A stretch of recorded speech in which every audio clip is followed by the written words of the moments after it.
Attention Houston poker players, May 18th through May 30th at Texas Card House Houston.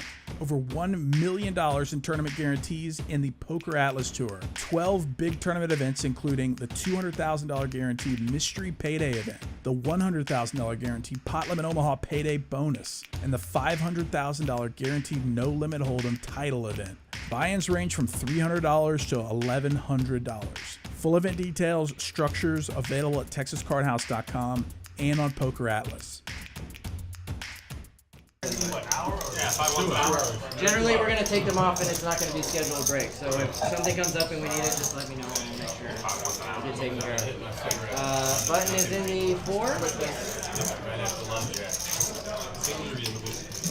All right, we've got 29:30 left. If we make any sort of deals, it is allowed. The winner of the tournament is whoever gets the most money. I want to start talking, but I don't want to interrupt myself. Yeah, stop interrupting yourself. Yeah, that's rude. Correct. From the prize pool. Whoever, from this part, right here. Whatever we pay you, that's the order that I'm putting it in, and that's the place that I'm putting you in regardless of whatever deal you make. It's also who we're giving the trophy to and who we're calling the winner. So keep that in mind. If you decide to make any sort of deal, that is how we determine who won the tournament regardless of whatever deal you make. It's based on the amount of money that you won, not including the bounties. Otherwise, first place might have been knocked out. What? Cards in the air right now. Shovel up a deal. 20, 40, 40. Is this the best of time? Come on, Erica. Deliver the pain. Deliver the pain. Good luck, everyone. Congratulations. Once we knock a few people out, we'll come and put the trophy out on the table for you. See what I plan for. Then I can put all the money out. What a way to kick off this final table with a just roaring speech. All right.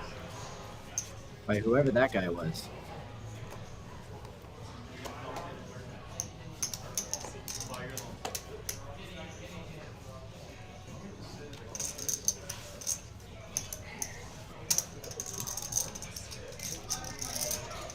And I believe we're off.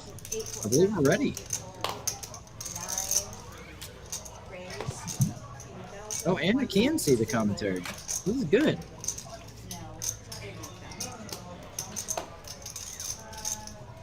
Who's on commentary tonight? Sounds like Justin Hammer. I can see the chat too. Oh, this is perfectly 9-way chop. I am Justin Hammer. That's John Freeberg. We are your commentators for tonight. This is our second event on the PokerAtlas Tour. And so we decided we wanted to get in here and talk with y'all to see what you think and enjoy this final table together. I'm looking forward to it. We opened up with some three-way action. David came into this final table as the chip leader. Drake and Dara both come along. 3 local Houston legends in the first pot, right off the bat.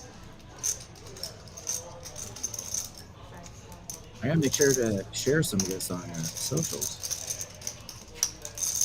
They say 3 board. A little scary for everybody. Dara, continuation bet this spot. David called.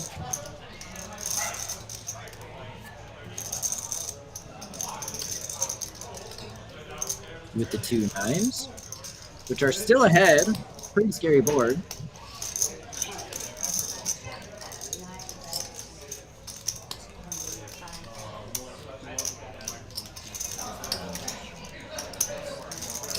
Dara bets, and David folds. Dara has a nickname around these parts. It's Dara Best Player. That name was acquired through years and years of being the undisputed best player out of all the players in one particular online Facebook group.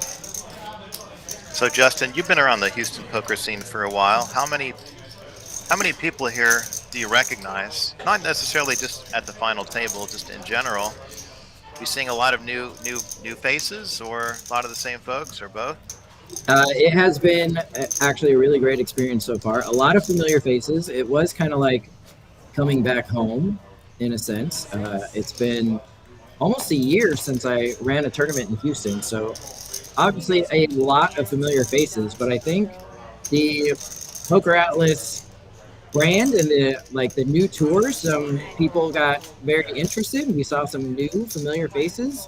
Obviously, I didn't know everybody out of the 411 entrants we had in the first event. This one had well over 500 between the 4 regular flights and the 1 turbo flight that we had early this morning. So I've definitely seen a very good mix of familiar, friendly faces and some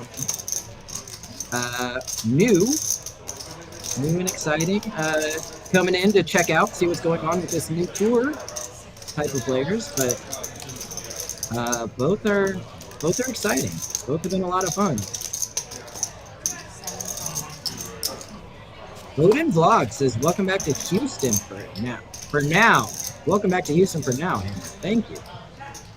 As I mentioned, it is good to be back.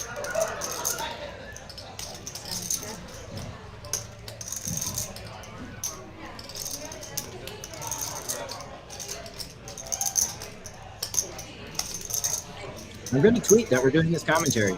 We got to talk about what's happening in the channel. Well, we have Nick with the ace-4, David with the king-6, neither with a hand worth anything yet. So we'll see who outplays who this hand.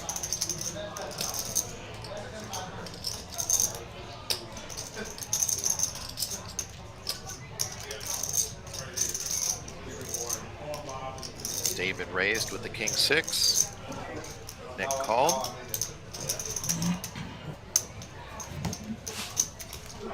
And a bet and a fold.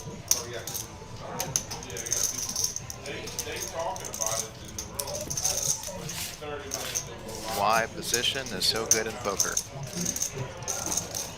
That was it. We'll tell you. We'll see it in 15 minutes. Got it or not?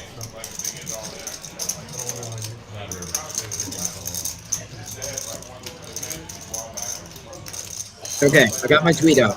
I won't leave you out on that cliff anymore. We can see the chip counts there. David Shaw,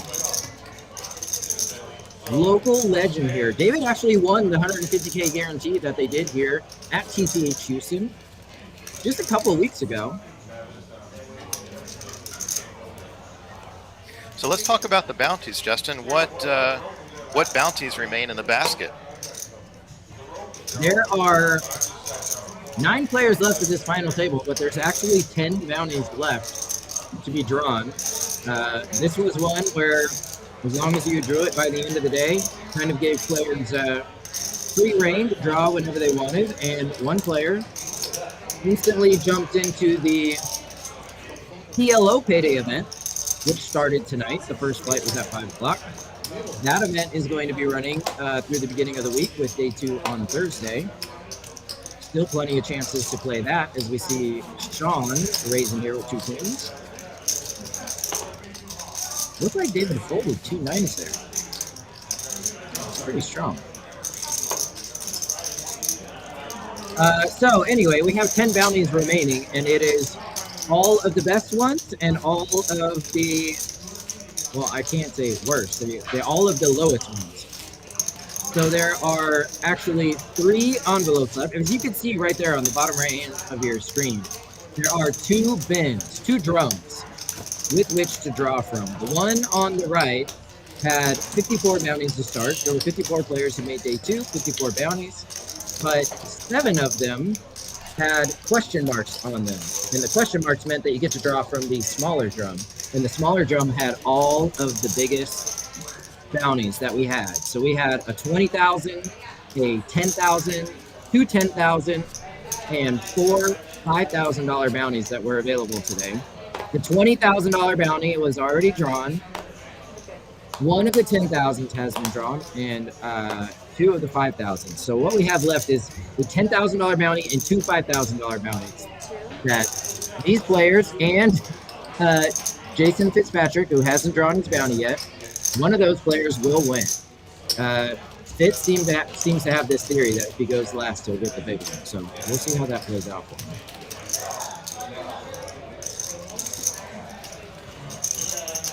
Sean is going to raise his 2 5s right into Connor's 2 aces.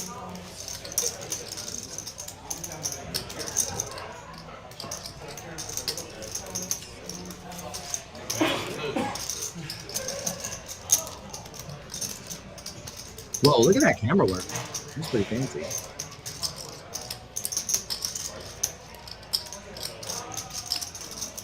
So Sean raised to 85,000. We're playing 20, 40, 40. Sean raises to 85. Gets 3-bet by Connor to 275, leaving himself 450 behind. Sean taking a look, trying to figure out what he wants to do here. Looks like it would be about a third of his stack here. Putting in, you know, re-raising rather than shoving here, I think is looks very strong, I will say. Sean agrees. Sean agrees.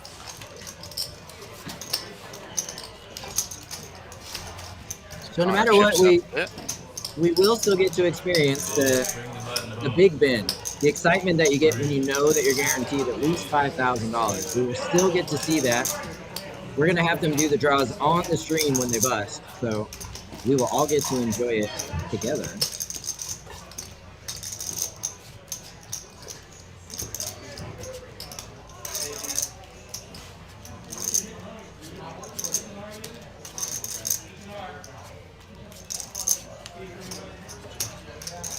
Let us know who you're rooting for in the chat. Okay, go ahead. Otherwise, we will just assume that you're rooting for Drake.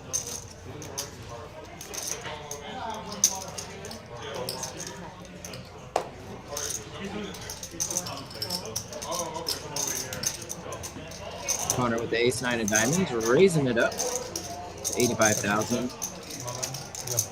Shaw with the ace-10.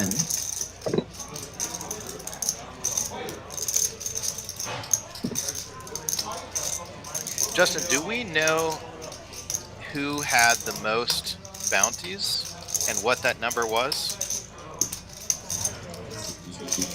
Yes, we do. That's always a fun statistic.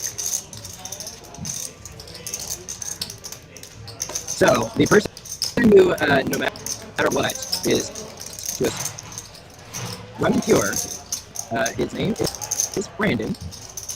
You can currently see him sitting in the 1 seat. So the bounties, the way it ended up breaking down, is roughly half of them were $400. And Brandon drew, I have a list in front of me, 1, 2, 3, 4, 5, 6. Brandon has drawn 6 bounties so far, and he did not get a single one that was $400. Every single one that he drew, he got one that was 1,000, and that was the lowest one that he drew. One that was 1,000. 3 of the 70 or the 2,500s, a 5,000, and a 10,000. So he has 2,350 in bounties. $23,500 in bounties so far. He's in the 1 seat right now. Still drawing live to get more, so he has more bounty money than the person who drew the biggest bounty today. That's pretty impressive. So Brandon, He definitely he ran very well early on in the bounty drawings. He was the first, I think he was the first double bounty, wasn't he? Double payday, and pulled first at 2,500, and then the question marks leading him to the higher stakes drum to pull from. Then he pulled at 10,000. Very nice payday.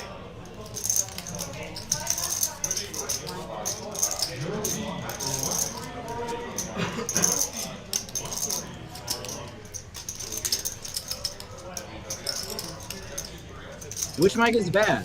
Are they talking about mine? My mic is bad? Yes. Should I try and relocate? Does it sound bad?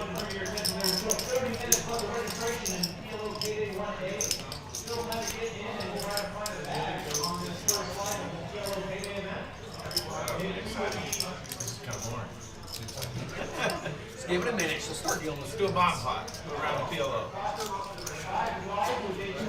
I say we try Did I something. just hear someone saying, let's do a bomb pot or round of PLO? That would be fun. One of my favorite things to do when playing live poker.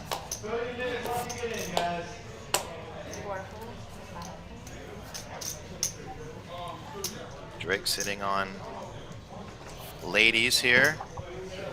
2 queens. Raising it up.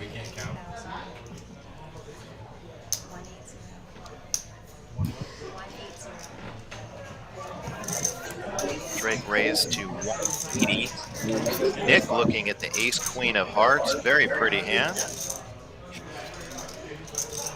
A lot of things could happen here.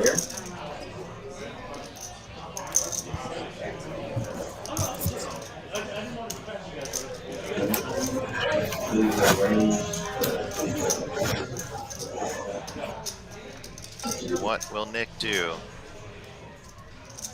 What would you do if you were in Nick's spot? This is a tough one. 1.3.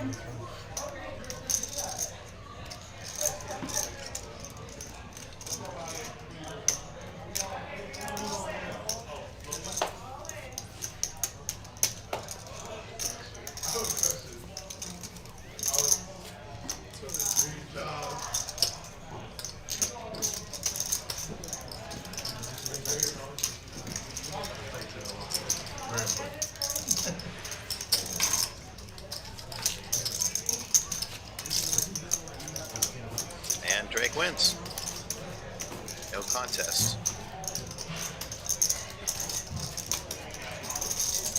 David with the healthy chip lead here at 3.7 million. Second place Sean with 2 million. But a lot of big stacks here. Anything could happen. And especially with the bounty payday element, always induces players to want to gamble to get that extra money. Probably less so at the final table where bigger payouts are up for grabs. Speaking of money up for grabs, here's a quick look at the payouts. On top of the bounty money, first place will walk home with nearly $33,000. Ninth place taking home about 10% of that. 300 almost. Lots of money up for grabs. I think the total prize pool was around 260,000 with about 100,000 going to the payday bounties. About 160 going to the prize pool payouts.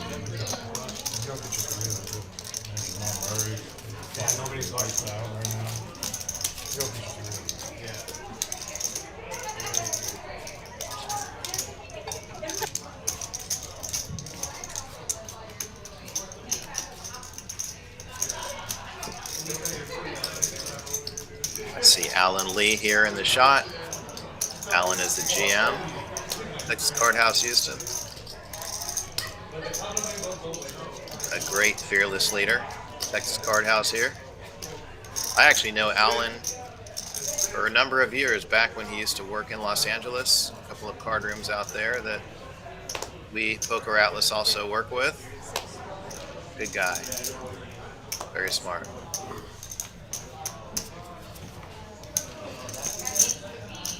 Dara, ace king of hearts here.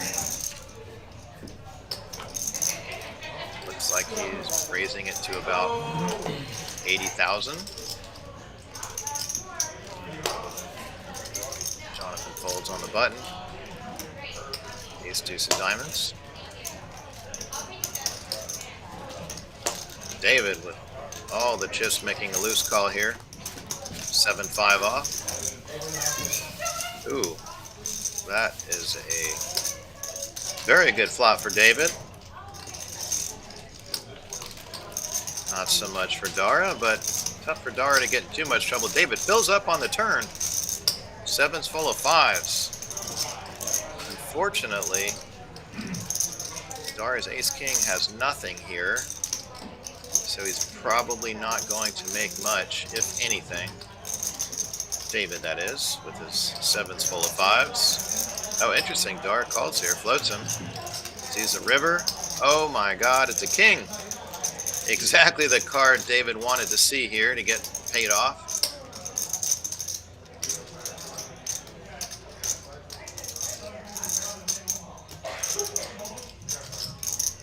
Dara probably thinks he's good here. This will be interesting.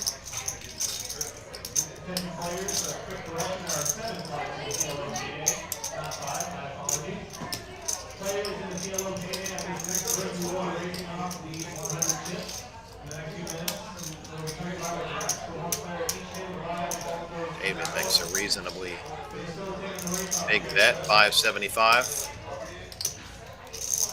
I don't see any way Dara can fold this hand. And Dara just made a terrific laydown.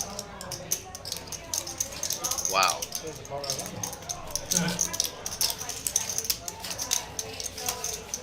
That was a very impressive fold. I definitely do not make that fold.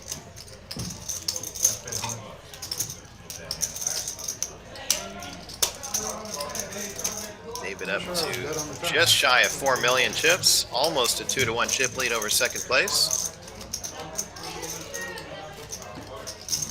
And had I been in Dara's seat, David would have had another 575,000 in his stack.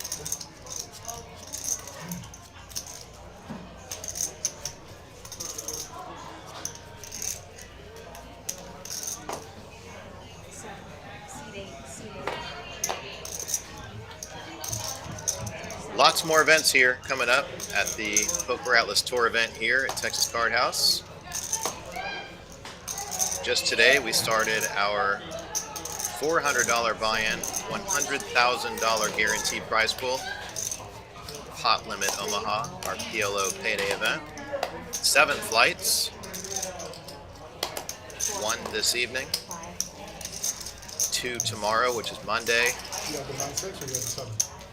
2 on Tuesday, 2 on Wednesday, and Thursday will be the day 2, where all day 1 finishers combine to play down to the winner. We've got a variety of events here at Texas Card House this week. Hot Limit Omaha, some Hold'em, some Omaha High-Low, an EO tournament, which is half Omaha High-Low split, half 7-card stud, 8 or better. My personal favorite game. We have a 10-game mixed tournament. And we have coming up our PokerAtlas title event, $1,100 no limit Hold'em with a $500,000 guaranteed prize pool. That will be very exciting. All right, back to the action here. Thomas raised to 100,000 with the ace-queen offsuit. Sean contemplating a move here with ace-10 of clubs, and he folds. Good fold.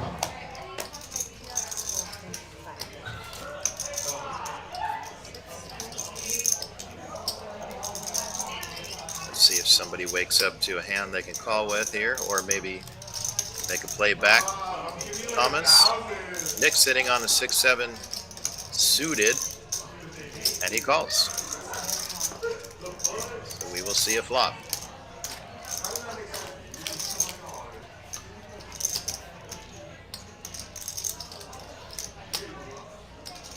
Not a very good flop for Nick here.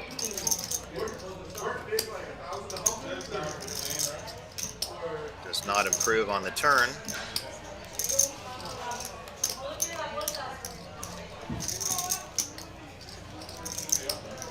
And the river, Thomas makes Broadway. But with the paired board and 3 spades on the board, never be too confident here.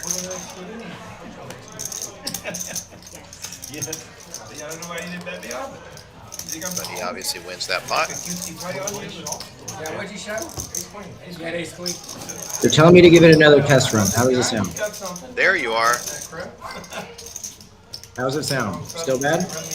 Yes. No, we hear you loud and clear, Mr. Hammer.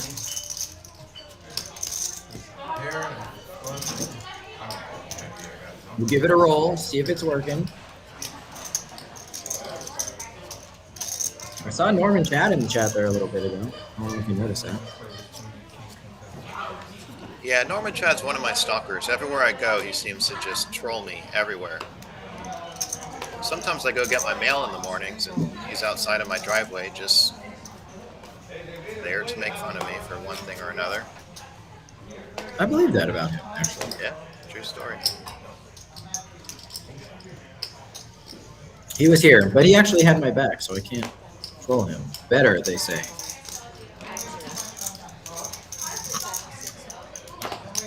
I ran around the entire building trying to find a place where the connection was better. I'm trying to get in on this final table commentary with you.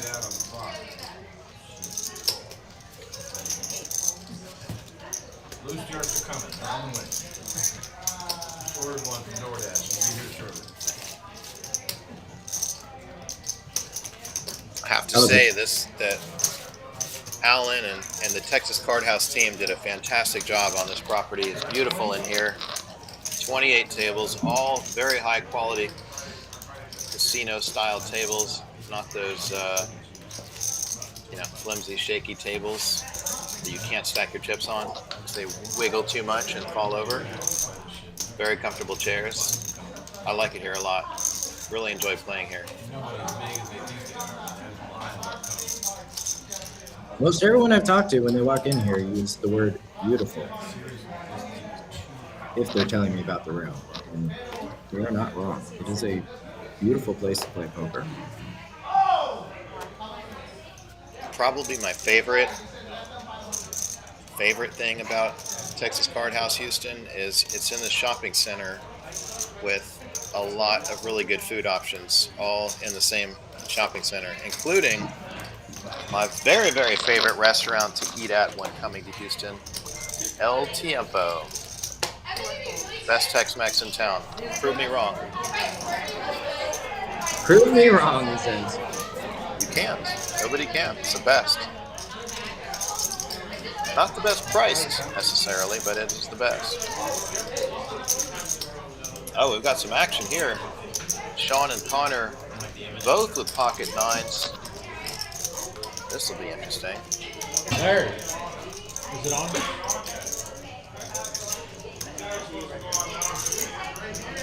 Remember, there are other things to factor when you have all-ins here.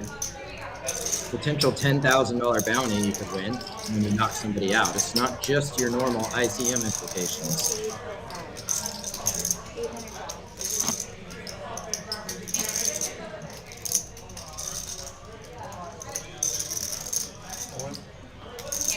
Interesting. Dara ships it here with the ace-queen. That makes it very tough for Sean to make a call here.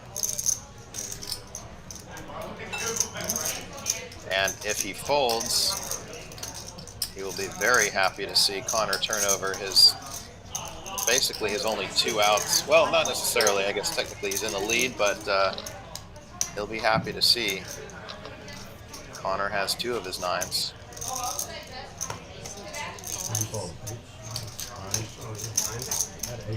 And here it comes. Oh my goodness. What's your name? Yeah, I'm 9, so I can't improve. Tough spot you said. I was like, yo, Connor versus Dara, flipping. You just gotta get there. I believe you. I was like, really? I'll put that one time. We call Connor this is the one that dodgeball was. poker. That's right.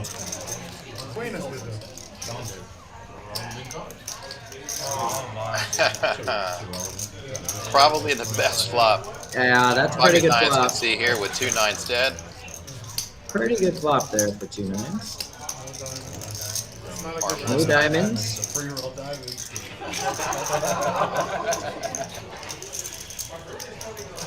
And a safe 8.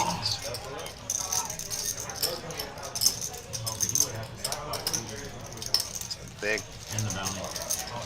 More than a double for Connor here. Dara left short. But if everything Justin Hammer said earlier is true, Dara will have no problem coming back from the short stack. Oh yeah, Dara best player. 12 big blinds, no problem. When he said he folded 9, you were dead. Norman Chad in the chat says big fan of PokerAtlas despite John Freeberg, and big fan of Justin Hammer despite Justin Hammer. Mr. Chad, wow.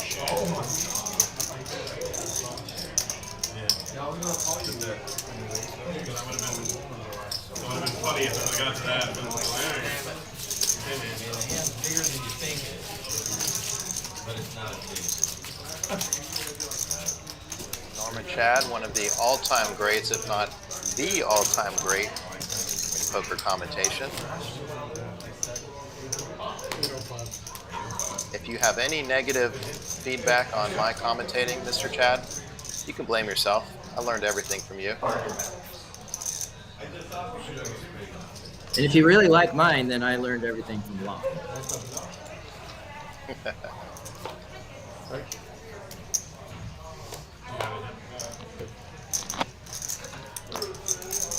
You got Yes.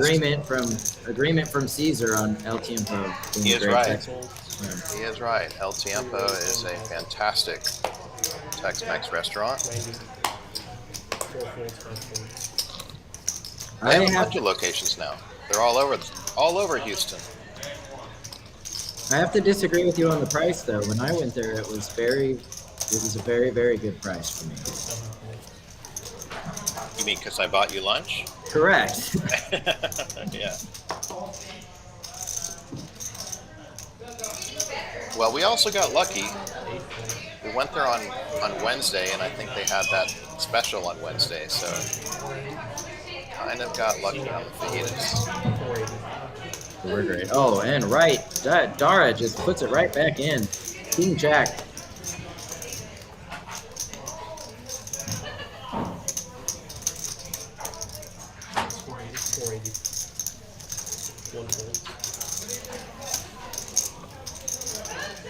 Normally an easy call for Connor here, but a little bit tougher with Thomas behind him. Sitting on a similar size stack. You never want to call here with 2 7s, only to have player behind you ship it on you, because that is a much tougher raise to call.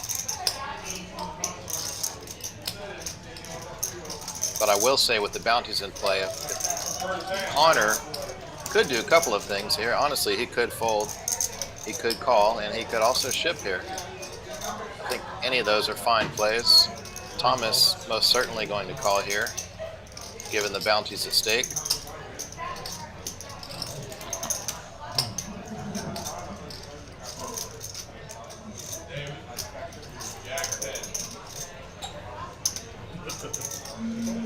And the dead money in the pot. I think it's should be an easy call for Thomas here. Hope you're flipping. Hope you win. Hope you pull the $10,000 mystery payday out of the basket.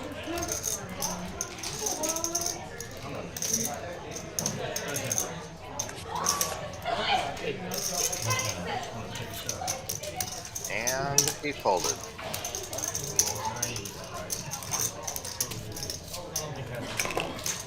Houston's finest, and then we have Derek.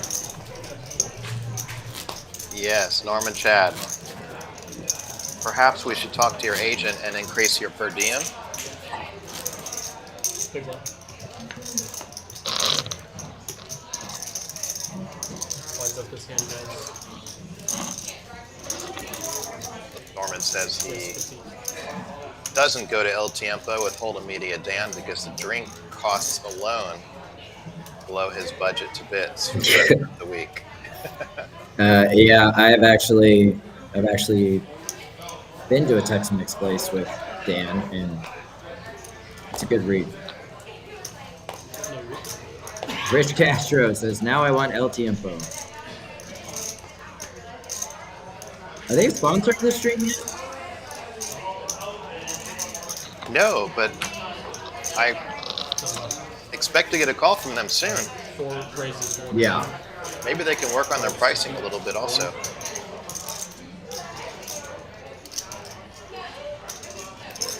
Or maybe just give us and Mr. Norman Chad some discounts.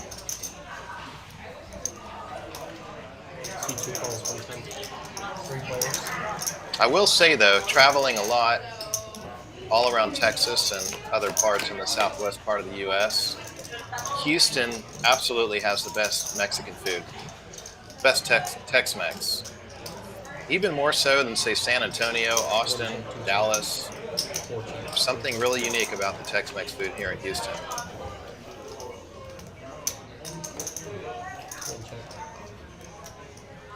But in the meantime, there's some folks playing poker here.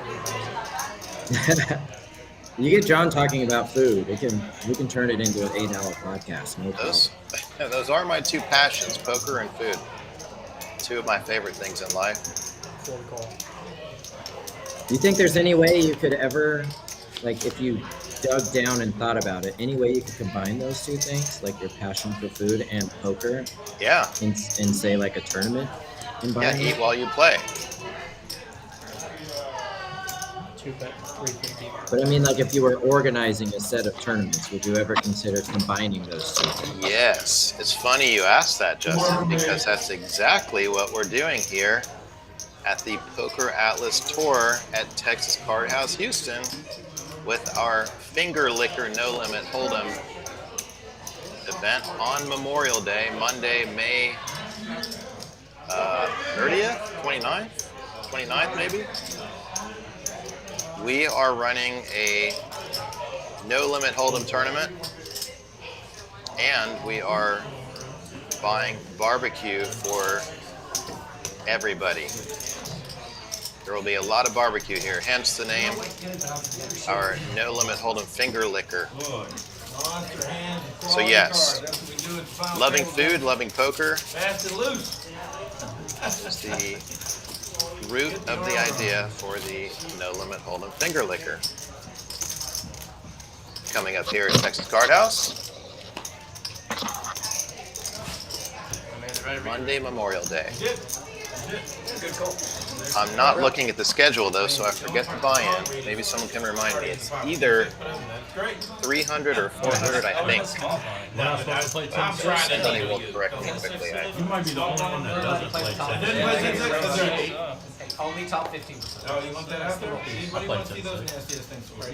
Small ones, not that much. 1 person behind you. Alex says, come to the Rio Grande Valley for the best Tex-Mex. He wants to prove me wrong. Yeah. Holds to 8. 8 raises to 125. Guess I'll only play aces, right? You can go 15 to 20. All right, back to the action. That's unfair. You can try a king. Comments with 2 6s, raises to 1 1/4. Actually, the So only time far, I had a it's chance no- with 10-6, I folded it and it made a big hand though. No callers, but Connor looking down at 2 7s. I was just trying to needle you. I didn't know it was there.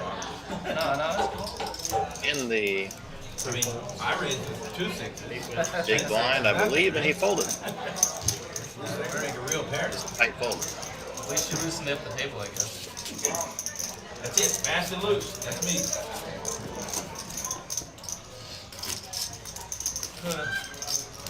David's still sitting in the lead at just about 3.9 million. Probably ready to gamble for some bounties.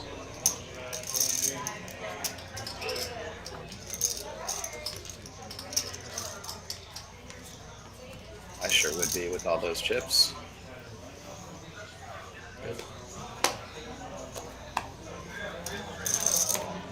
Of course, by gamble, I don't literally mean gamble. Poker is not gambling. But a game of skill with calculated risk-taking. And one would probably take slightly higher levels of risk tolerance when competing for the mystery bounties. anniversary paydays, as we're calling them here.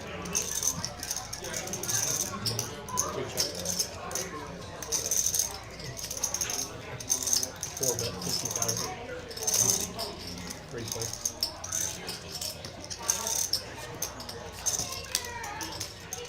Quick bet in the fold here. Jonathan wins with a pair and a gut shot straight draw. Takes down a small pot.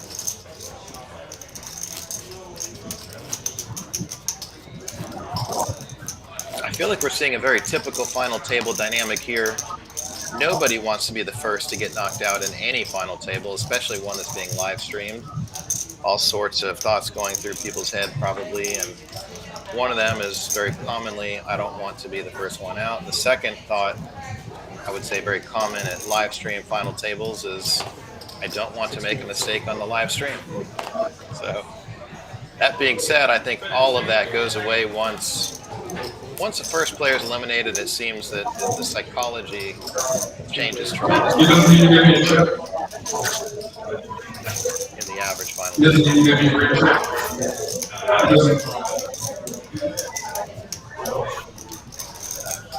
Also, they came to this final table with a 42 big blind average. Wow, that's very high. Which I would like to say is a testament to the fine structure that you get when you play a PokerAtlas Tour event. D2 call, 275. I was trying to cleverly pat both of us on the back. How did I do there? A+.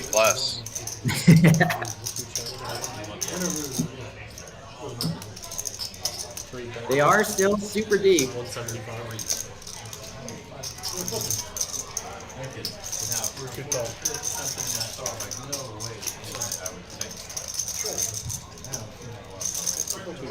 Sean likes his hand here. Top pair, flush draw. Connor, not as much. I think the ace or the queen of clubs would have been a better card for Sean to see. Get some money. Win some chips this hand.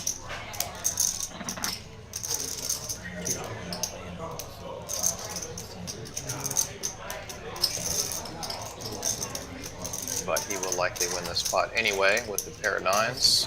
3-check showdown. And he does.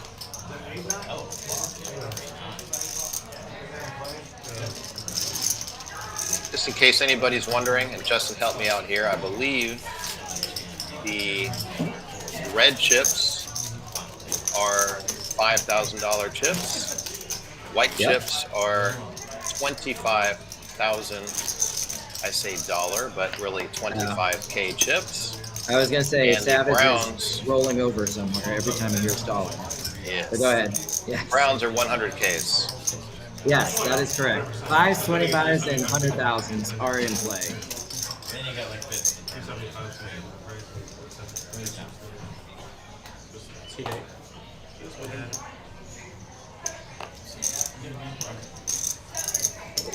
We had 514 entries into this tournament. Just over 15 million chips in play.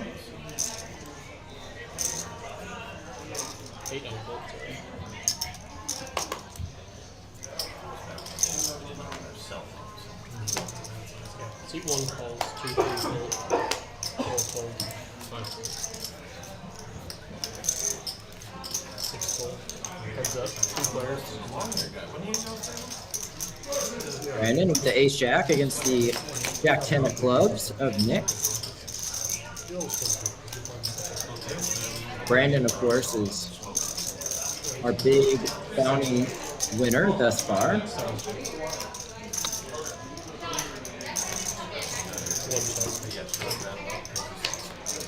Multiple people who have only pulled 400s in multiple attempts. Brandon has only pulled 1,000 or higher in 6 attempts. 7-bet, 225. The only one who has taken multiple trips to the high denomination drum. The only one who's been there twice.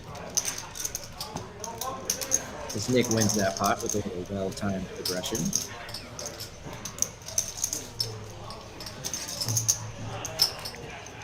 If I need someone roughed up, I am hiring that dude in the 9 seat. That dude is Dara. Dara, best player.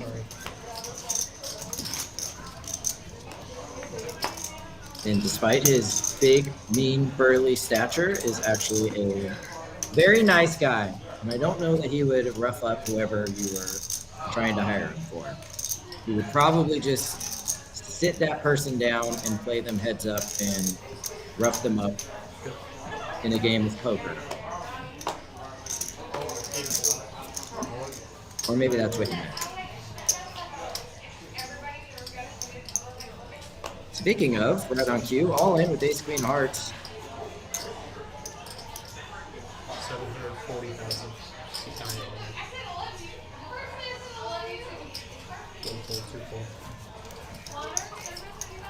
Bridget, I'll take a Fiji, please.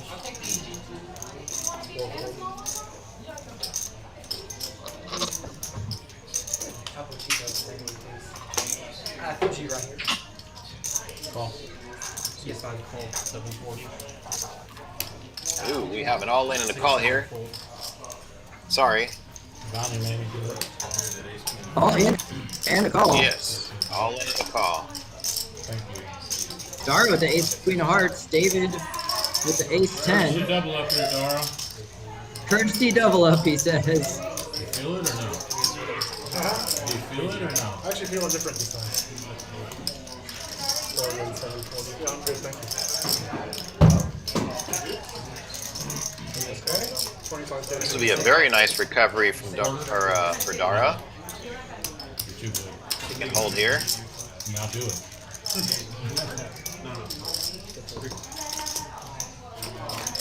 I understand. Heart? 2 hearts. That is a good flop for Dara. It is a pretty good flop. Jack of hearts. Shaw does have the 10 of hearts, so he does have all 3 10s available. Oh! Ouch! That wasn't my fault, was it? Oh, 10 on the river. Bounty. Payout on Ball 28. corner pocket. That is never a fun way to get knocked out of a tournament. A 3-outer on the river. Dara Man. takes it in stride.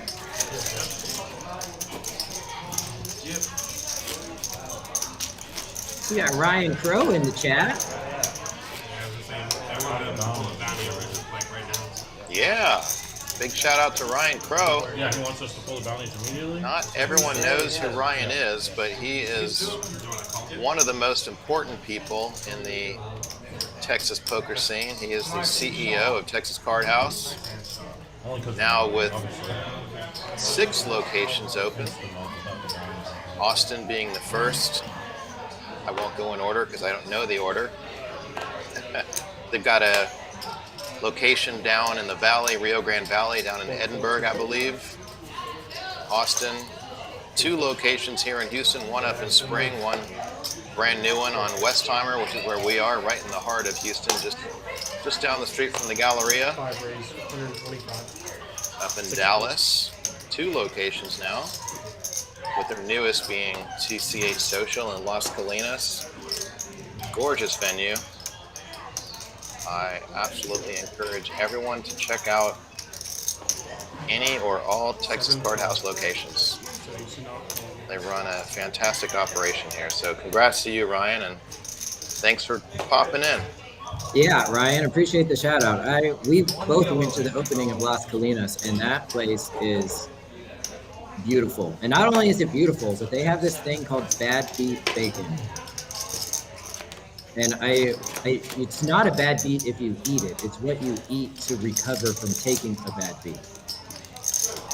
Because it is a perfect mix of bacon and sugar and spice, and I don't even want to do it disservice by trying to explain it. You just have to put it in your mouth to understand how incredible it is. You can get that at the Las Colinas property. See one of the nicest poker rooms you will ever go into, not just in the state of Texas, just in general. We had a lot of fun when we were there that day, and we had a lot of good food. I am a big fan of bad beef bacon. Yeah, it's wonderful. All the food there is great. Cocktails are great. Nice sitting area. They got a couple of golf stations. Not sure what they're called. The virtual golf tee box things where you hit the ball into the screen and they'll show you how far. Play virtual courses. Very cool. Ryan says it's one of the best things I've ever eaten. Yeah, I don't know. We were talking food earlier about El Tiempo. I think bad beef bacon rivals it. But very fortunate for us to get our first tour stop here at TCH Houston. So far it has been awesome. Very excited for the rest of the events that are coming up. We are only 3 out of 12 events in. Can still play the PLO Payday event.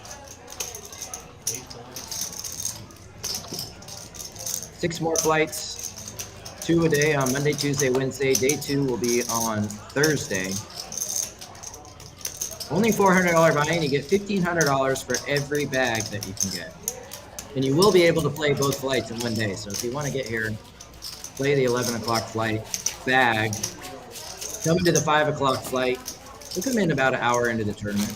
We'll still have plenty of play. Go ahead and bag another one. You get $1,500. I think it's $1,500 for the double bag, though, right, Justin? Yeah, that's what I said. If you bag the first one and then you bag the second one also, you get $1,500. Double bag bonus. Did I just say single bag? Double bag bonus. $600 for the first bag, $1,500 for the second bag.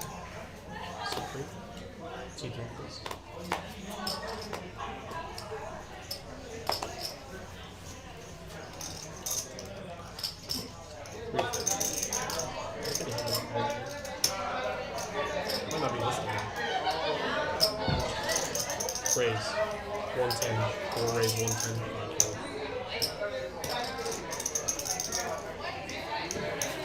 So Justin, earlier you were saying there's 10 envelopes, 10 mystery paydays remaining. Yes. Did you say that that's because one person had won one but had not yet claimed it? That is correct.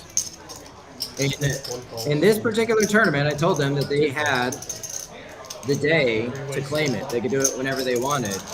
I didn't think that what happened was going to happen, where somebody was going to win one and want to wait until the very last minute, which is what happened. And so Jason, who is a local around here, Fitzpatrick, he has decided that he wants to wait and try and pull the big one last. And since I didn't specify that you couldn't do that, I'm just going to go ahead and let him. The whole final table knows there's one person who has it and he hasn't pulled it yet.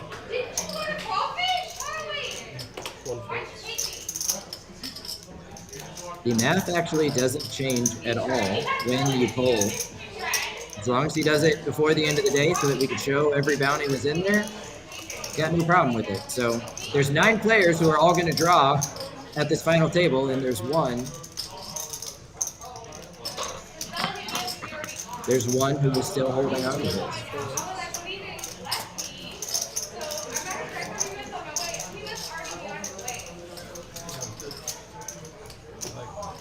Jonathan takes down a small pot here. Chipping up. Blinds 25K, 50K, the 50K big blind ante.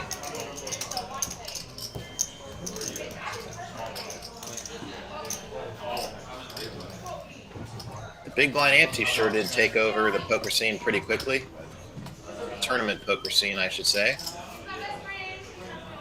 Definitely as a player standpoint, just makes things so much cleaner and faster at the tables versus previously where every player would put up a small ante and there was always an argument over who forgot to ante when there were 8 antes in the pot, 9 players at the table, and everyone seemed to remember that they put up the ante. Anyway, so not only not only Drake was- remember, they would insist. Yeah. I am 100% sure I put in my ante. Drake all in here for $1 million. Connor thinking on if he wants to, quote, gamble to win a bounty. He chooses not to, and Drake wins a small pot with sixes.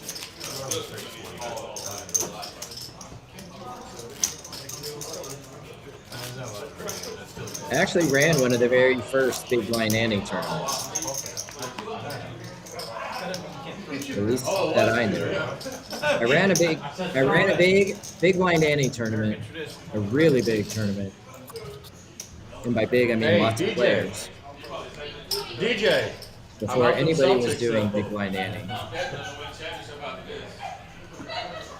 And I did said- players like it, or did you get a lot of pushback? We got a lot of pushback at first, but the tournament was actually a $350 buy-in, 1 million guarantee prize pool. So our logic was, even if they don't love it, they still kind of have to play anyway because of that value. So at least we'll get them in there. They can't say no, and then we'll get honest feedback as to whether it's good or not. And that's exactly what happened. It took a little while for people to get used to it. We had a bunch of people walking around letting them know. When the ante popped up on the screen for the first time and it said, 1, 2, 200, you had 8 people at the table who all put out 200 and wondering what the heck is going on.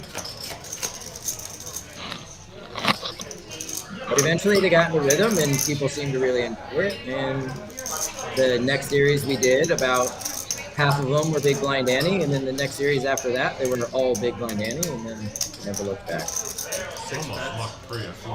As Drake moves all in here with ace high.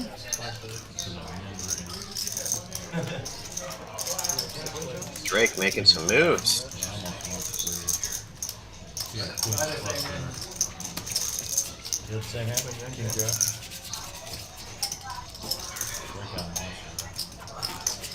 Then asked, what year was that? That was 2018. The 2018 LAPC at Commerce.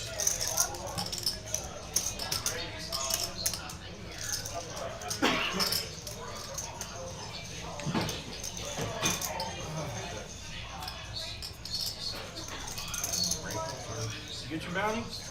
No. Larry, lower that. We can hear that shit over here.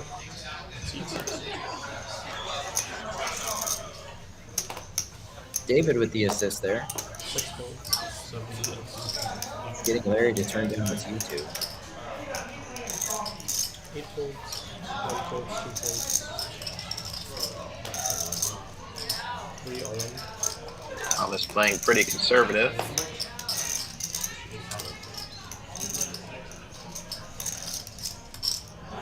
Connor sticking in his stack here with 2 red sixes.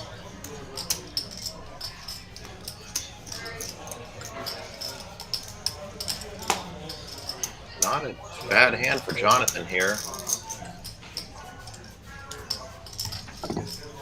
For about 20 bigs.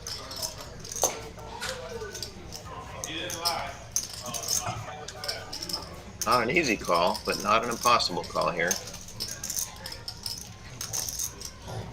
4 calls, And he calls. 5 folds. We have a race. Classic coin flip.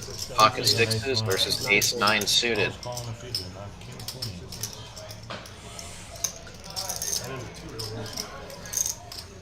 Jonathan hoping for a win here, obviously, to increase in the payouts, but also for a draw at the $10,000 mystery payday envelope sitting in the drum. Probably had a little bit of influence on his call here. He can have the dominator. And if he loses, he still has short stack, but not one that is too short. 10 big. Still easy to run up a 10 big blind stack. We've all done it. Ooh, not good for the 2 6s, but he's got out, so. 6, and 3, and 7. Ooh, diamond. Diamond draw. That is a good card. But he has the diamonds. Oh, running diamonds. Wow. Saves the day for Connor and his 6s. I had one black, one red. It had to be the Queen of Hearts.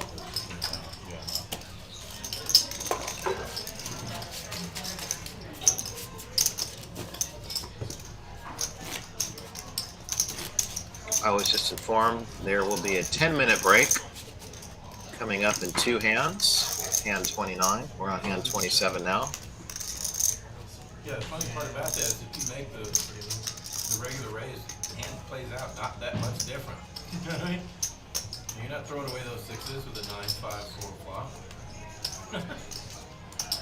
Nothing funner than runner. True story. True story when you're the one winning the pot. 7 folds, 8 folds, 1 folds, 2 folds.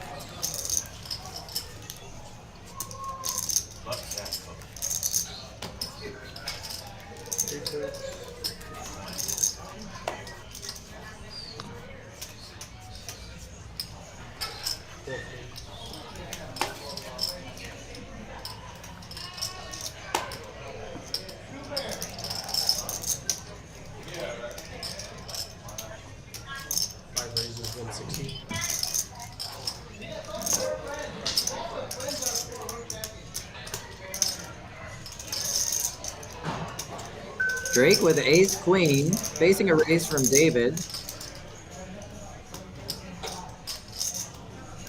who had ace jack, has ace jack. 5 all in. 6 calls. Oh, Lord, another one. Can we get lucky again? Let's see how good I'm actually running. Blind versus Because All let's see how in good the I'm call. actually running. Blind versus blind here. Ace Jack for David with the big stack here. And Drake, pretty big favorite with the ace queen. No, it's more. We've got 1.48. I'm sorry, 1.48. But they both have different suits. So there's a lot of ways David can end up ahead in this hand.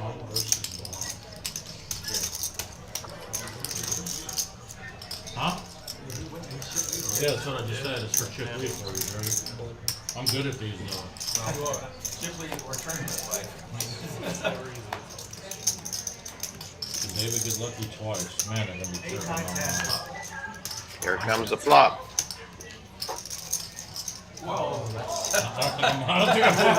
And that's It's about going to do it. it's not drawing dead, but he's a 9-10.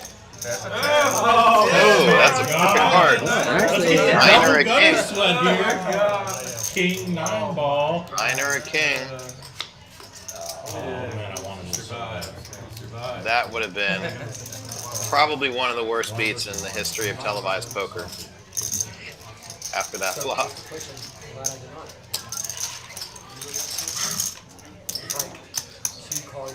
Ace queen holds. As it should. yeah, hit about the perfect turn card. Yeah, you got 2.8. That was the best card in the deck, really. Brings 8 outs.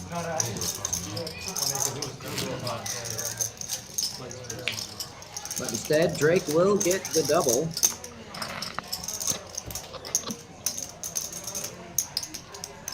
Or as some like to say, the full double.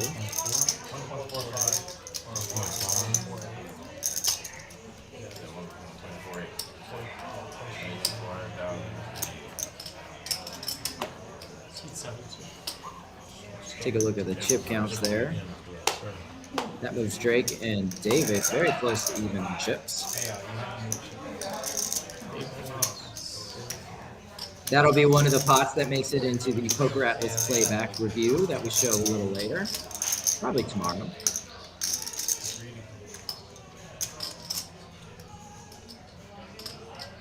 Two raise, 115. Oh, we got AO Alex Optional in the chat Four folds, 5 folds. saying, Dad? I do happen to sound like his father. I have it on high authority. What is this? No way. Okay, that's pretty good. Come on, Nate. That's it. Come on, Nate. What are you showing? Show up. Pocket aces.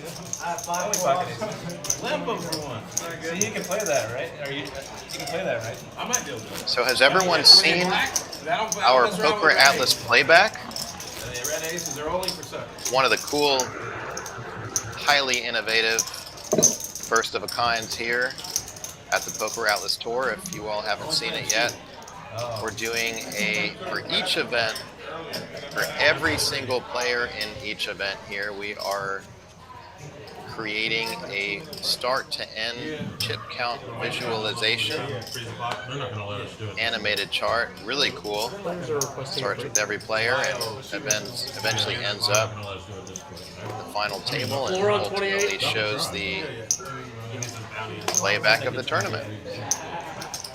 Really cool. Floor on 28. Raise. Put that up on our website, PokerAtlasTour.com. Also on all of our social media channels, Houdini over there. Facebook, Instagram, Twitter. He's got Destiny. Really cool stuff. Got a lot of cool things coming here on the Poker Atlas Tour.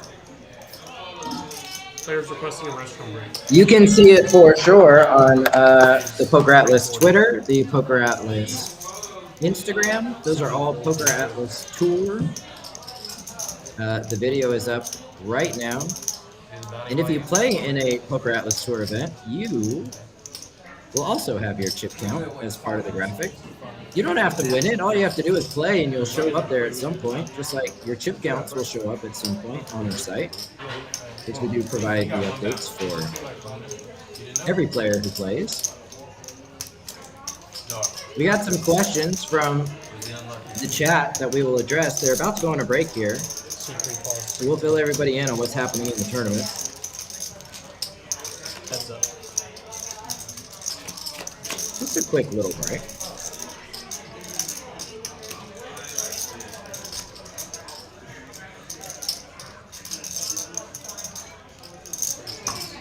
Is it on the app? No, the Poker Atlas playback is not on the app yet. You need to go to the site, PokerAtlasTour.com, or any one of the socials. You want to see what we're talking about. Folds, 6 folds. I think it would be cool to have it on the app. Yes. Okay, so here's what I'm gonna do. I'm gonna pause the clock for That about would be cool. 4 minutes. Let you do the Let you do the bounty pull. We're gonna do that. So we have the streak. I think Alex is asking what bounties are left, and I think he's also asking who the second commentator is, and that second commentator is none other than Justin Hammer. 4 minutes. I was hoping that's what you were So saying. bounty pull, and we're gonna get cards back into the And Alex, I am John Friedberg. We have met before in another city, I believe Austin. Me and the camera. I work for a company called Poker Atlas, along with Mr. Justin Hammer. And we're happy to hear you like the animation. We do too. Lord me. I think it is something that is definitely going to provide a new and unique experience for players. I think it's something that's fun to put together. John and I were kind of tinkering with different ideas of how we can make that more presentable and fun. We, of course, welcome any feedback if you'd like to see something different with it. Let's do it. I know you enjoy the camera. But it will be a staple of the Poker Atlas Tour events. If you play one of the events, we're going to show that. To kind of give a nice little recap. The bounties that are left, there's a $10,000 bounty still available up for grabs. 2 of the $5,000 bounties. And all the rest are $400, which is what they're playing for here. Still quite a big set of jumps. $3,900 locked up for every player. $32,850 for first place. This is event number 2 of the PokerAtlas Tour here at Texas Card House in Houston, Texas. Houston, as they say. TCH Houston. Houston. Houston. I'm from Houston. I've never called it Houston. So I'm not sure where that came from, but a lot of people here call Houston, Houston. Houston. So they did call me over when they got there. This was not supposed to be a scheduled break. They are going to do a bounty pull, but I gave them 4 minutes to run away and come back. And they were supposed to be doing the bounty pull right now, but they got away from me. My fault. I was trying to rush back in here and not miss any of the awesome commentary that we have going on here, but it'll just be a few short minutes, and then they will be right back, and we will have cards in the air. In the meantime, we welcome any questions that you have about the stream, about the tour, about what's going on here. This event did have a 200,000 guarantee prize pool. Ended up going well over. Actually, yeah, we had about, what, 260,000 or so in the prize pool? Great turnout. Yeah, 262 total in the prize pool. Great turnout. And as advertised, we're going to get David Shaw, do the bounty pull. And he pulls it out.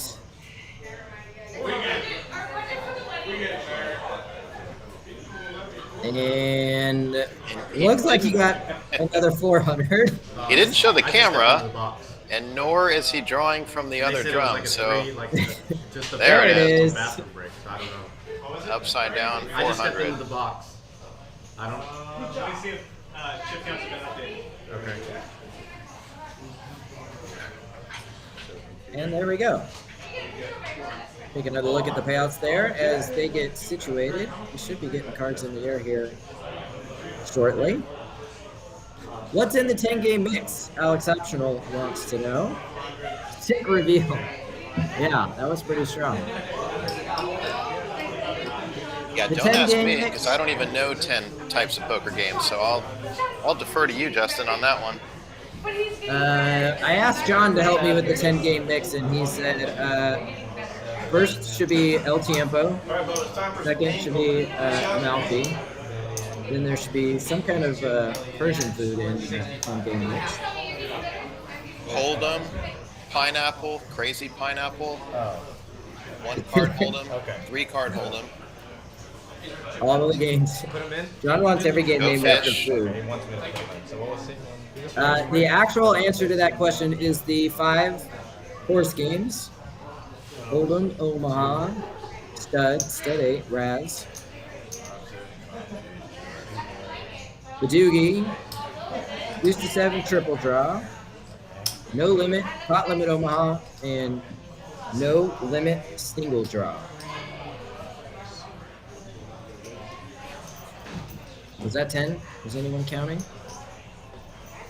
Thank you, by the way, for not adding the Badusi, the Badasi, the Dramaha. There's so many mixed games these days that I can't even keep up with them. I play a lot in Las Vegas at Resorts World, and there's always a mixed game playing next to us. We generally play, well, I host a game there, a 5-10 no limit Hold'em game. But a lot of mixed game action at Resorts World in Las Vegas, and yeah, they play games I've never even heard of. So I kind of feel sorry for the dealers that have to deal that game, but I guess other people know those games. They seem to have fun. I've actually played a few of those mixed games at Resorts World, and not only do the dealers know them, but they're very solid. That's a lot of games. During quarantine, I actually was a part of a nice 22-game mix that we played virtually with Zoom I'm sorry. 1.9. Raz on a Doogie. website for fun, of course. Nope, there's no Raz Doogie. I don't know how many game mix I would have to have before we got Raz Doogie in there, but probably. If you ever see a 25 game mix, it's live to be in there. Sorry, John. Yeah, Alex is asking what's wrong with Ducey and Dacey. Honestly, nothing. They just make my head hurt from thinking so hard when I play them. Too much going on. That's just me. Okay. Caught up to me? You didn't even have to love faces. Yeah, I love those games. I would be into those for sure. Either one. Bring it on. Whenever we're ready. Yeah. Yeah, if we ever did a 35 game mix.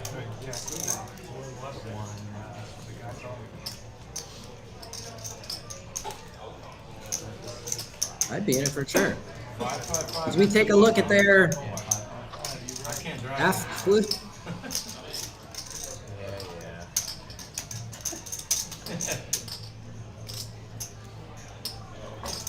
If you get a pair of fives, you have to go. Thomas is at 100%. I'll be going to a Nick lot is of at shows. 25%. 5 will be very good hand. Chip counts right there. Drake is the chip leader now. With 69 big blinds. Very nice. 3.45 million. Jonathan in last place with 555. There's one player at the table. Several times he pushed in. Every time he pushed in. One of them was a pair of fives. I'm like, dude, come on, how can I call you out of here? It's like 20% of my stack. I passed them 5 minutes. Happened again with ace 10 and ace 10 of spades. He got called. How are you going to beat 2 people with ace 10 of spades? Action getting ready to resume here at Texas Card House. Event number 2, our $600 buy-in, $200,000 guaranteed prize pool He's totally gone. mystery payday event. We've exceeded the prize pool guarantee by about 60,000 and change. Over 260,000 up for grabs. About 100,000 of it in the form of mystery payday bounties. The rest in prize pool payouts. We're down to the final 8 players. Drake leading the charge here with 3.5 million in chips.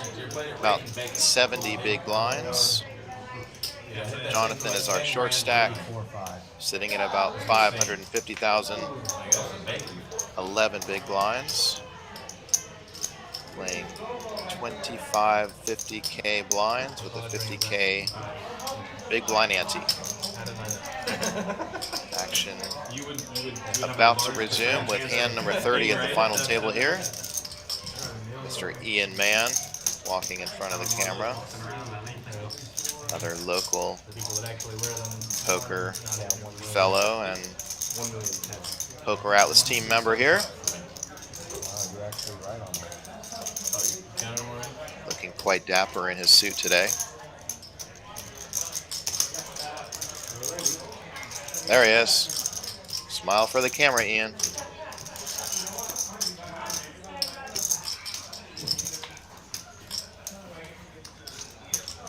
Lorianne says, "Hey guys, will there be a tour stop in Las Vegas in the near future?"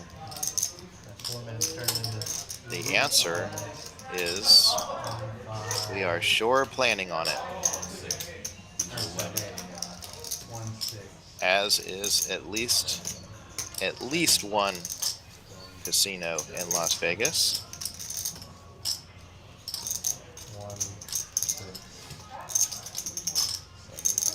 We will be announcing our upcoming tour stop soon. All right, let's do a bomb pot. 200 piece. We're doing a bomb pot. It's one hand to feel though. So stay tuned on that. We're gonna break it too. Definitely very excited about what's ahead. We are Working with a lot of properties around the country, have a lot of great ideas that we plan to implement, and we hope to have all of you join us at all of our stops. Ideally, we just rent a fleet of Greyhound buses or something, or tour buses, and just ship everybody around with us. Y'all wanted to update? No, I'm not. Not sure if that's feasible, but we're up to me. That's what we would do. I'm sure Justin would agree. I think Justin is away from his microphone right now, probably ending to a ruling or some assistance with the tournament. I know, I heard it. Getting ready to start back up here after our quick break. Resetting the clock right now. Okay, they're resetting the clock right now. Cool. So, here we go. So they are starting. Here we go. They just went to the next one. Where are we going? Clock is running. Cards are back in the air. 150 G's, what's the big deal? 160 G's. And let's see some action. 10 orbits.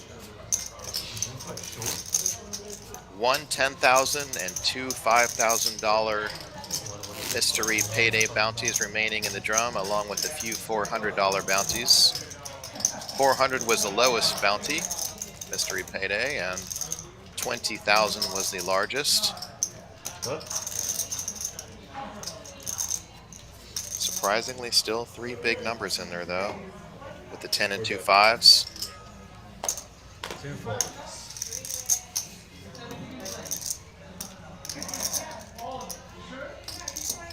Connor with a sexy hand here, ace queen of hearts. Always fun to look down at two suited Broadway cards. Ooh, Jonathan with the king jack of clubs. Short stack, he moves all in here for 555,000.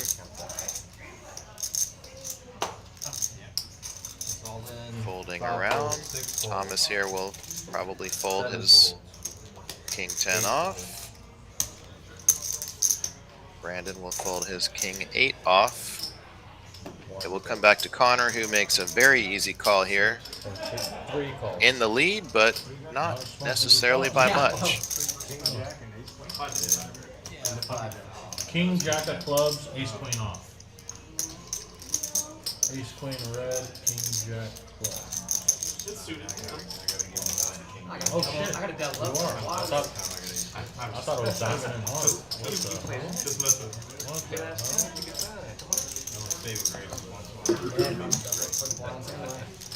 Hi, Lori. I hope you're still here. I had to step away for a second. Who do you want this hand? Good to see you in the chat. I'll bet even money on either hand. Anybody? 100 even money? Yes or no? Hurry. I'll bet.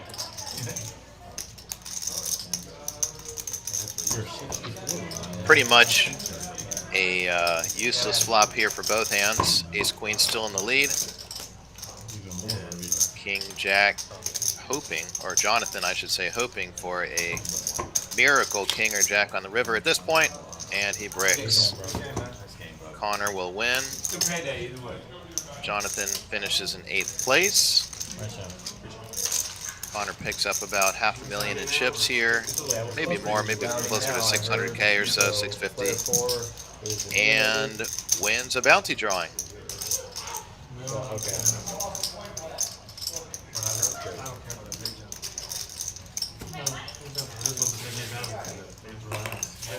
That's what they told me.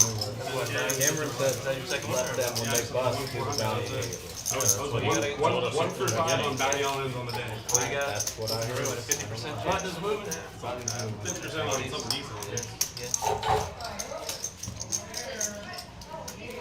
We wait, we're doing what we do. One chair down. A little more arm room for players to spread around. Yeah. They told me right before I stepped in, they're going to pull the bounty right when they bust. We're talking about you, Hammer. I know, and he's right. That is what I said to do. Alright, I'm going to keep dealing. Cameron.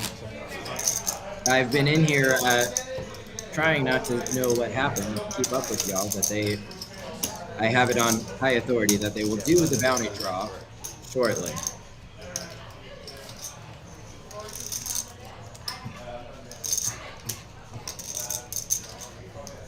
Bounty on table 28. Good to go, guys.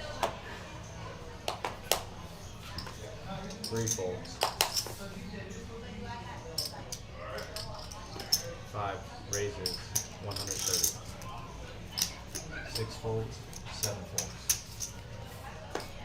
David raising with the queen-9 offsuit. 8 folds. Folds around to Thomas, who again folds the pocket threes. This time I think I agree with the fold. We're heads up. Probably not so much last time he folded them. He would have had a shot at a bounty. Both hands, both players, queen-9 off. Red queen, black 9. This will be a testament to see who plays more aggressively here. 100. That person will win. 2 folds. And it is David. Makes a continuation bet, takes down the pot. Wes, can you get Cameron? Are they he said that they're supposed to pull their bounty. We already had someone get knocked out. Thomas, could you move a little bit to your right, please?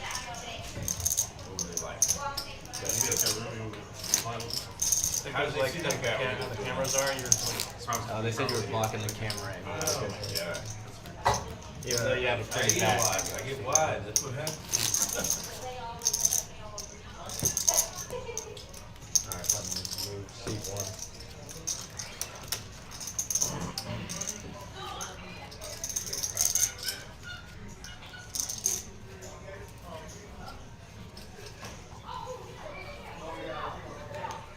Good to go, guys. 5 folds. Once again, if you're curious, the red chips are 5K chips. 6 raises, 125. White chips are 25K chips. And the brown chips are 100K in denomination. 3 different colored chips in play currently. 7 folds. They gave me a new spot and a new mic. How's this sound? Like you're a airplane pilot. 1 call. 2 folds. No, you sound fine. Is that a compliment? You are now free to move about the country. 3 folds. I'd say you sound better. Heads up, gentlemen.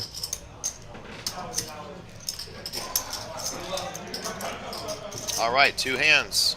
King 4 of clubs versus 2 sixes. I feel like we've seen sixes a lot at this final table. Brandon's 2 sixes are in the lead here. 5 bets, 100,000. Sorry, Drake does flop middle pair. A Went all in the bus. backdoor One king double they could have won. and club draw. Lost 2 others. That's only 5. Lost 4 all in. Brandon now has I hope. a bigger pair along with an open and a straight. 2 5s and a 10, yeah. Is there a 25 too or no? Pretty good turn card. He checks. Both players check. And river is a meaningless 10. 30%?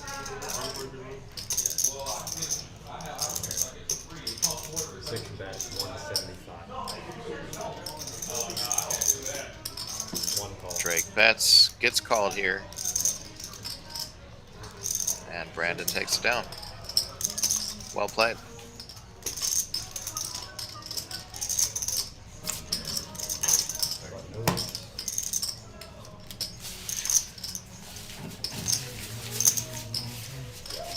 Brandon ran really good tonight on bounty drawings. Early on, he had a double knockout, so he was able to pull 2 envelopes. And despite the fact that there were many lower valued envelopes inside of the drums, he picks a 2,500 on his first envelope, followed by a question mark, leading him into the second drum with the bigger dollar amounts and pulls a 10,000. So he has won So far, I believe over $20,000 in the mystery payday bounties alone. 6 fold. 7 fold. 8 fold. 1 fold.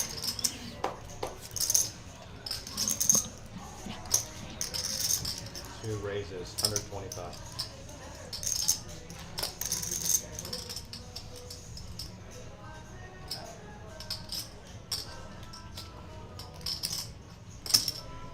Three raises, 425. 5 folds. 2 folds.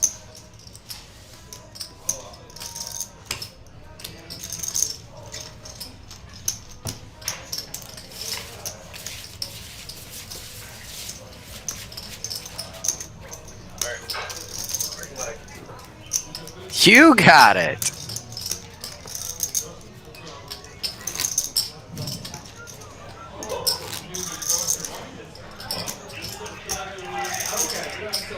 Okay, we might actually have this figured out. I hear a lot of cheering out there. Something in the other event is going down.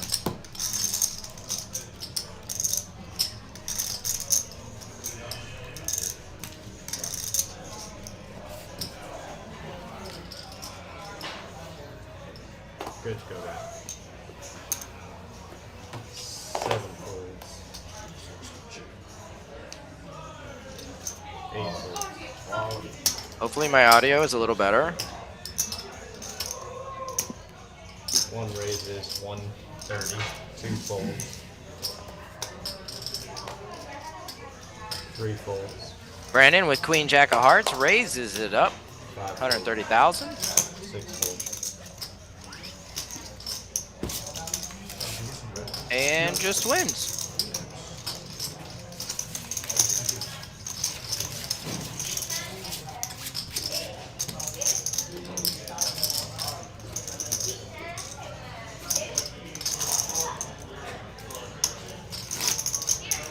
Another look at the chip counts there. This is still a very deep final table.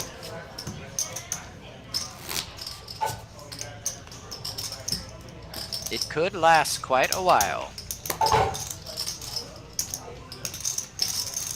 We're gonna put the trophy out there for everyone to see at some point. It is an Atlas trophy. Good to go, guys.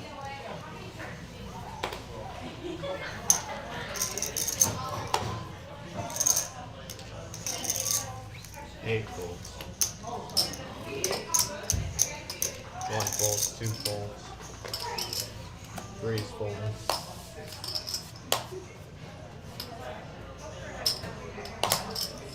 5 folds.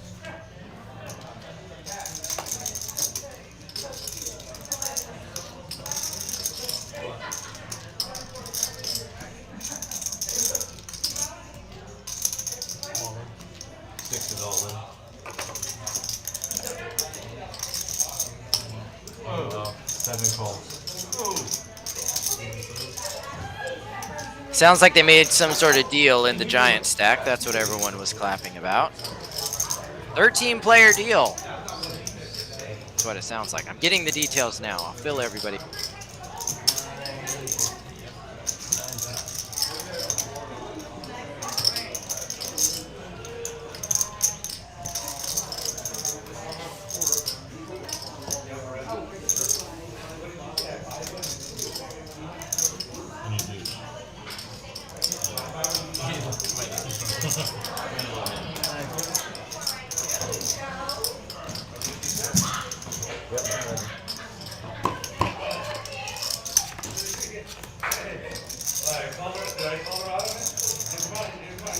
Okay, we have an all-in and a call here.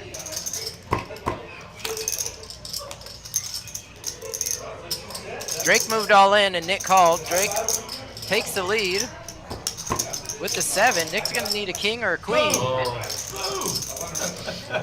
Hits the queen on the river. Roller coaster of emotions there. Went from ahead to behind to ahead.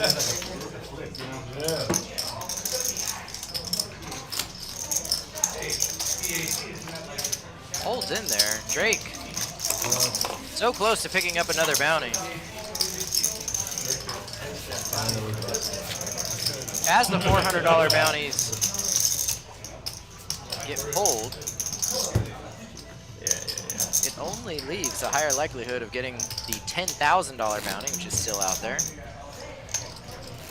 $5,000 bounties.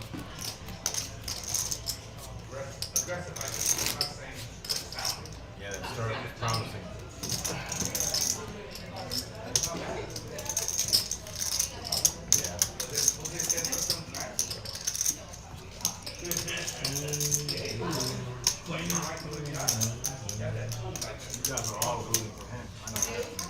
I kind of want to keep them bounties in play, maybe. I don't know. I don't know. The pay jump. I don't know. One folds, two folds. Three folds.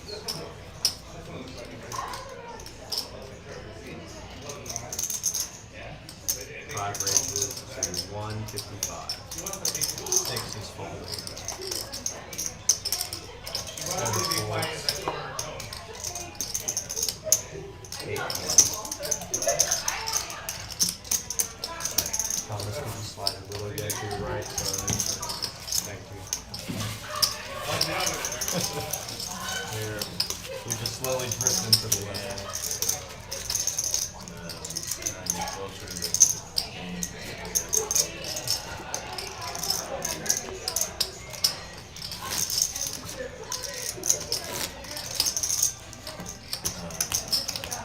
I assume Miami won? No, they caught it. Bad semi.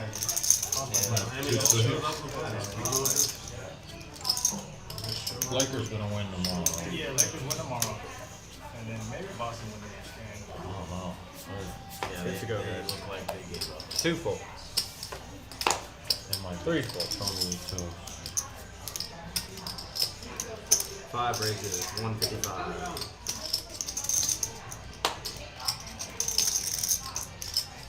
Six folds.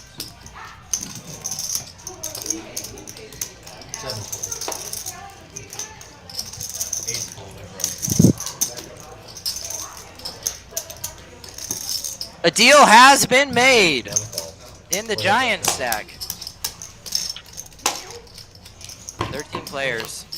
They're all taking $3,000, and the winner gets an additional $3,500. One check. It is a school night. It's just cool. 100.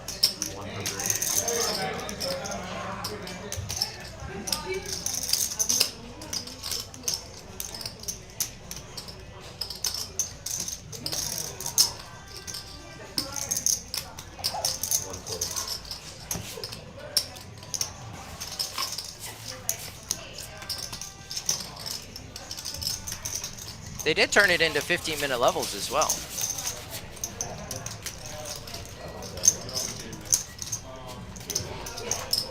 I think the main problem was too many chips. Is 50,000 too many chips? It was a giant stack tournament. It is the appropriate amount if it is a giant stack, that is for sure.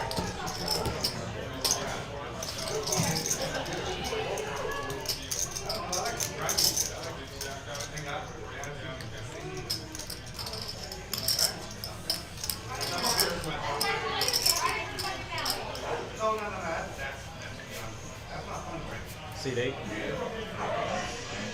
Good to go. Connor looking down at a pair of Cowboys. Three raises, looks like 150. Five folds, six folds. Seven folds, eight folds. Always fun to look down at kings. Even more fun to look down at aces, but kings at a 7-handed final table. Always fun. Especially when you flop top set. Yeah, kings are even better when you see that, see one in the window. Three bets, 125. Connor bets 125 and Tough for Sean to call here, but still does have the ace of hearts. Has some backdoor possibilities here, but decides to let it go. Probably the best decision here. Certainly against a set of kings. Yeah, that's tough to run down. Very connected board. Hard to float with an ace high there. Even if you get your ace, doesn't feel like it's a very good hand. So he makes a smart fold. Connor went to pot and on to the next hand. Who's that? Whoops. That's what happens when you start clicking buttons. Leave it up to Hammer. He caught with his hand in the cookie jar. You have one job. One job to talk. Don't click, just talk. Okay, I won't click. But wait, can't I show graphics and stuff too? I'm just happy I wasn't picking my nose when you picked my camera to show up on the screen here. 155. 6 fold. 7 fold. 8 fold. I could have been. 1 fold. 2 fold. 3 fold.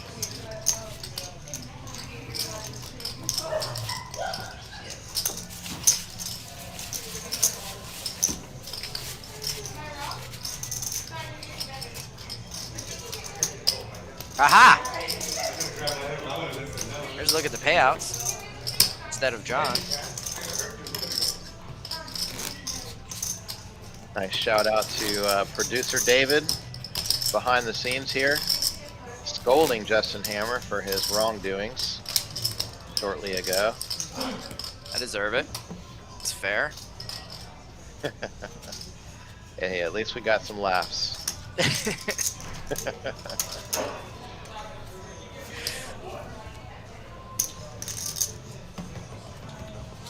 I found the graphics, the buttons. Actually, also.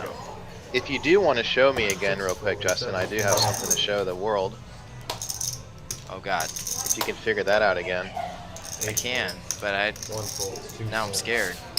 All Well, right. I was going to show everybody this new merchandise we have. Available for sale here at Texas Card House. Oh, there it is. See this hat? See, I didn't do PokerAtlas it. Tour hat. We have it in 3 colors, flex fit. We've got these hoodie jackets, PokerAtlas on the sleeve, zip up, and we have PokerAtlas shirts too, but I'm not wearing one right now. So lots Well, of Thank cool you for swag showing here. us the one that you were wearing. Yeah.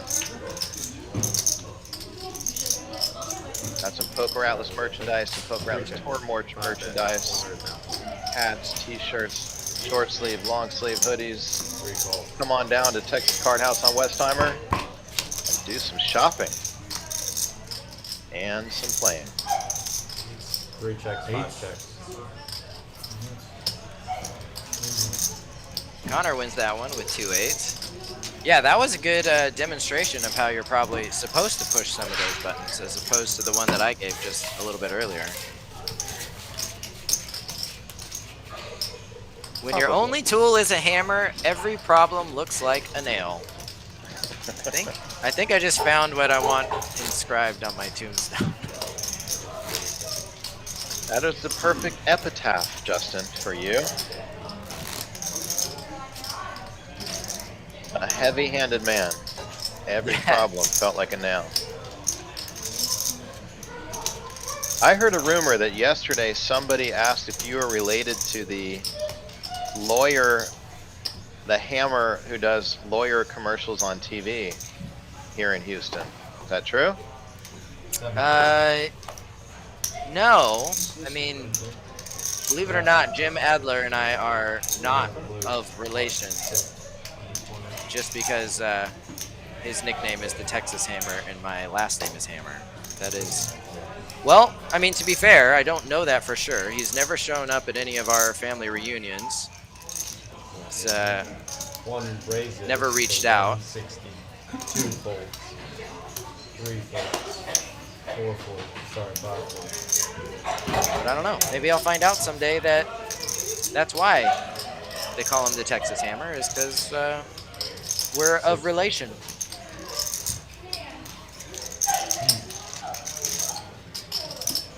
I would challenge him to run a tournament as good as you, More on Justin. 28. I would also. What, that was right on cue. They're gonna call me over here. Right. Floor on 28. Let's see if you can talk and be on camera at the same time. I have done it before.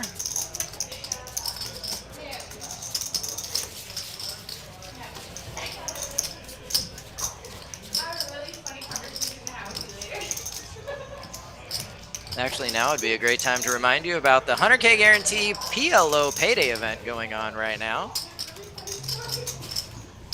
6 more flights after today. 2 on Monday, Tuesday, Wednesday. Day 2 is on Thursday. $400 buy-in, 100,000 guarantee. PLO payday event. We had a double great bad time. bonus. Today was the first flight of 7, and we got 62 entries. That's a great turnout for a day 1A PLO payday. So this will certainly crush the guarantee if I had to make a prediction. Agreed. I would make a similar prediction. Wes, floor. Yep. They're trying to get me over there. That's when I was out in Wi-Fi land trying to make it so that y'all could hear me. Apparently doing a terrible job. Well, apparently I was wrong earlier. I said you had 1 job. I guess you have 2 jobs. 1 raises to 160. 2 folds. 3 folds. So we had to swap out this. I remember when I used to have 1 They job. still haven't got their bounties from the last knockout. 5 folds. 6 folds. 7 folds. Jedi Master says he is in the epitaph business. Epitaph. Who has the bounty? Alright, let's go do it right now. Hold on, we're gonna. Alright, they're gonna do Wait, it. who's that standing? Who's that floor It's not a person? break, guys. We're just gonna do the bounty and card's gonna go right back in the air. Good luck. It can't be Justin Hammer, can it? He's talking on the microphone right now. No, I'm actually taking a break real quick so I can go do this. Seemed like we were trying to go on Are we the hearing your side. thoughts? Yes. If anything, Actually, I've been practicing my ventriloquist. Look, I'm telling them. I wanted everyone to be able to see. See this? That camera right there. I thought Shaw might be in the way, but he wasn't.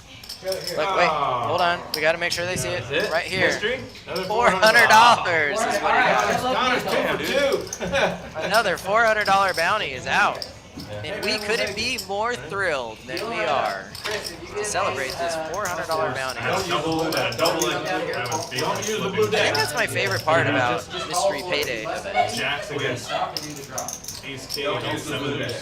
Is where else do you just hand somebody $400 and they look at you like you just told them their grandparents passed away? I feel like it's the only place in the world where here's a $400 gift. Yeah, the double knockout. And they act as though you said we are repossessing your car. 2 for 6 and At this stage in the tournament, that little $400 is like tip money. Yeah. Relatively Hopefully. speaking. 110,000. 2 5s. Yeah. Take the rest for 400. They don't seem too excited about the low bounties. Me? 400. But he drew. I drew. That's partly why I want to make the low bounties even lower. There's 7. Because if you're going to be disappointed no matter what, like, if I can make them $1,000 and they'd still be disappointed to get it because they really wanted to get $10,000. That's very true. I mean, even if the lowest bounty was 1,000, whatever it is, they're going to be disappointed. So you're right. Yeah. Unless we put some goose eggs in there, which we've talked about doing. That'd be funny. I've said it before and I'll say it again. I think it would be fun. It would be clever to do a mystery bounty where you had a $0 bounty, but it said 00, 000, so that when you were pulling it out for the sweat backwards, you didn't find out that it was the $0 bounty until you were super excited. That is evil. Evil in a good way? Funny if you're not the one drawing it. You think you just won the $100,000 envelope, and turns out all that money that you had spent when you sweated, peeled the 5th 0, all gone. You got to return everything. Everything you already had that money spent by the time you pulled it out, and now you have to return everything that you bought in your mind. You go back to your current state of affairs. Yeah, but it's most likely not you. Okay, we got a hand brew in here, and doesn't look like Drake's cards made it over the sensor, so we get a fun sweat here. Connor has ace-jack on a jack-10-10 board.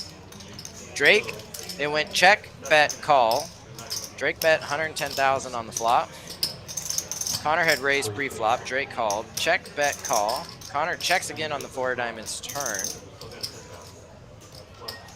This is a good spot for what would WSOP bracelet winner John Friedberg do in this spot? You got ace-jack.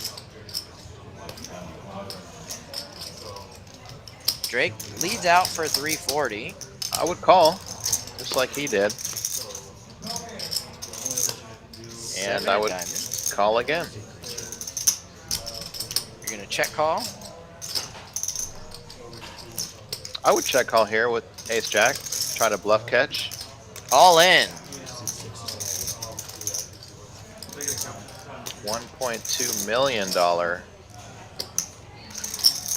bet. That is a tough call now, and unfortunately I missed a bit of the action earlier, so I don't quite know what happened, but I will catch you up. Connor raised pre. Drake called. It went check, bet, call on the flop and turn. I call here. It would be what you said. I mean, half his chips.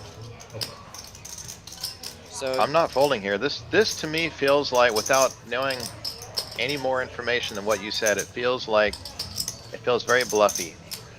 It feels like a missed king queen. I definitely call here. I have a bit of playing history with Drake. We used to play PLO. Actually, I don't think I've ever played a hand of Hold'em with Drake, but PLO we used to play daily for probably 3 or 4 months in Houston poker rooms. There's not a lot of hands you're going to triple barrel here. I mean, obviously a 10, it's a triple barrel, but like after betting and getting called twice, what hands are you firing again on that river? I mean, even something like 2 queens is, maybe you might fire a third bet in on the river with 2 queens, but there's just not a lot. I mean, king jack, you're probably not going to bet again. You're probably just going to check it back here, and pot's big enough.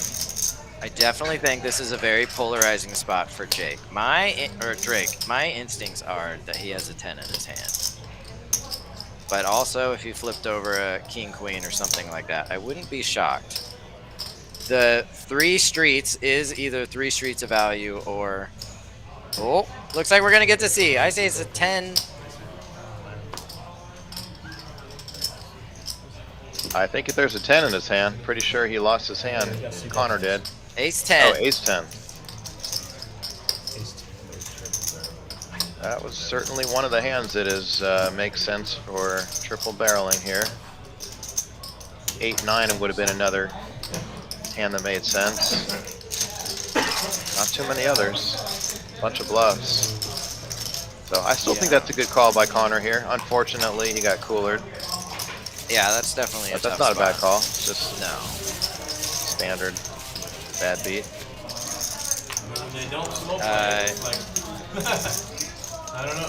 Don't get me wrong, Drake is very capable of firing it all in when betting is his only chance of winning the pot, so it's not like he is always going to be nutted there, as the cool kids say.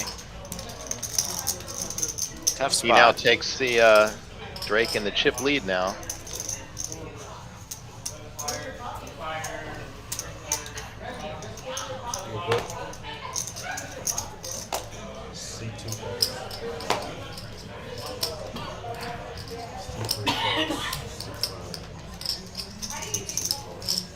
I would like to say I did say my instincts where he had a 10 before we knew he had a 10. Would like some. That might be the only thing I ever get right on a live stream ever. So I'm going to just take that. I'm going to take that W. Coming soon to theater near you. And then You I'm earned going it. to Earn the W, Justin. I'm going to shrink the font of the "when you're a hammer, everything's a nail" on my tombstone, and I'm going to add just a short little sentence or two about remember that time I put Drake on a 10 and was right. These guys are not wrong. You need to wake up. No kidding. No kidding. Do that. Especially this guy with all these Come on, Connor. I got one more James. in. Shake them up. You just, I think, just sitting in the wings, waiting, Take your top off or something. waiting for the opportunity to make an inappropriate comment.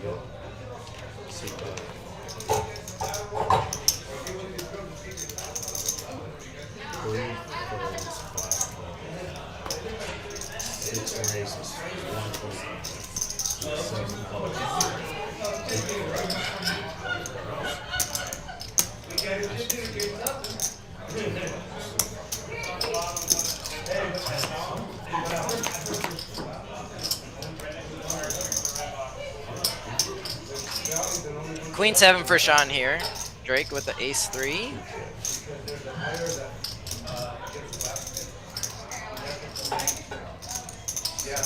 Drake raised and Sean called.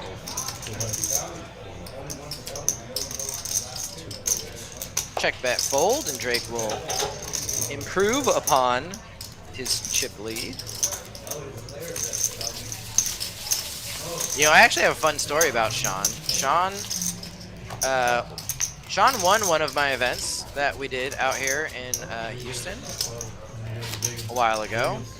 During that event, we had one of the subscription poker sites was doing seats into our event, so I told Sean about it. He got super excited. He downloads the app and he plays.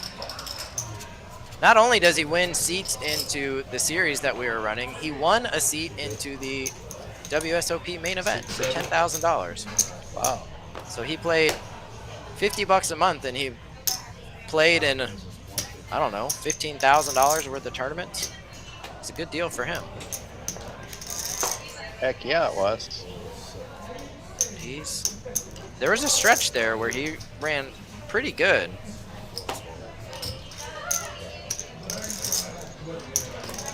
Very solid player.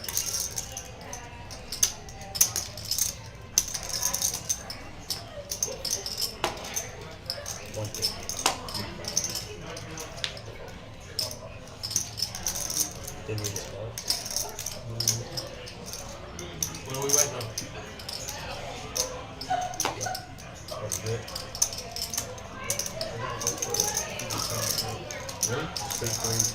All right, Connor versus David here.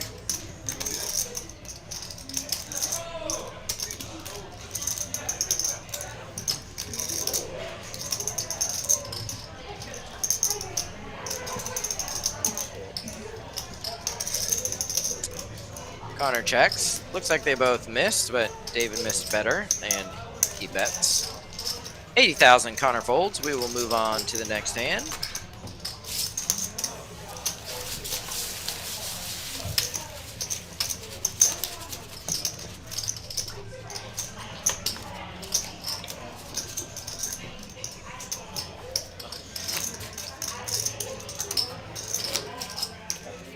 Drake with over 4 million in chips now.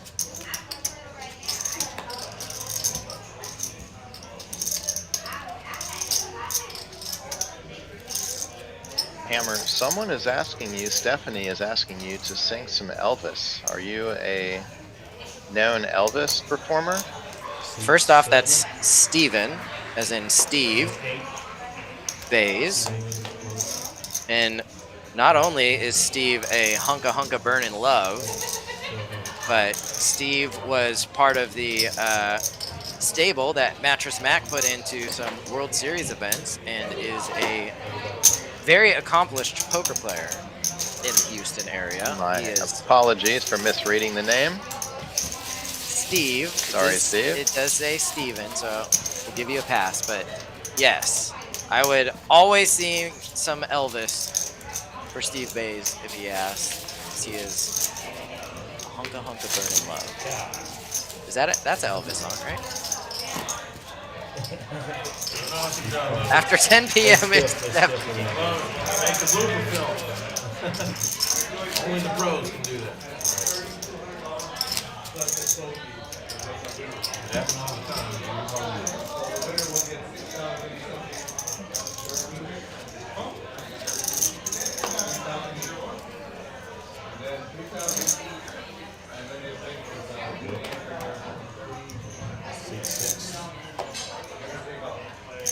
Steve actually works with Mattress Mac. If you ever go down there and want to purchase a mattress, he is a good person to talk to. And if you ever see him at your table, watch out. Man is a crusher. Does Mattress Mac play poker at all? I don't think so.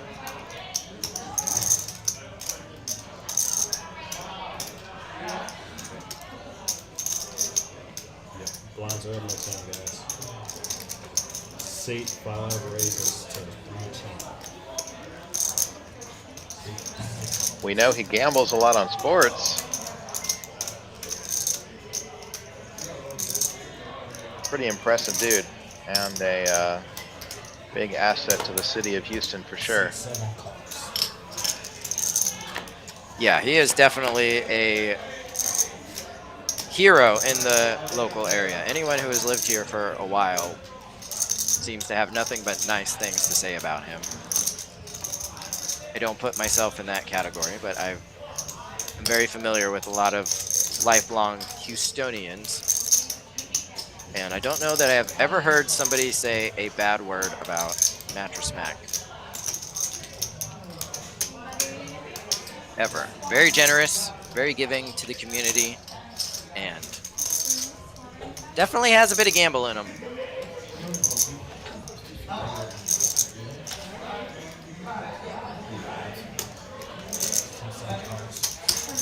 You guys are too funny. Very nice interaction. Thanks, David. Thanks, everybody, for watching. Appreciate having you here. As David has 2 aces here, and he's up against the set. I guess we can talk about this hand. David raised from the blind. Nick called. Yeah, we're get it all in here. David has the overpair of aces. Went bet call on the flop. All in, call on the turn. How much? 1.1. David's gonna need to catch an ace here.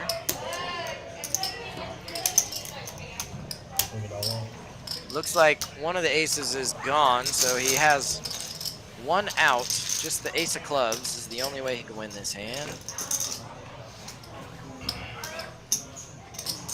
The 2 5s will be at just a cooler spot here for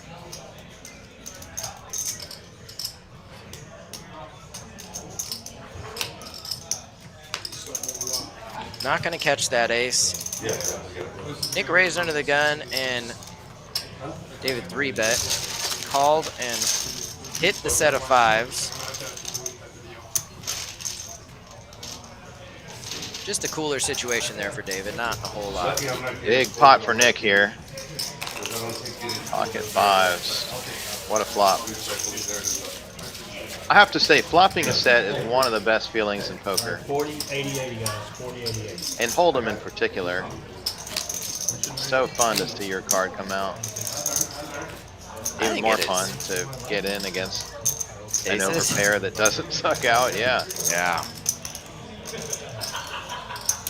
And those are the kinds of hands that you need to have to win tournaments, really. You either need your aces to hold here or just get lucky. Yeah. Flopping sets is a good way to win tournaments. Sure is. I say that because I have heard other people say it. It's not a from experience situation there. I won a big tournament once, and one of the most significant hands that I won was, coincidentally, flopping a set of 5s. Oh, wow.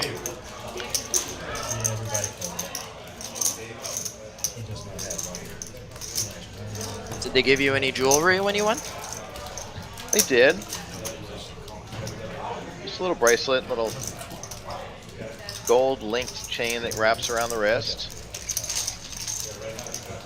That I don't really wear very often, but I've not had to pawn it yet. It's a good thing. Oh, nice. Congratulations. Thank you.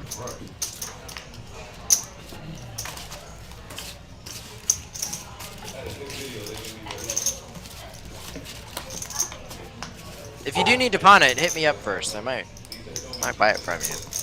You know, speaking of that, and by the way, by no means is the story that I'm about to tell suggesting that Doyle Brunson had to pawn any of his bracelets, but in 2006, I believe it was, there was a Card Player magazine cover with Doyle Brunson on the front holding up both of his wrists with 5 bracelets on each wrist, I believe. And in my garage at home, I have a very, very large picture of that magazine cover.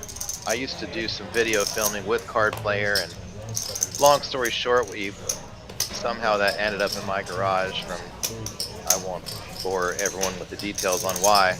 But anyway, when you looking at the large zoomed in picture of the cover of Doyle, who we all love and unfortunately passed away last week, he will be greatly missed.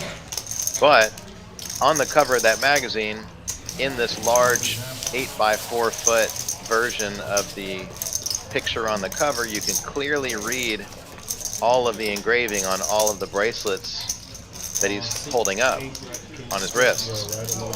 And many of them say other people's names. So it's a little known fact that when he posed for that photo shoot, or whatever you call it, taking the picture on the cover, he borrowed other people's bracelets.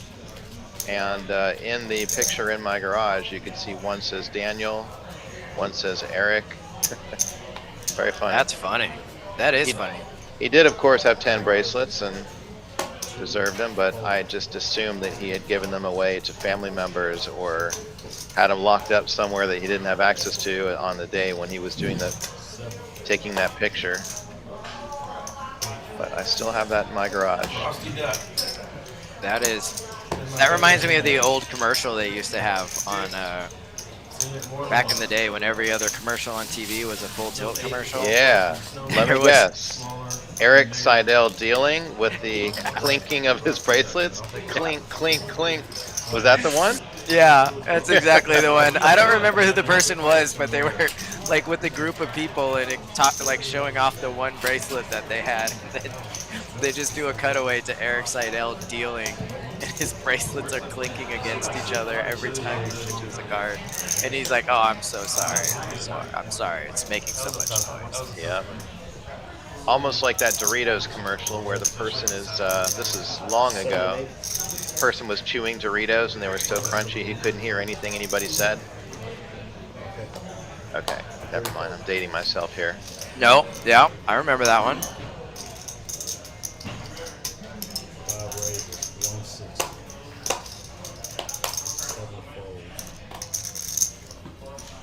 So I might be tapping someone else into the commentator ring here soon. Say what? I've been told we have a special guest here. That room is only for bracelet winners, so I'm setting the bar pretty high. If If they don't have a bracelet, I don't think you should let them in. That's Actually, just Justin, I don't think a non-bracelet winner is even worthy of co-commentating with you.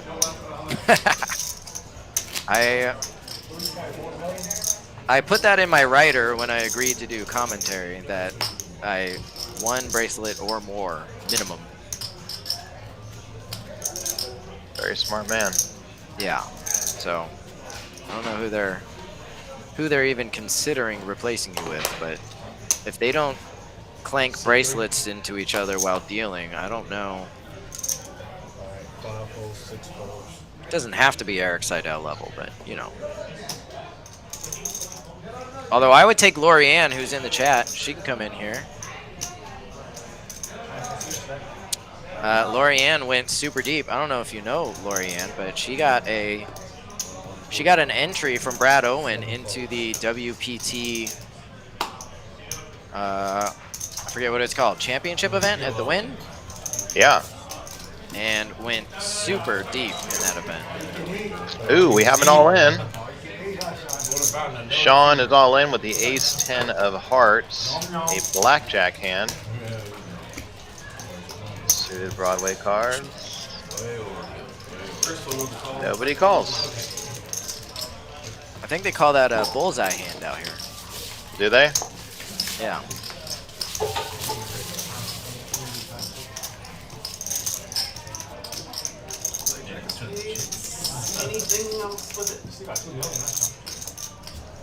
Koi Jordan Poker says, "Can I commentate?" You can participate in the chat. Yeah. We always appreciate having. Oh, speaking of, I haven't shown any of these graphics here in a while. Careful, John. You're always likely to come up on the screen Okay. here. Taking my finger out of my nose. Go ahead. Yes, good. Oh wait, no, now they're playing. Okay, wait, I got it ready though. I think I have the right button clicked. We're gonna do it on the next one. I wish you could show our PokerAtlas playback. That'd be cool. Oh yeah. First card is the queen. Bet we could. Excited. Should I just start clicking buttons? Click them all. Keep on. I saw a look of panic from our You know what we call that, Justin? We call it P-Life. P-Life. Inside joke. Sorry, guys. P for playback. Yeah.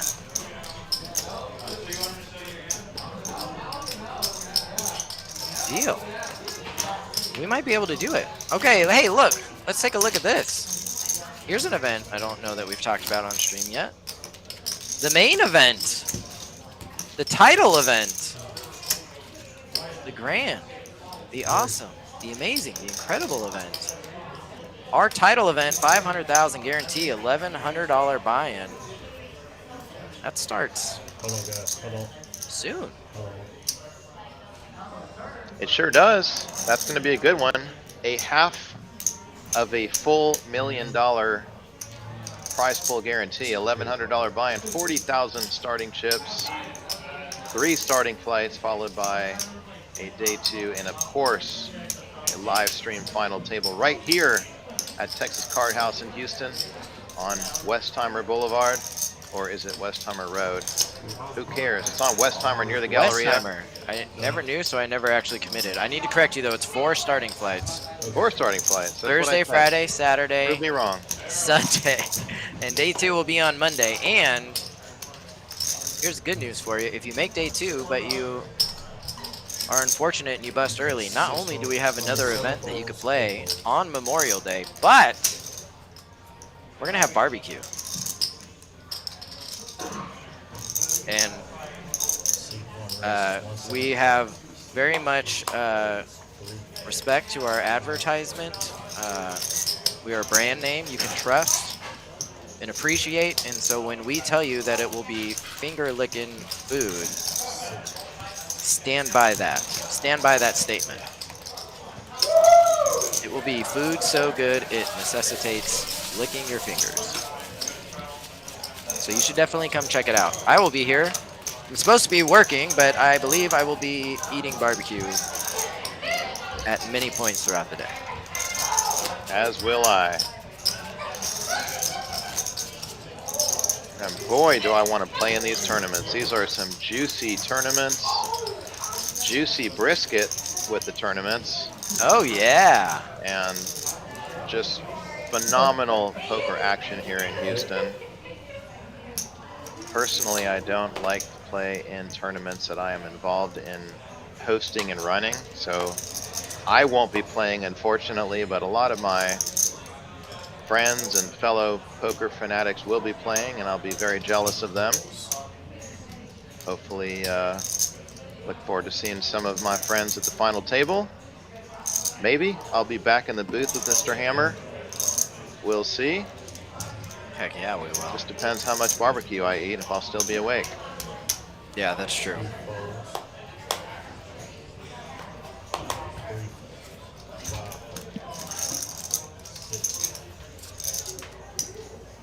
Justin, we do have a small correction. Miss Lorianne has informed us that she won the WPT World Championship package from none other than good friend of mine, Andrew Nemi. I'm sorry, Lorianne. Not Brad Owen, who I also consider a friend. Both very nice guys, very talented gentlemen. Checks. Yes, sir. That's my bad. Yeah, it is your bad. You had one job. One job. 2 jobs. I have one more job. Okay, to make it up to you, Lori, I will eat some brisket for you. All right, we got a 3-way hand here. Queen 10 in the lead with a pair of 10s. Pocket 5s this time. No 5 on the flop, and a Jack 4 who doesn't have much. I believe this was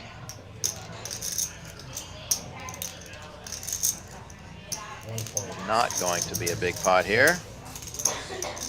Looks like a bet takes it down. Thomas with the best hand, pair of 10s. He's been playing pretty conservatively at this final table so far, so players giving him respect as they should. Something else I want to hit up on here real quick. We've talked a lot about our tournament, but they also have cash games going on here at Texas Card House. We've got promotions coming up in June. $2,500 a day that they are giving away for high hand, both no limit and PLO. $20,000 worth of drawing coming up. The reason I bring that up is because, are you aware that you get an hour of free play for every tournament entry that you have here? Texas Card House in Houston. You play in an event, and then you get to play an hour of poker for free.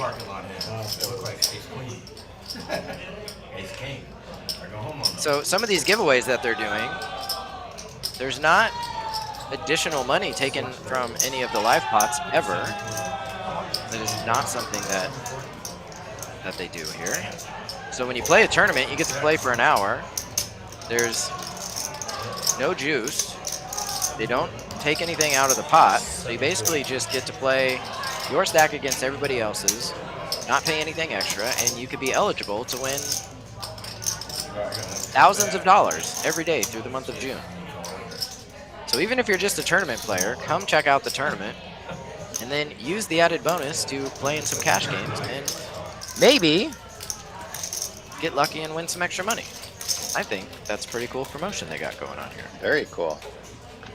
So we see Connor shove with the King 10. Nick is considering a call with an ace. I think he's going to do it. He's got no players behind him.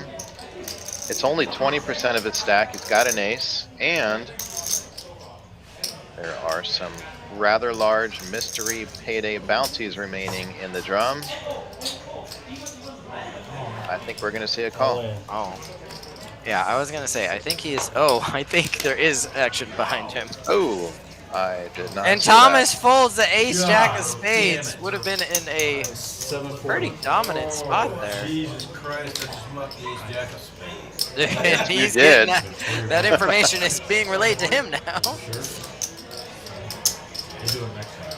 What do you got? I don't know. Fives have been hot. Maybe it was. We can do an after the fact analysis. You can get it. Let's get to the river and decide if it was a good fold or not, shall we? Boy, if Nick steals the bounty, the payday bounty, he will be upset. Well, a 4 or a 5. King 10 is at risk, and now 4-1. 4-1 to be eliminated. More now. 10-1. No, still 4.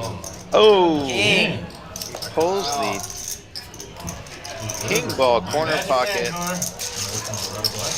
10% chance, got there. Already double. I don't know And if you. I think Thomas is probably pretty excited he folded the ace jack of spades now. I think the side pot that he would have won would have been. Yes, you are right. Yeah, well, it would have been, he would have been about even. Would have lost the main pot. Won enough to get back up to where he was. It would have been close to that, I think. But I don't know if you could see what Shaw is doing. David, he is, he's trying to gamble with the bounties that he's won already. He's putting them on the table and offering red or black. If anyone wants to gamble for the $400 bounties. He has also been offering to trade them throughout the event. He actually tried to buy the bounty from the player who ended up winning the $20,000 big bounty. Right before he went up there, he offered to buy the pole for $1,000.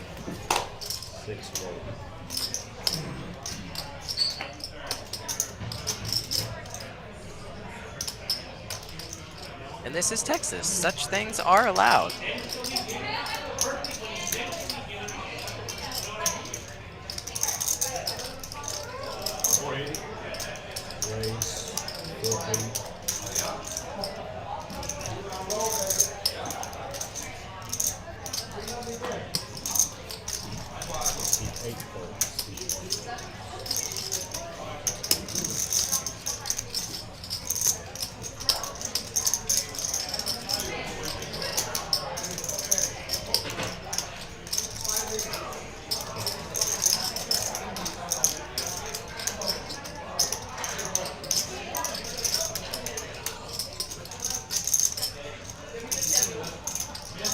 David with Queen Jack of Hearts here.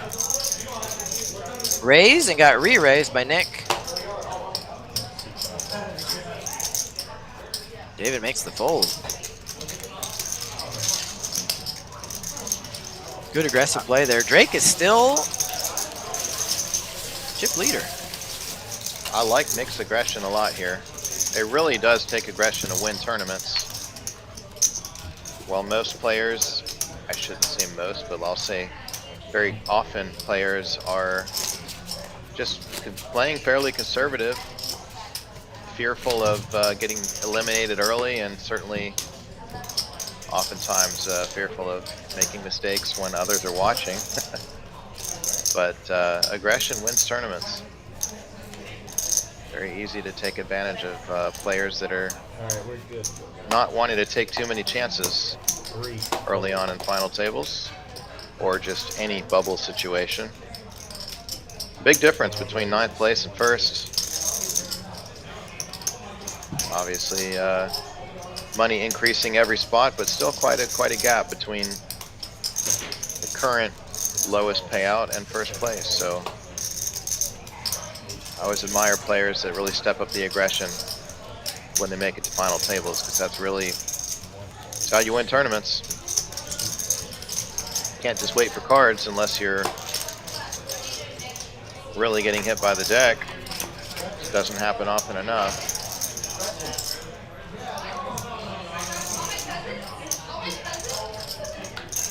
Drake here in good shape with his ace-10 versus David's 10-8.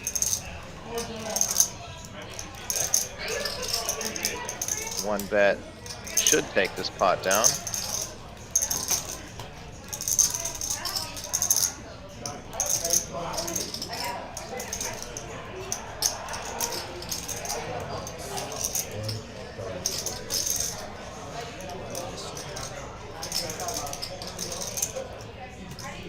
And when I say one bet should take this pot down, I was suggesting one bet from Drake. In this case, however, David bet. Drake has called. We'll see a turn.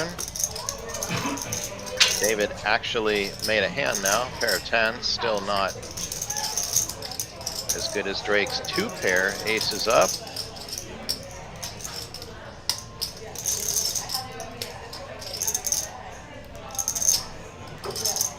David checks. This time Drake bets.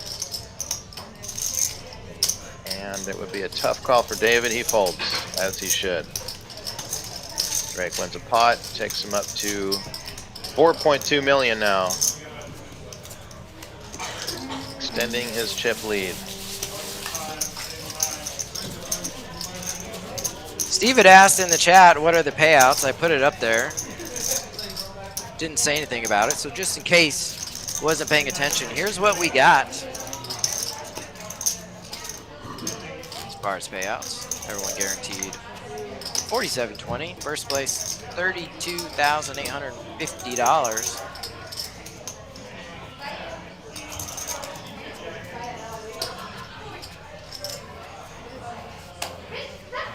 For those of you wondering how I've gotten so good at showing graphics in such a short period of time, hold your applause. I've been clicking buttons and learning. And I haven't accidentally shown John again for quite a while now. I think I got this under control. I'll take the under.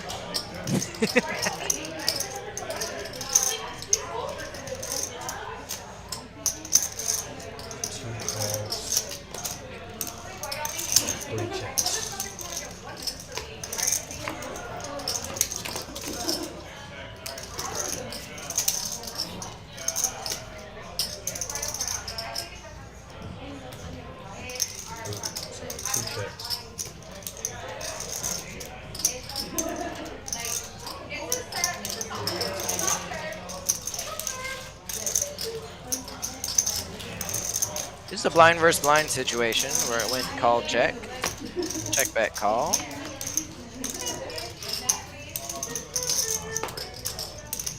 John has a gut shot. Connor has top pair, pair of jacks. Check, check. Very under-repped jack there. John check, waves the white flag. See if Connor. Check, check. Connor also checks, shows a jack. Fine, taking down the pot as is.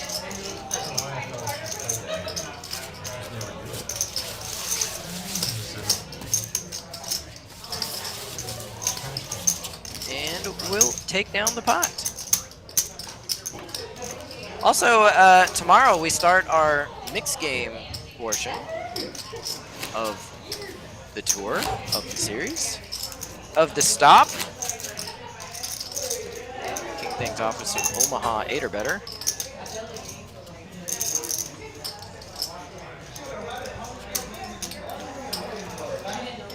You know, the first time I ever played in a Omaha game, I hardly even knew how to play Hold'em, let alone Omaha.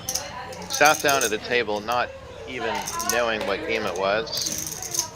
And a gentleman at the table was trying to explain to me what to do with my 4 cards. He was saying, oh, you use 2 for high, 2 for low. Made no sense at all. But I do love the game. That was about 30 years ago. Been a while. 30 years ago? It was in 1993, Tucson, Arizona. I was a sophomore in college and just discovering poker. But anyway, Yeah, Omaha is such a fun game. And it's such a nice change to play mixed games in Omaha to kind of break away from Hold'em, which is what most players, and certainly I, play more frequently than any other game. So happy to sprinkle in some mixed games here in the PokerAtlas Tour stop here at Texas Card House Houston. I wish I could play myself. Yeah, absolutely. I would be locked and loaded for this upcoming week if I was available to play. We got Omaha tomorrow at 2 o'clock. On Tuesday, we got Stud 8, Omaha 8, OE, the mix. Horse on Wednesday. And of course, we have the 10-game mix that's happening next week. All of those events are at 2 o'clock. 10-game will be on Sunday. We got an all-in here. I believe Brandon raised to 180.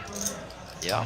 Sean ships it for 980 with a pair of 10s. Brandon has an interesting spot here. I believe he will call. I certainly would in his spot, and he does. He does indeed. On a coin flip scenario with a mystery payday bounty possibility at stake here. See if Brandon can spike a K or a Q without Sean hitting a 10. Or we could just have an action flop here, a 10 Jack X would be fun. Ooh, that's pretty good flop for 2 10s where you got the 10 of clubs on a 3 club board where King Queen has no club. Even a better card. Yeah, you didn't want to say. Couple of outs here, a non-club jack for the King Queen to win, or else Sean will double up, and he does just that. Sean's pocket 10s hold against King Queen off. And he doubles to 2.1 million in chips, putting him in 3rd position currently out of the final 7 players here. Event number 2, our $600 mystery payday no limit hold event here at our PokerAtlas Tour stop at Texas Card House Houston on Westheimer. Got a dealer change coming in. What's going on, man? We digging a new blue deck? Yeah, we did. Yeah, I know, right? Daryl coming into the box. Good job by Chris. Chris works at the TCHs out here. He has for a long time. Big Niners fan, unfortunately.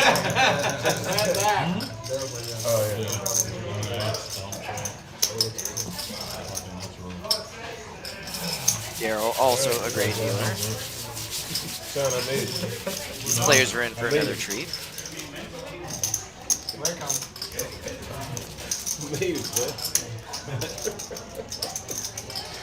knew you'd be happy to see me here, man.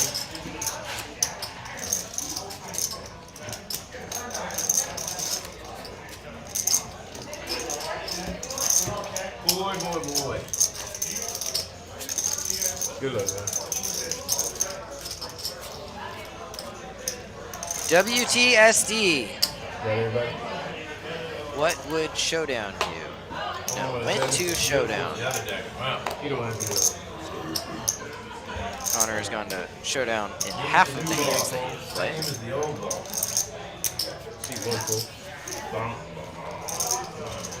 Hey, who took my damn... Does anyone ever have anything over control? Jedi Master wants to know. I think I could. If anyone could do it, I could have things over control. Sean raises with the ace-3 of diamonds here. Out of the hijack. Action is on David. Gets rid of the king 10. Drake has him out kicked. Ace-4 of hearts that he throws into the muck.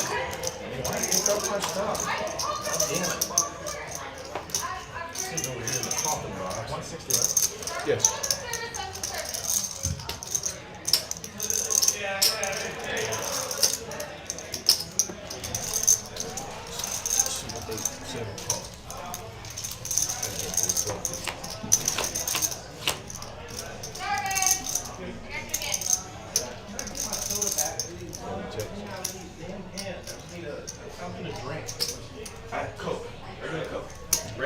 Two bets, 150. Yeah, it's Heater. Start of the heater. Any luck, Justin, trying to click buttons and figure out how to get the PokerAtlas playback to show on the stream? Yes, I'm gonna do it. I dare you. You dare me? I dare you. So did you have, man. I get you another. Well, you know how hard Next service. Yeah, the guy. The deal was here before you started out there. He's a good dude. Does anybody wonder what the PokerAtlas playback is? Well, I'll tell you. It is our first of a kind start to finish chip count visualization for every player in each tournament that we will be publishing for each tournament. Pretty cool graphics.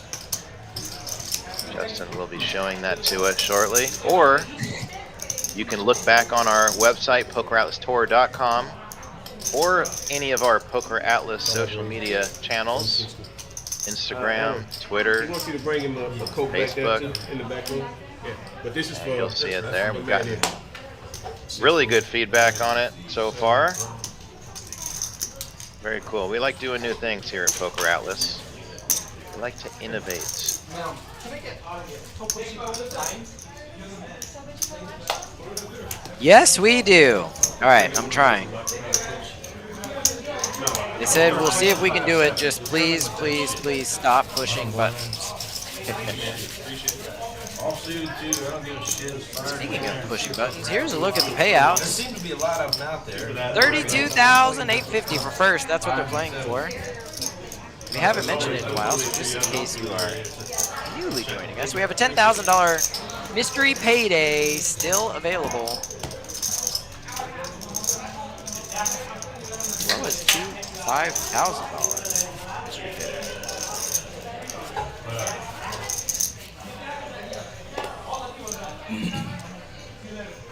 Yeah, you got to see 2 folks. 3 folks.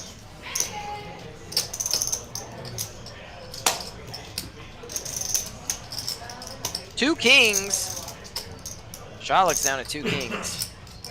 I believe John said earlier there isn't much better than looking down at 2 kings. In fact, probably only one thing better.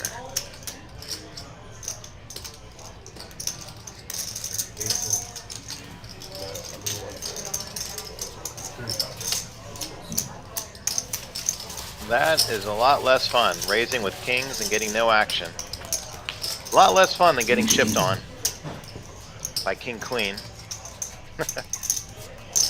Or two. Yeah, that makes them even more fun.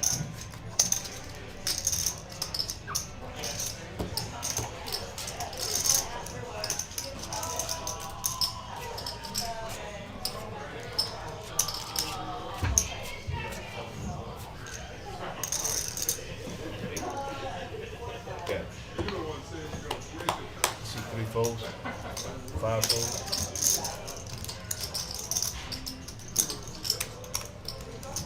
6 raises, 215. Drake with an ace raises to 215,000. Smooth landing there. 8 folds, 20 folds.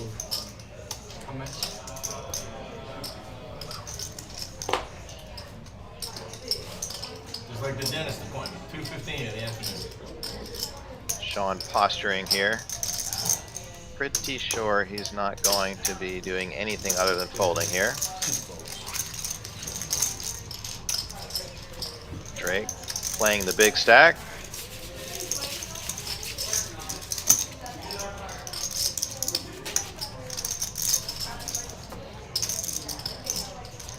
Thomas now the short stack with 1 million in chips, 1,025,000 to be exact, 13 big blinds.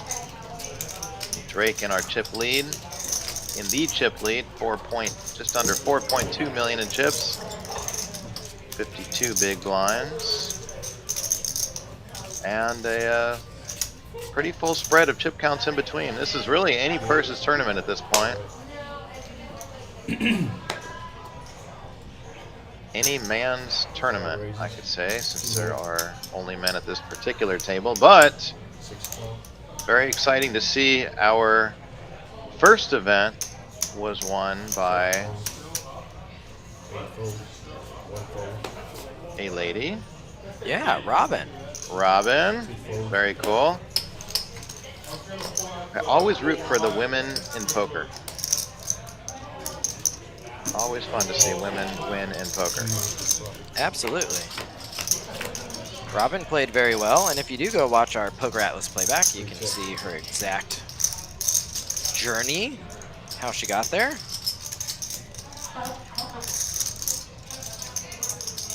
A7 Probably. Jack. Sorry, flop. Continue on. Yeah, I was gonna say probably one of the best things about her win, in my opinion, and I heard this, so I hope this is accurate information. I heard others were proposing a deal, some sort of chop at the final table. She said, no thanks, we're playing for it. She went on to win it. Always fun to see that happen. To turn down a chop and then go on and win, those are actually fun stories. Most people will tell you the story about the person who refused the chop and then was the next one out. Always. That's usually how the story goes. Yeah. This was one where she refused the chop and then got first place. I don't think that story will be told much at chop negotiations. It's usually the other one. Spencer wants to know who is the favorite to win. Look, I can prove it. Spencer, who is the favorite to win?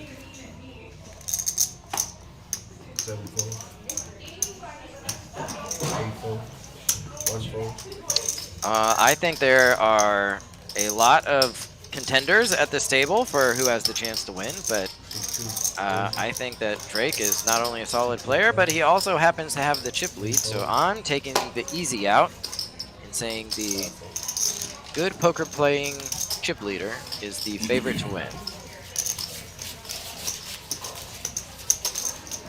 I'm gonna take a bit of a longer shot here. I'm gonna say Brandon. And I'm not suggesting that Brandon is the favorite. That's not what I'm saying. I'm just picking him to win.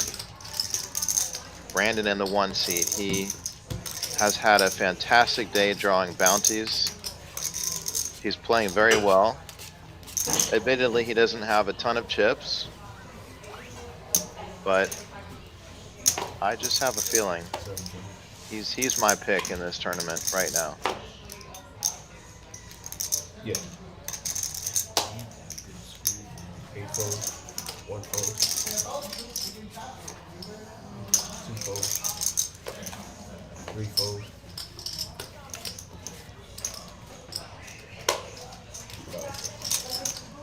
But again, I do think any person can win this tournament. I think the field is quite level right now. Everyone is playing pretty well. Everyone's got enough chips to do some damage.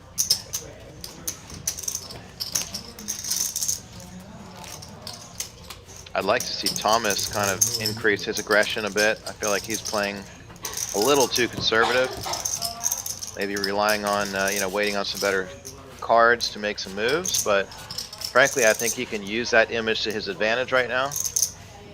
Whenever player is kind of being very selective, and I think other players are probably noticing that. Those players actually have way more ability to make moves, get credit for bigger hands and what they might actually possess.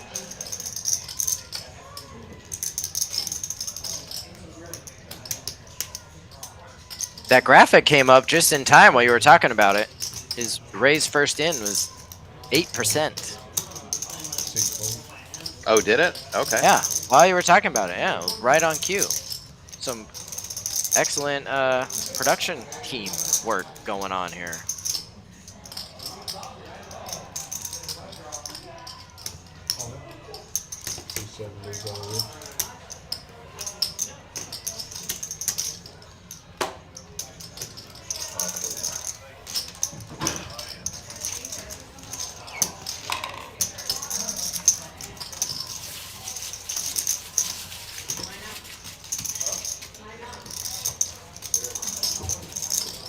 I could see Nick winning this tournament too, though. He's playing really well, aggressive, as is Drake. Sean. I mean, again, this is, you know, there's some solid poker going on at this table. Yeah, I have some level of experience with, I think, everyone here, and they are all pretty solid poker players. Lorianne says she's going with Connor because he seems kind of stealthy. Yeah, it's a good point. Who do y'all think are going to win this? Who are your favorites?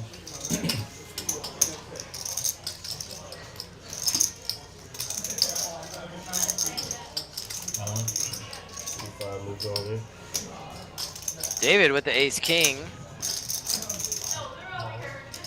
Ooh, Drake's calling too.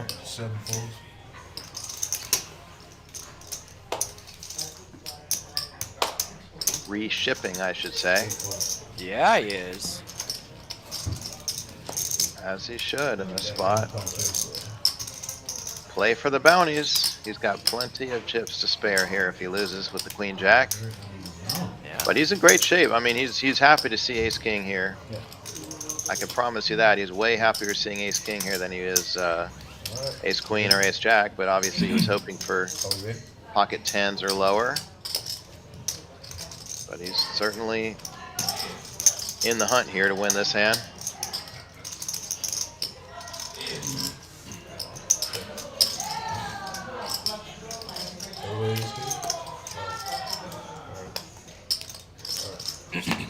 David will be at risk with the ace-king. Less so now. Less so now. He's hoping for the 10 of clubs.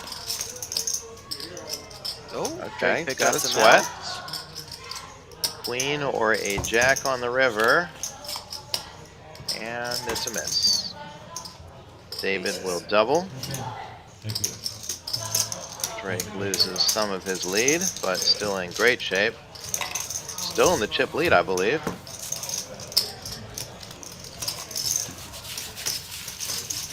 Yep, still in the chip lead by about 600,000. Not bad. So Steve, or some would say after 10 o'clock Stephanie, Steve Bay says Nick or Shaw. That's David Shaw. Those are his picks to win. I like this one. This is, I think it's pretty obvious Hammer takes this one home. Says Quay Jordan Poker. I think that's a solid take. Valkid Poker sent $1. I just don't mind doubling you ever.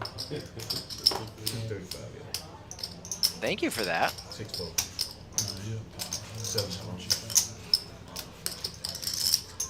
What bounties are left?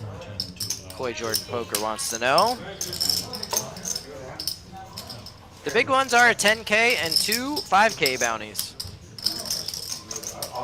So basically half of them, nearly half of them, are 5,000 or more, and then everything else is $400.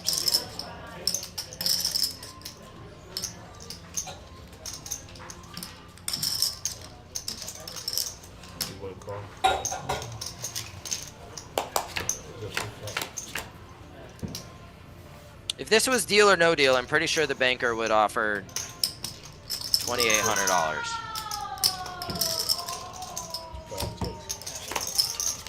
Thomas's VPIP is going to go into the negative at this rate. That was a comment from Full Nelson, not myself. I was reading it out loud. I don't want Thomas to watch back and think that I just said that out of nowhere. Participating with the chat. Just a friendly reminder, hit that like button now, subscribe to TCH Live.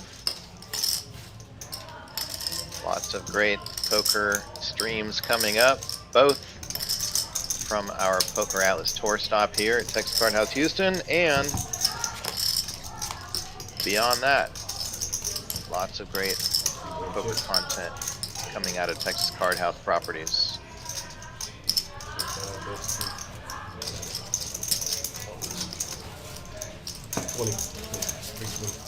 David Spencer. bets with the pair of 8s there and takes it down. Yes. Yeah. Looks like Spencer and I are both in the Brandon camp. Nice hand, David. Spencer says he's got like 20,000 in bounties and is good enough to win the tournament. Yeah. Over Certainly 20,000 for sure. I agree. He's a good player, but he also has luck on his side. Unfortunately, he doesn't have a lot of chips right now, so it's a longer shot than some of the other safer picks here, but 2 folds. 5 raises. 235. more fun to pick the underdogs anyway. 6 folds. 7 folds.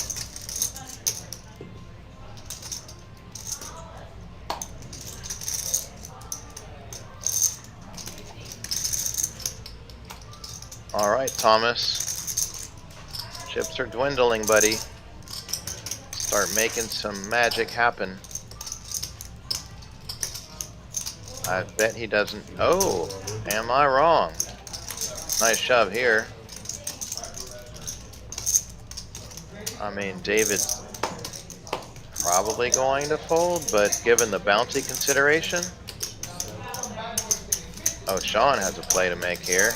Has a decision to make, I should say. If he thinks that David's been open raising a lot with weak hands, he could chip here and isolate and try to get heads up against Thomas, which he would love to do when he sees the cards, ace 10 versus king 10. But this is tough to do much here with David behind you, not knowing how strong he is. You certainly don't want to be attempting to get a bounty here and only find that you are the ultimate bounty that is being received. How can he be ahead? I'm like, dude, I gotta make something on this. He's actually ahead. Thomas pretty darn happy, as he should be. One time, I mean, I've played a single freaking hand, a single hand. It's the best thing I've seen. Queen 10 first and not king 10. Anything with ace 10. Will and 8 come. Anything with a 10, my God. Jaw run's pretty good. He's live. Ooh. Close. Yeah. It's gonna be an 8 only. Plus the bounties. Rashad a win. Queen. 10K and 2 5K. Not gonna do it. But you don't know what I'm doing behind you. Oh, look at Thomas. Got his rally hat on. Whoa. Drum beating the rail. Got the pack of Marlboro Lights in his pocket. That energy is contagious. Yeah.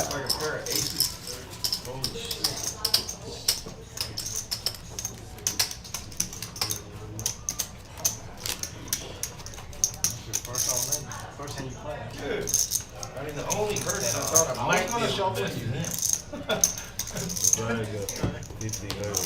No, with him thinking about calling, I'm like, if the both of them call, I'd love to be triple up, but probably. Oh, yeah.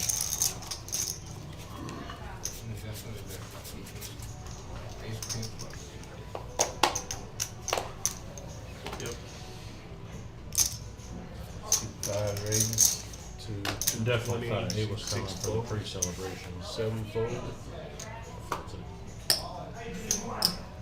8 fold. 1 fold. Thomas back to his comfortable self here, folding.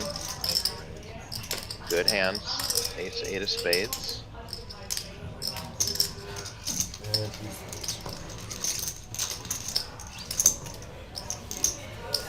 And David takes a pot. Little aggression goes a long way in these tournaments. Blinds are 50-100 with a 100,000 big blind ante. Yeah, I think I fucked you. 51-1. On open, he just rips, and then. No, he's probably ripping 7 big. Yeah, he's real. David Absolutely. showing our highest percentage of pre-flop raising so far at this final table at 32% of hands. You do. Connor in second at 20%. Now he can fold for 8 bucks. Action's on Drake here with the 4-5 suited. 6 raises. Makes a raise. 7 fold. It's just, yeah, one. Come in. So, this is a... I love hands like this. Because when big cards come, for example, ace comes, you get credit for the ace, but when the small cards come, you actually have a big hand. So these hands play well. Thomas, I think I just saw folded the king, queen of diamonds. Brandon sticking it in here. Pocket sixes, which crushes Drake's 4-5. Especially with Connor's got 2 5s. He folds.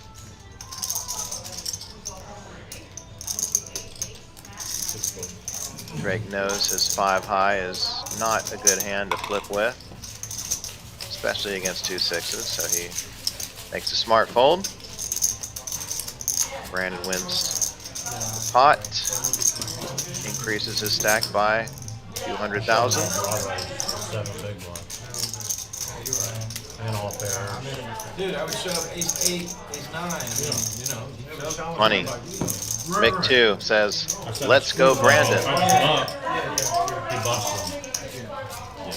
Right, if it's passed to me and I push, he calls. Good question, Full Nelson. But King 8 looks too good to me.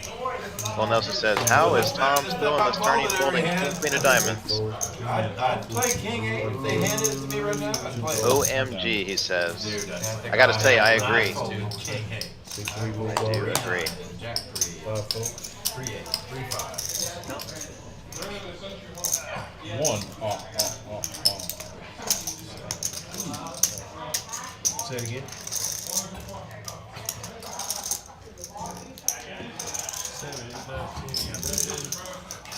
8 feet. Ace 8 and 7 8. What's that? No, that was just ace high. Very easy. Yeah, what good ace? Why were we on there?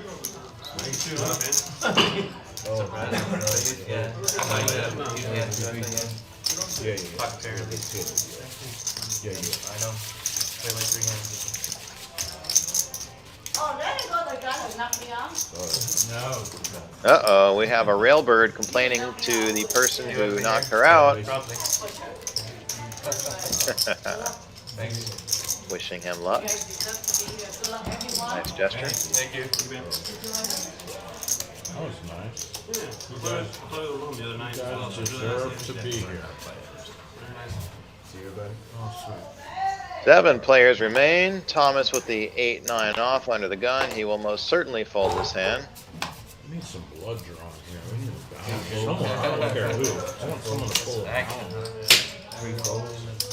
Brandon folds the naked ace. Connor folds. David, the 4-5 of diamonds on the button, makes a raise. I can't get a bounty this hand. Gets called by... Right at 2. I think I saw someone call. I think Nick called. Oh wait, Nick is thinking. He makes the call. Alright. And we'll see a flop. Let's call him. 3 ranks at once. Jackson 9. That is an action board. Nick flops the nuts. 9-10 Jack King Queen. Queen King. David though has a flush draw.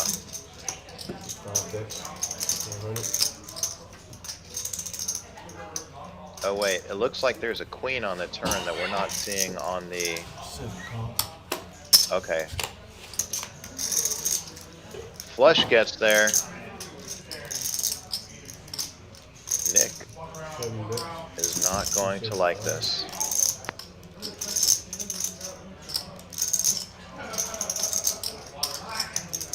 I believe there is an issue with the graphic overlay I can see on the board. Jack 9-10 Queen 3 with diamonds. David ships it all in for 1.8 million. What is Nick going to do? This is a very tough fold here. David did raise. It's hard for Nick to put him on diamonds here. He could certainly put him on ace king, which is a bigger straight. Oh, I think Nick is going to call. This is 1.780. I think Nick is going to call this hand thinking worst case he's chopping. We'll see. It's a big call. It's for a lot of his chips. It's a bad spot for Nick here. David has a flush here? He sure does, yep. The overlay is not showing correctly. There's diamond hit the river.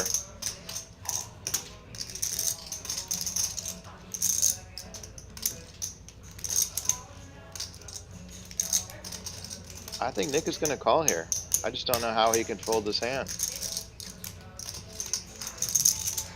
In a heads-up pot like this, button versus blind, is just so hard to put David on anything other than a king.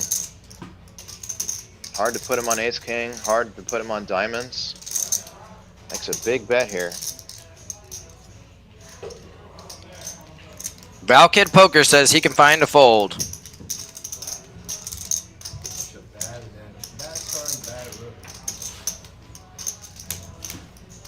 I promise you, if it didn't come a 4-card straight on the turn, he's absolutely calling. He's less likely to call knowing that it might just be a chop. It's no fun to kind of risk all of your chips, or most of your chips, just for a chop, but I do think he's going to end up calling here. It's a tough fold. Specifically because of the blind, or button versus blind scenario. Always hard to give credit to the button raiser.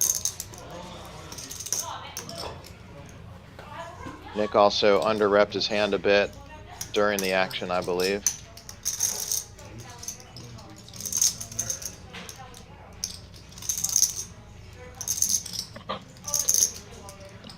Steve says he'll fold too.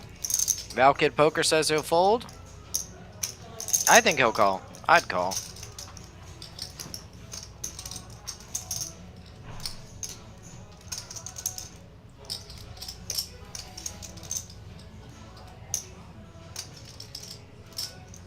This is one of those things where your gut is telling you, or maybe your head is telling you to fold, your gut's telling you to call, and you're going to call, and then you're going to see the hand and say, damn it, I should have listened to my...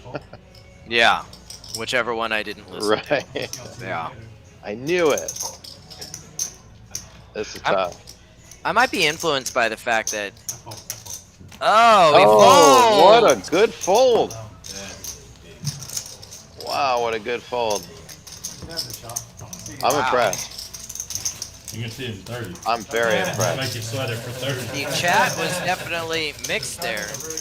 Seemed like Alex Optional actually got in the he's going to call after he had already folded. That was a strong prediction that he made. Yeah, the graphics didn't show the card. I think there was an issue on that one. But the river was a diamond. That's the most likely scenario, right? Yeah, that's why it's a good bet. Very low.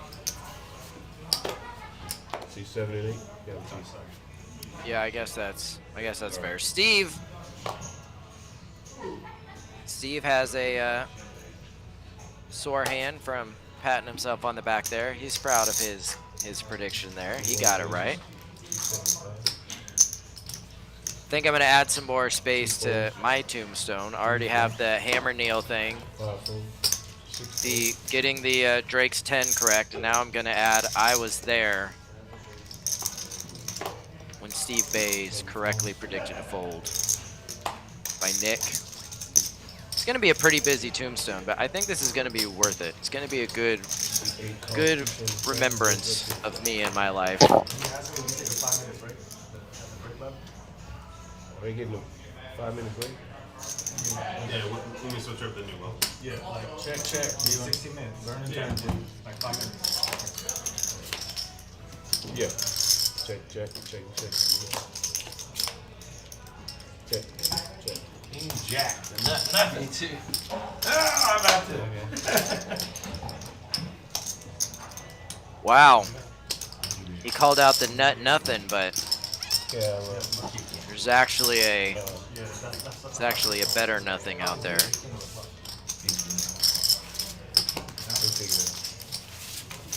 Luckily, they both had the same hand there. Where's DJ? Says Steve Bays. Yeah, but I'm not going. I'm not putting it all in. No. Talking about DJ the TD, he is in California. If you're talking about DJ, the poker player. I think he's floating around here somewhere, actually.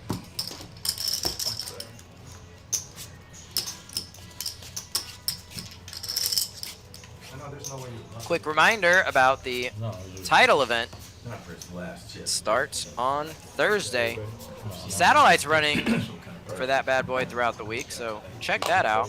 If you want to get in for only $175 to that $1,100 event, plenty of options for that. Two a day come Thursday. Not right now. It's too late. Muck a king there. He's too good. Man, I wish he had ace king. He wouldn't have mucked ace king. Yeah. There's no way. Kick off? No, no. Or I made a great muck at the FG to me. You made a great muck. Yeah, but ace king, we wouldn't have made that flop the way it was. They would have been pushing and shit. I was trying to slow play my king too. I should have just. Whoa, I am working on my graphics pushing button, but that wasn't me. Oh, that's what we're playing right now. 200K guaranteed, no limit hold'em, mystery payday.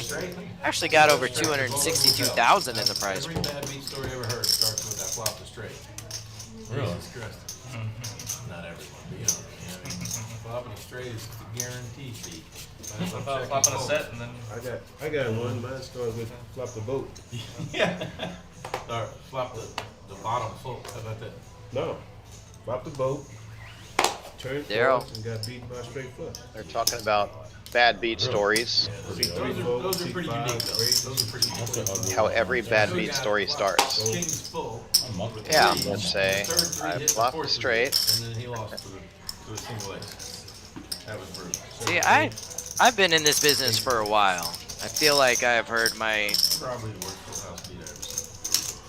I don't even think saying I've heard my fair share would be a reasonable thing for me to say, because I've heard more than my fair share of bad beat stories, and I would argue that most of them start with, I limped under the gun with aces. Will we get a 5-minute break? No, not yet. 13 minutes. How much? 13 minutes? yeah, I'm gonna level check it. 315. Some bad beat stories start something with, One fold. was at the final table, and Yeah. dealer started telling me about a hand.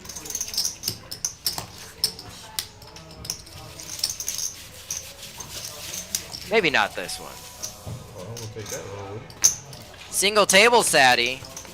We will be doing sweats for the main event for sure. We actually did quite a few of them for this event. We did $60 sweats. Yeah, I mean, right before that time, just get somebody to borrow. We just have to kind of watch that. $60 sweats for these $600 seats. Tons of fun. Those are so much fun. Love those sweats. See everybody? This is very much a Houston thing.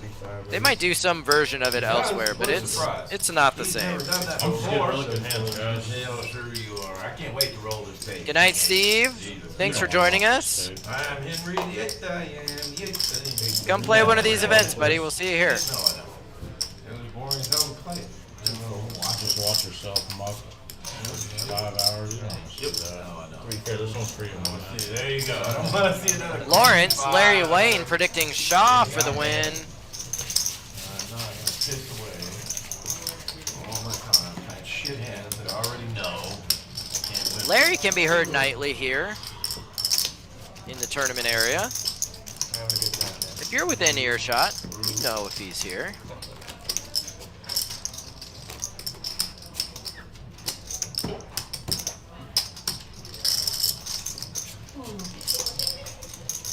Nick in the chat. Wow, Shaw's got a lot of support in the chat. See, 8, 7, and 8. Good. See, 6 fold. Team David here. Spencer, Nick, Larry. Who else is rooting for Shaw? 7 fold. 8 fold. 1 fold. 2 fold. Nick says I need to make my return to the commentating booth. I play that. I play. I'll sell you my seat, Nick. Took me quite a while to find the commentating booth today. I think I sat in every room in this place.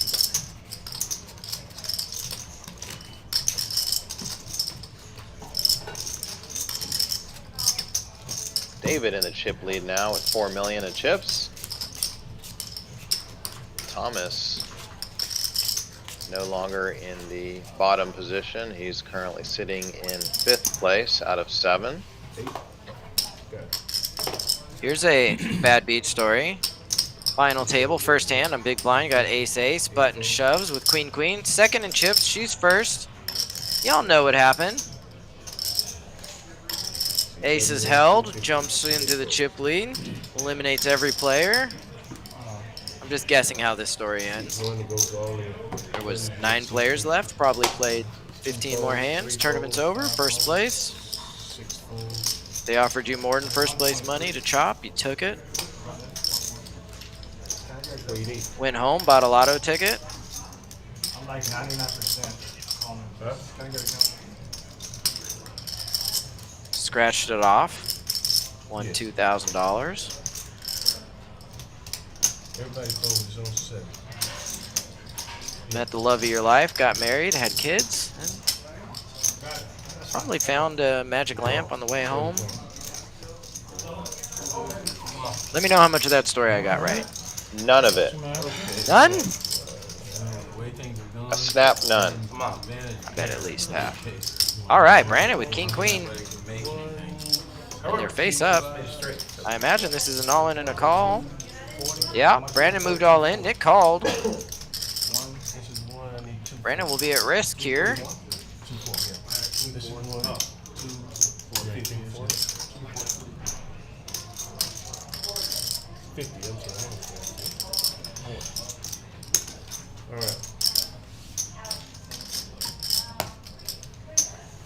Oh! Ted said I was incorrect. Here we go. Oh, that's. It's like the. Hello? Hey, the poker god's giving you a little slow roll. You need an 8 and lower. Yeah. 8 and lower. And he's dead. Well, I gotta communicate. Yeah, that was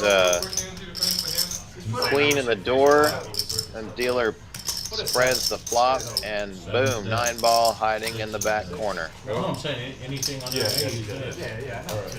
Or an ace. No backdoor club. No. Ooh, that's an interesting card. Oh my God, we forgot about that one. But I mean, that's an awful. Come on, queen. A queen and only a queen. Oh, it was paint. Color, I mean, holy shit. Good game, boss. Brandon, that was incredible. Good turnout for you. Hey, I'm gonna pick the bounty. Absolutely incredible run. I enjoyed it. And it looks like Brandon's run will come to an end. My horse is out. Well played, Brandon. You coming in? Oh, yeah, I forgot. That 47-20 is actually his 3rd highest score of this tournament.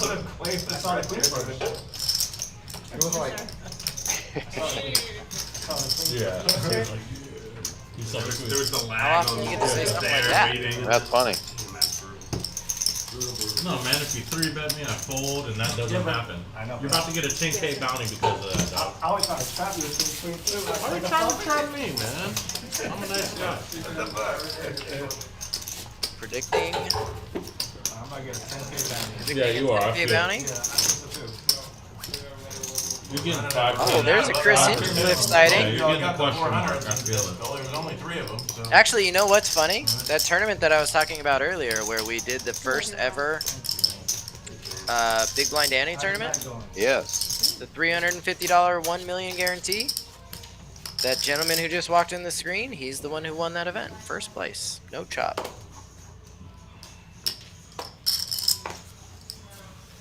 Chris Hinch. Nice little cameo there. Small world.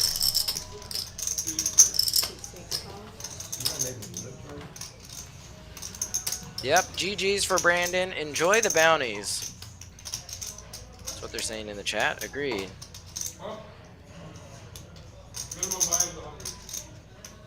Blind versus blind here. Drake limps with the 7-5 suited. Looks like Nick checks the option with the 8-4 off. And that's a whole lot of nothing for both of them. What are the odds that we have two backward flopping dealers back to back? Back to back backwards? Right to left flop spreaders. Say the chances are pretty low. But we just run good. Sure do. That's an action card on the turn, if there is such a thing in this. In the 8-high versus 7-high? Yeah. Open-ended, straight draw, top pair, second pair, I should say. Not enough money in the pot to gamble. Yeah. And by gamble, I mean draw for a straight. Check this one out. Bless you guys, I was trying to decide what to watch, then I saw this FT going on. Yeah, thanks, Cougar.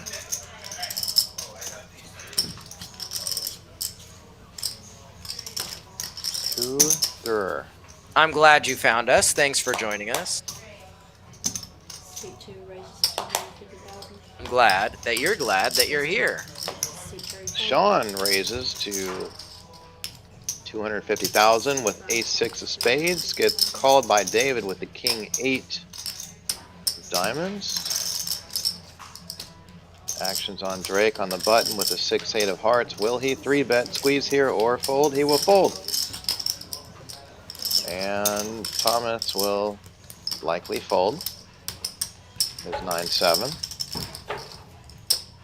And we'll have a heads-up pot, Sean and David. Oh.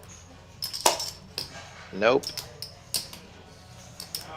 He won't do it.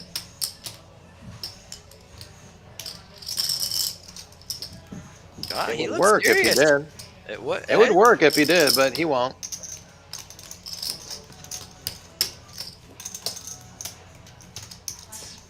I don't know. Here come the cards. There's the fold. You know, sometimes you gotta build up. You know, you gotta build up to it. Like, you ever see people that try and, you know, do like cliff diving? They just they keep taking steps and then they psych themselves out and they make them like. Sometimes you gotta psych yourself out. You gotta pretend like you're gonna put those chips in to get yourself ready for when you're actually gonna do it. I get it. Sean checks here. David bets. Sean raises. And David snap folds. Sean takes a pot. Well played. Got some extra chips there, I think. If he leads out, David probably folds. Gets a little extra there with the check raise. If he knew the cards, he'd probably check fold. I mean, check call, excuse me. Would not have folded.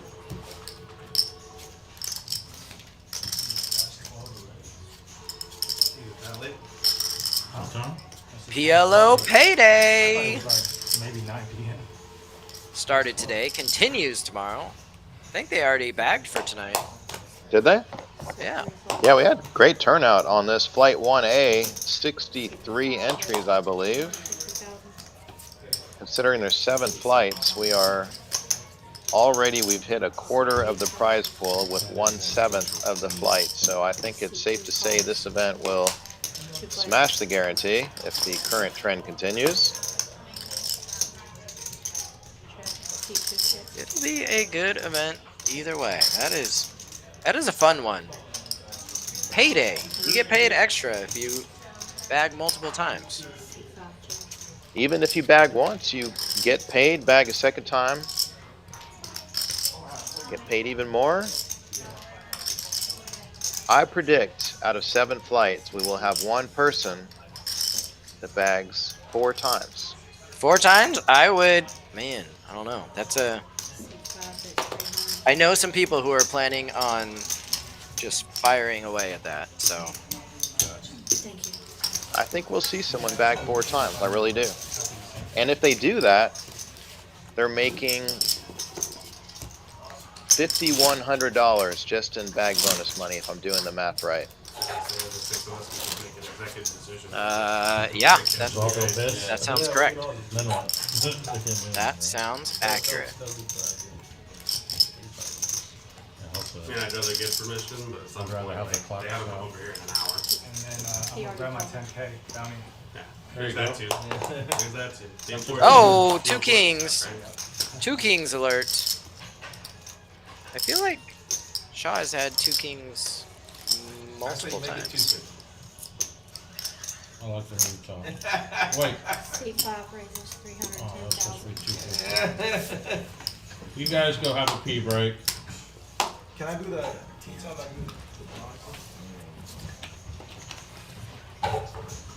So this was the moment where we needed to color up the 5Ks. It's time for them to come off.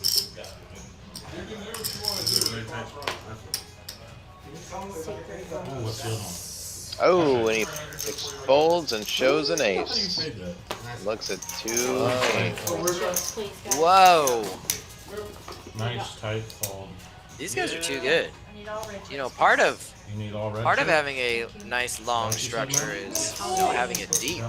Plenty of blinds available to keep playing, but Okay. the other thing that makes it go long is players playing. You pulled it? Well, 50,000. Minimum's 5. 50,000. oh, could we get that? Foxtrot? Yeah, of course it is. No, we asked for a break. No, he said it's a break. So what do you mean a It is. He told me it's a break. 5,000 bounty. It's a 5-minute Hey break. Justin, the color up, you so- should click one of those graphic buttons on one of those videos. I was hoping that they would do the 150, 170. bounty draw.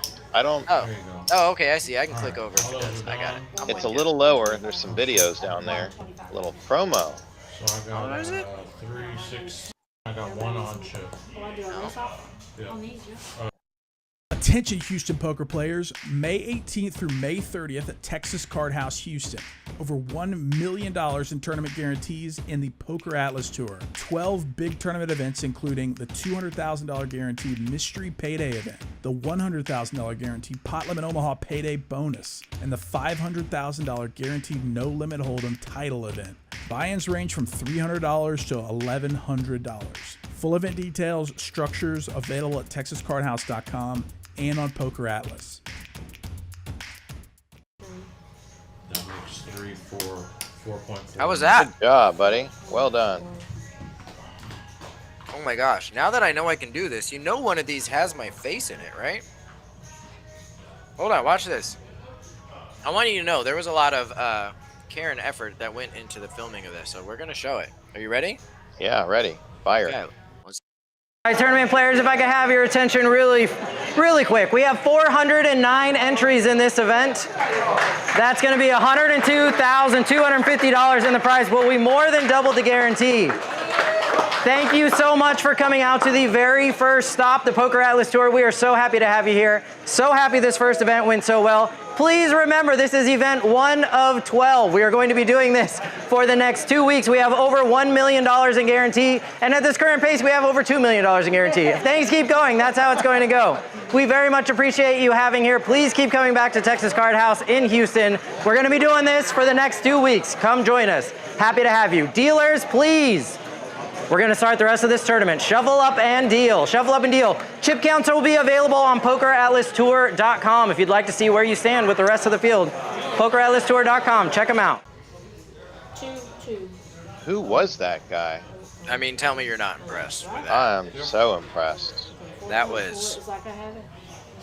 I know it seems like it was off the cuff, but I actually wrote that script ahead of time because I believe if you believe it, you can achieve it. So I thought we would get about I'm at 9 million. that exact No, number no. of entries. So I prepared. 900. Yeah, I got a Whoa. question though. I thought we had 411 entries. Yeah, in we this did. event. There was actually 2 alternates that they hadn't put in yet when I made that okay. announcement, and they showed up. That's why I wasn't saying the number. I didn't want to call myself out for saying the wrong number. But yeah, it was literally as I was saying that speech that the ticker went up twice. This is more than we have in play. Okay, wait a minute. 500. Yeah. 1 million. This was good. That was my assistant Ian bringing me 20 million in chips so that I could do a color up for a tournament that has 15 million in play.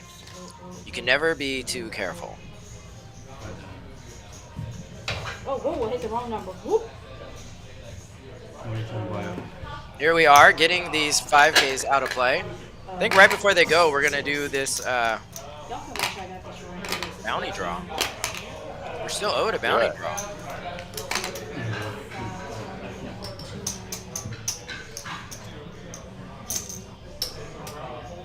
All right, and instead of staring at my backside anymore, how about we take a look at this? 6 players left. They're guaranteed $5,780. Is that right? There's still $18,000 worth of pay jumps coming up. $32,850 is the first place prize.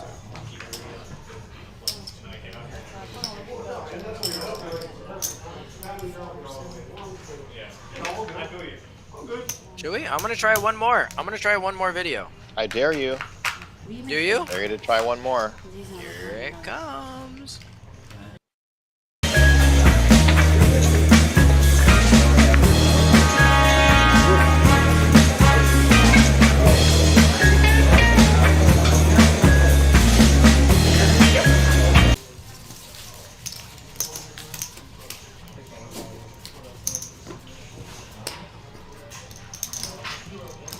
I know you may not believe this, but I actually don't do this for a living. I'm an amateur. I can tell. I think everyone can tell. People chatting, texting. Let's see if they can tell. I don't think that's accurate. I think it looks as though I am probably pretty good at this. I think it looks like Let's get him in the air. I am one of those producers people that you read about in the papers. 125, right? 75? Oh, look, hey. What are we on? I know how to put people on the screen if they say something nice about us. You gotta admit I'm pretty good at that. But you were just on 51 before this? Y'all did great. You need to do more tourneys around the WSOP. Great Texas poker community in Austin, Dallas, and Houston. Thank you, Spencer. That's a very nice thing to say. We appreciate the positive feedback. Fitz still hasn't pulled too. Fitz has a bounty in his pocket still. Seat 6. Seat 7 folds.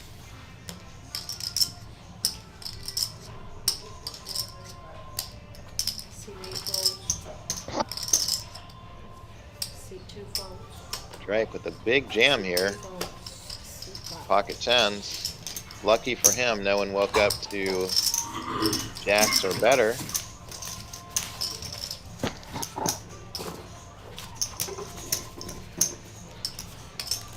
There's a question from your favorite Cougar that we missed a little earlier. This one's for you, John. I'll field this question, Cougar. Yes. Yeah, the mystery payday is the mystery envelope drawing portion of this tournament. 100,000, approximately 100,000 of the approximately $260,000 prize pool was allocated in the form of mystery payday bounties, ranging from $400 in size to $20,000 in size. Starting today on day 2, when players were in the money, every player has a bounty, and every time a player eliminates an opponent, for each opponent he or she eliminated, they receive, or they're able to draw an envelope out of the drum that you see on the screen here on the right. And which envelope you draw is essentially the mystery component of this tournament. So for anyone wondering, why does first place only make $33,000 in this tournament when there's $260K in the prize pool? That's because $100K of the 260 was in mystery payday bounties, and the remaining 160 was allocated for the prize pool payouts. Hence, a very normal, very favorable 33,000 or so to first place, in addition to any bounty money won, or as we call it, mystery payday money won along the way. I think it's at this point it's very safe to say that the winner of this tournament will not only win $32,000. That's correct. They will have received There's a 10 and a 5. varying amounts of Has a bounty to pull. bounties. But there are places around the country and the world that they actually call their payday events bounties. So when they do their payday events, they call them mystery bounties. So if you've ever heard of that version of the payday, that might be more what you're familiar with. But ours is the mystery payday event. Very similar concept, though.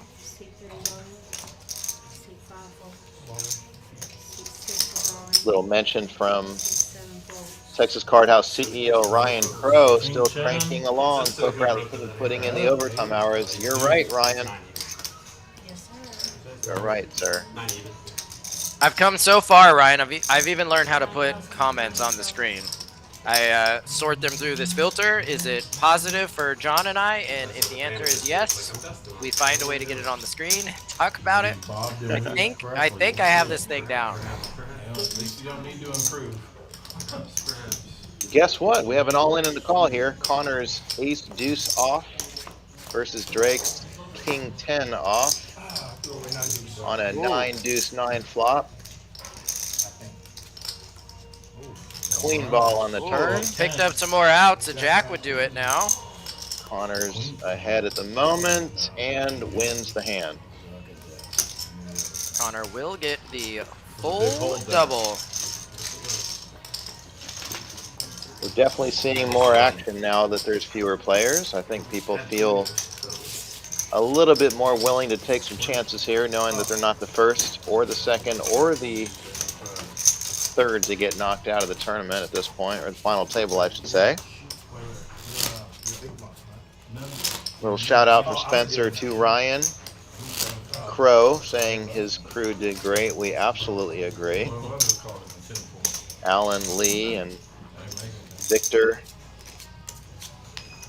did a fantastic job, along with the rest of the Texas Card House crew on this tournament. And of course, my team, Justin Hammer, Ian Mann, Holden Media Dan. I deserve no credit. I did nothing, but sat and watched them do all the great work. There is one more person that deserves credit. Jamie. First cadet. Absolutely. Jamie crushes. If you've ever...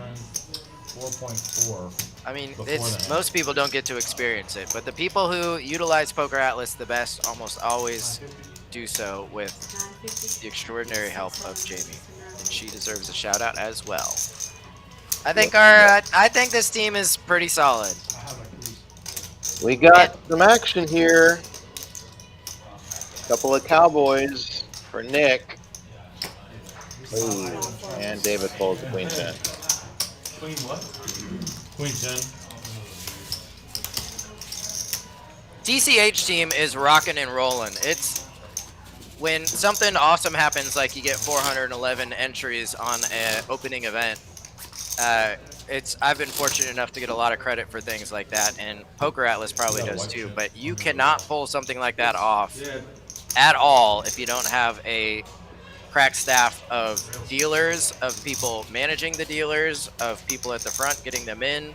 Those were all TCH crew, and they crushed, and they made it so that they made our lives just super easy in order to pull that off. Same thing with these other events that we've run since then. That was the day that was, it felt the busiest, but Here we go. Sorry, Justin. yeah, no, this is more important. I just go off the rails and start We talking. have about the hand. a raise with David's kings. David's been very aggressive this tournament. Drake says, I'm shoving with 10-9 of spades.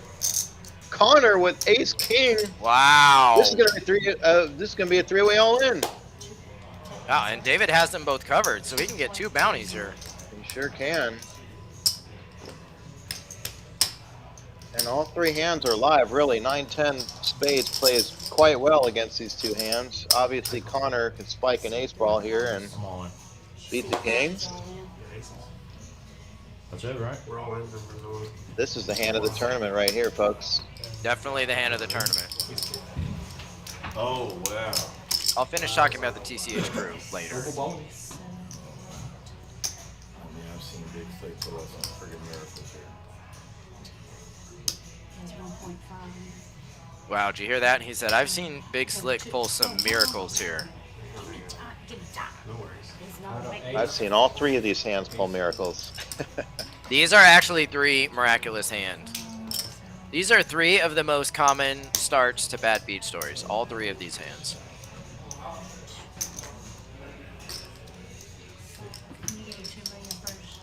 Which hand's gonna win, Justin?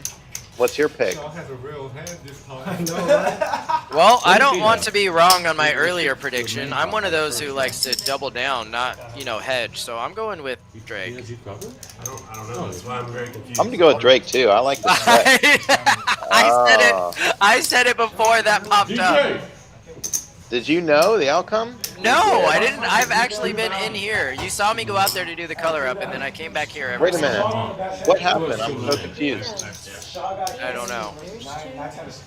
Drake 3-bet ripped on me, and then he woke Was up that next game. a glimpse into the future? For game over. I think that was a glimpse into the Matrix. Who has 50? Who, Drake? Drake had more? Okay. Ma'am? Yes. I'm asking for bounty purposes. Drake had more? Yes. Nice. Nice. Oh So no. will it be 3 spades on the board? No, I don't think so. That's what the crystal ball said. I think it said it was a 9-high Oh, flop. you guys are rooting for me. Ladder up 2 spots. Shorties.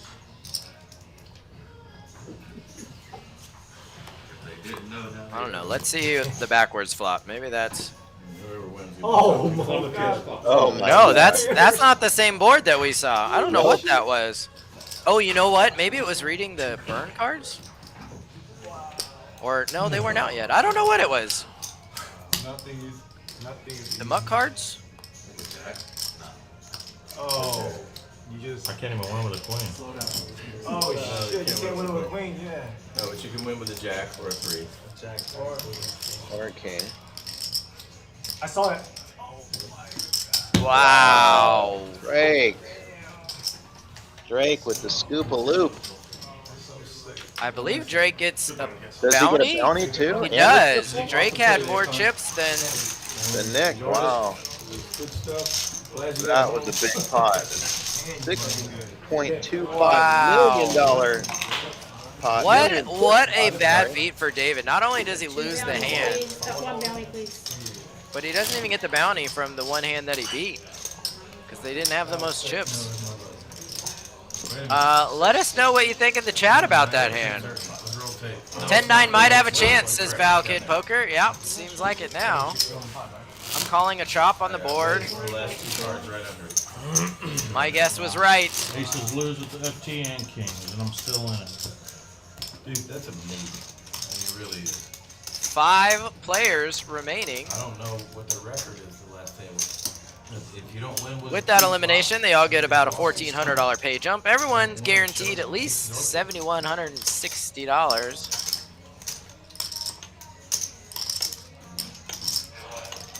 Let's see if they do this bounty draw.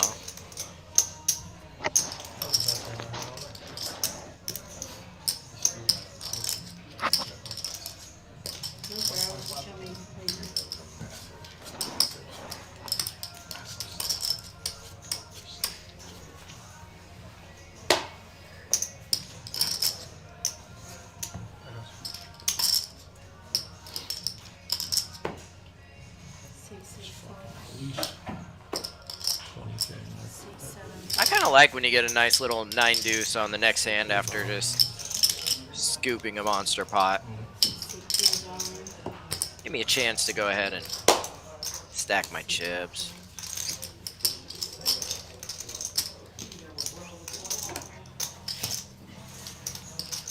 Drake out to a pretty commanding lead now, nearly 50 big blinds. Yeah, let's see if he pulls that 10K bounty too. Oh yeah. That would have been the tournament, man. Game over. Yeah, unbeatable stat. Well, it's just today. How weird of a story is it going to be if Fitz waits for everyone else to pull the bounty and then just gets the 10K because it's the only one left? That would be funny. Could happen. It's drawing live. That'd be nice news to wake up to, that you're $10,000 richer. Yeah. Is he still here in the building? I haven't been out there in an hour or so. Despite what my Nostradamus-like predictions would lead you to believe, I have not been out there.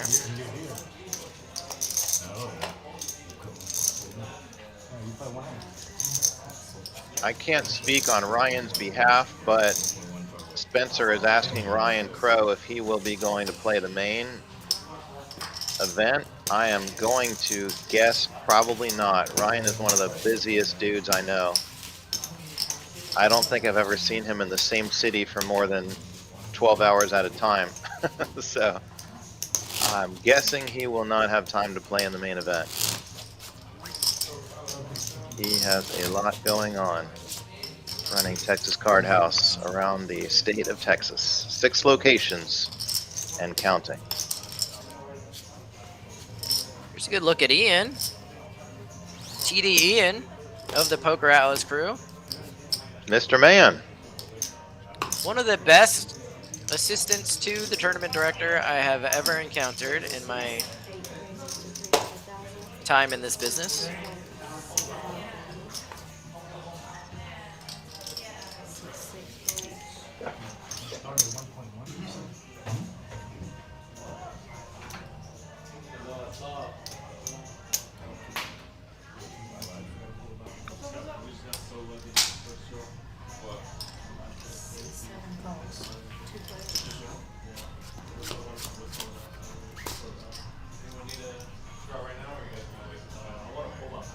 Nine, 4, 8 of spades, or 8, 4, 9 of spades, depending on which way you watch that flop come out.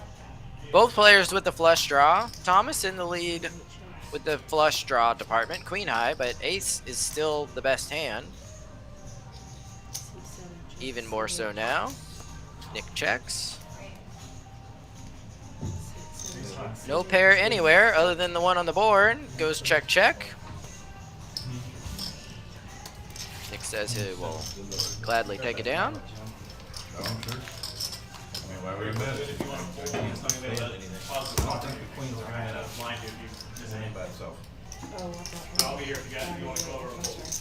Ryan confirming he's probably not going to play the main event.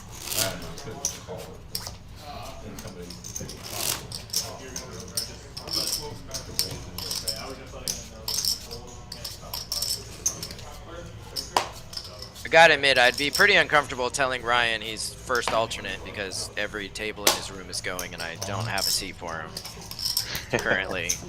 Would love to seat you in this $1,100 main, sir, but fortunately, unless the owner of this place lets me start putting tables out on the front porch, I don't know if I'm going to be able to have a seat for you. But if you give me just some of your patience, I promise to get you in as soon as I can. Do it, Thomas. Let's go. Gamble. All right. Oh, wow. See? Oh, man, I told you. He was psyching himself up earlier to grip it and rip it with the old 9-7. He doesn't like being against ace-9. I promise you that. No. But that hand plays well. 7-9 of clubs. Generally 7-9 suited. speaking, yeah.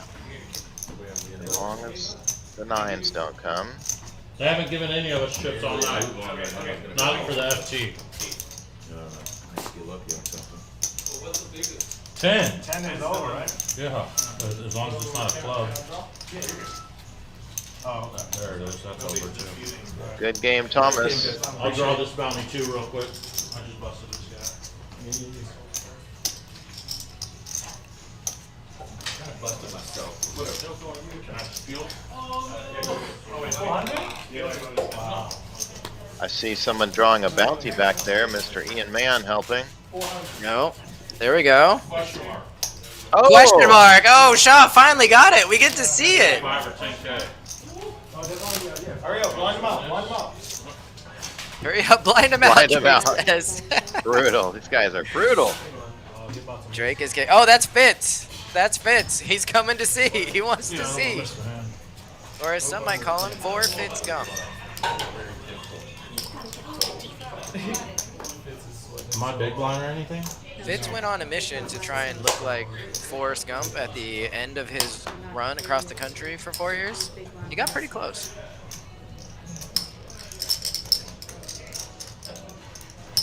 Seat 5 raises to 400,000. Seat 6 folds. Seat 7 folds. Go, Mark. Seat 2 folds. Go. Here we go. What do we got? Will it be the 10K bounty? Mystery payday? If you really want to take it, that's how you like that. There's a 110 Those particular. Oh, I keep it, right? Well, that's the minimum. Yeah. You're welcome. I missed it. Justin, did you see?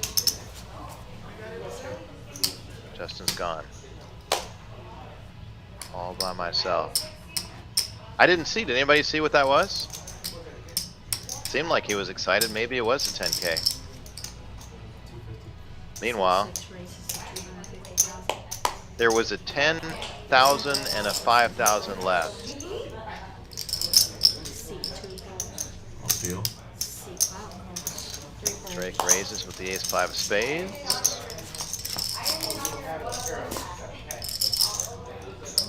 Sean and David both in to see a flop. Pretty good flop for the ace-5. C-bet will probably take this one down. Continuation bet. And 1 player out, 2 players out. He wins. Drake chipping up here, 6.4 million now in chips. Currently in the chip lead. Troy.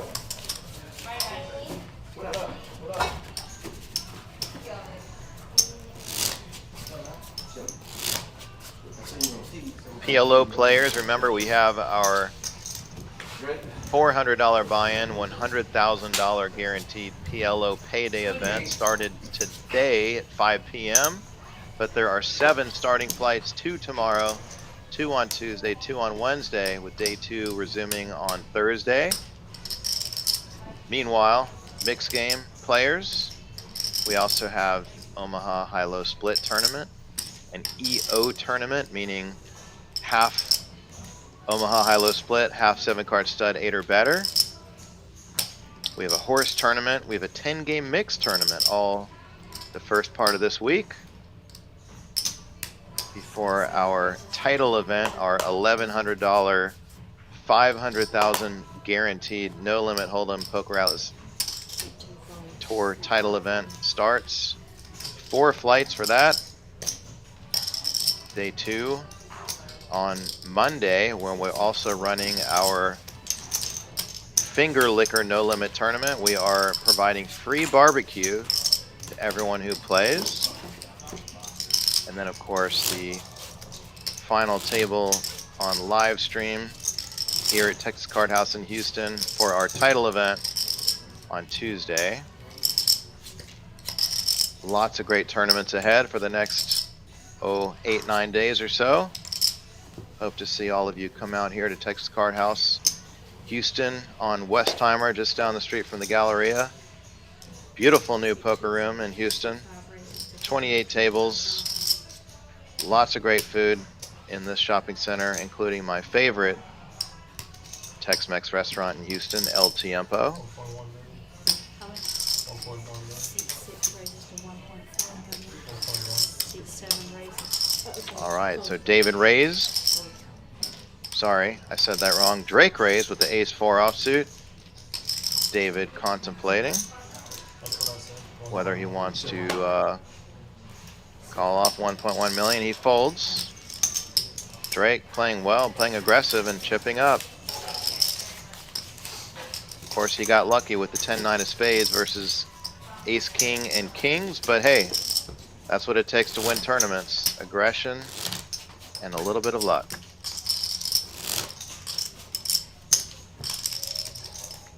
Four players remain. Drake sitting at 6.75 million, about 54 big blinds. But this is any man's tournament. Crazier things have happened than seeing the short stack win a tournament when four-handed. So all four of these players are playing great. They're all pretty aggressive. Really hard to tell what's going to happen. Pretty exciting.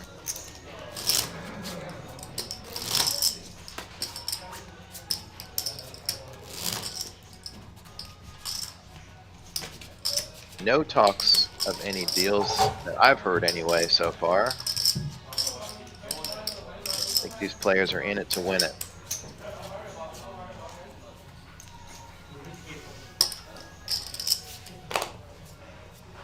And at four-handed poker, blinds come around real quick, so you really just can't be too patient. You have to do what we call manufacture hands at this point in the tournament. Can't just sit around and wait for aces or kings or big Broadway cards. Gotta just play the aggression, win the blinds. In between, of course, any big flips or showdown hands.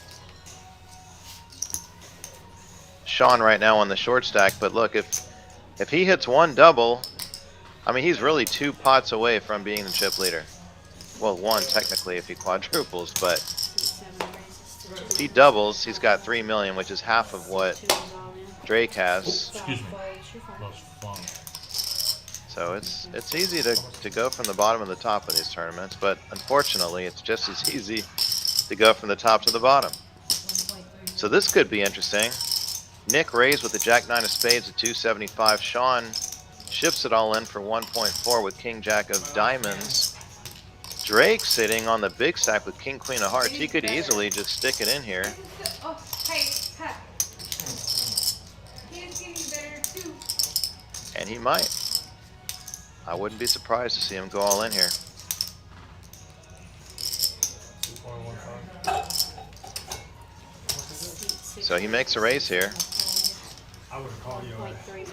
Oh, you said Isolates. Jack 9 of spades. Gets down to Drake and Sean. Drake in very good shape with King Queen of Hearts against Sean's King Jack of Diamonds. Forced Nick's Jack 9 of Spades out. Drake in very good shape here to eliminate a player, collect a mystery payday.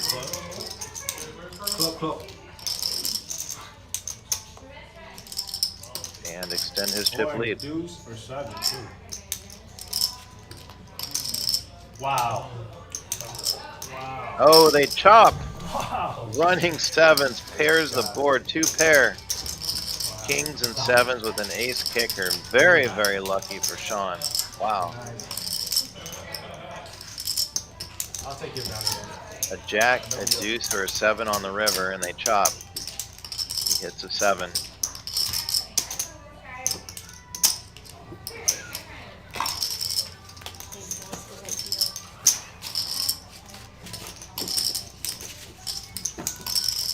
I don't think Jake's very happy with that outcome. Sean sure is.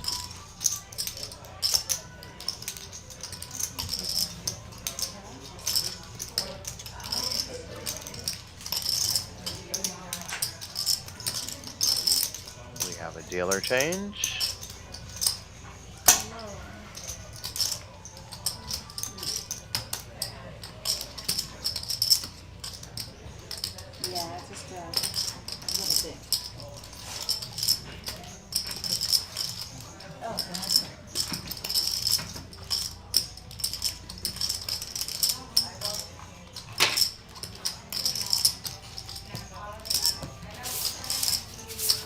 We're very pleased so far with the turnout here at the PokerAtlas Tour stop here at Texas Card House, Houston. We started the 3rd and 4th events today.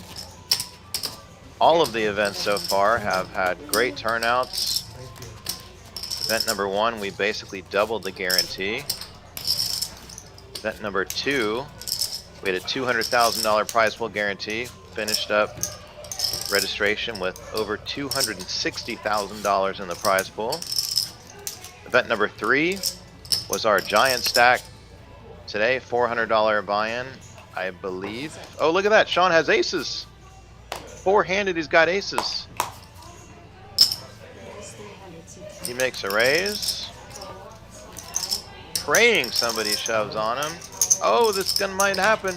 Nick's got the ace-queen here. Sticks it in. Sean obviously calls with the aces. Very happy to see this. We've got aces against ace-queen. King, Jack 10. Nick and his ace-queen with a bigger stack here. So if he somehow were to beat Sean's aces, he will bring this field down to 3 players and collect a mystery payday envelope. That would take either 2 queens, 4 hearts on the board, a king, jack 10 on the board. Let's see what happens.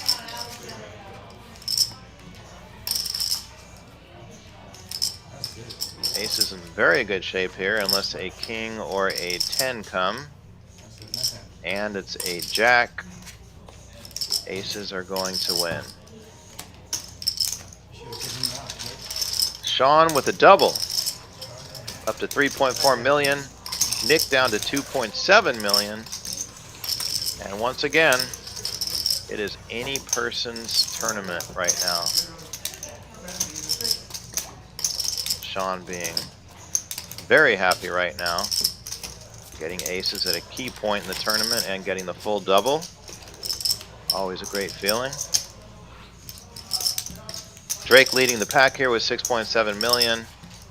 David at the bottom of the field here, but with a not too shabby 2 million approximately. So not a big difference here between the top and the bottom stacks. I have a feeling this will not last too much longer. Action's going very fast here, 4-handed. Plus, we're seeing some big cards dealt. Big hands.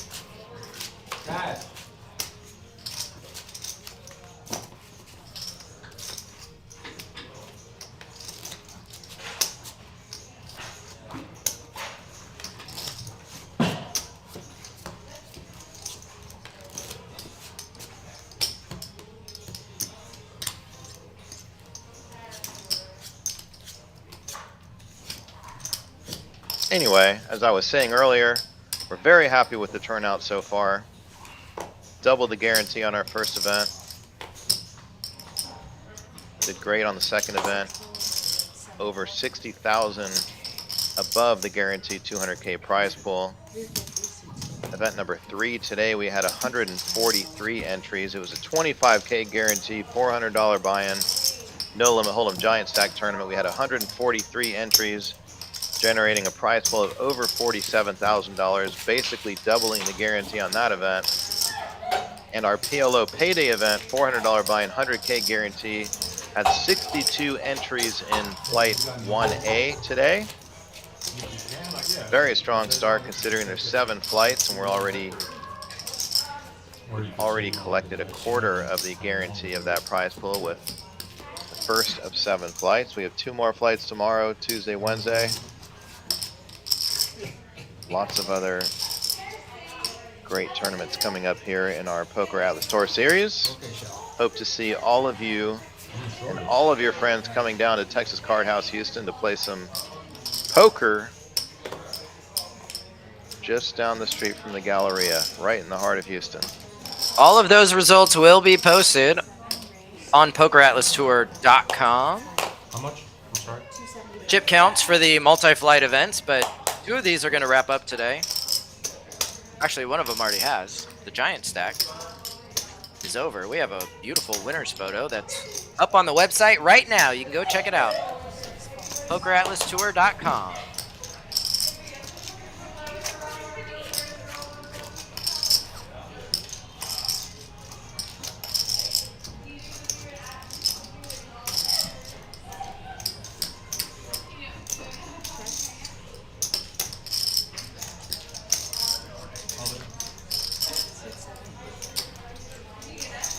So Monday, tomorrow, here at Texas Card House Houston at 11 a.m.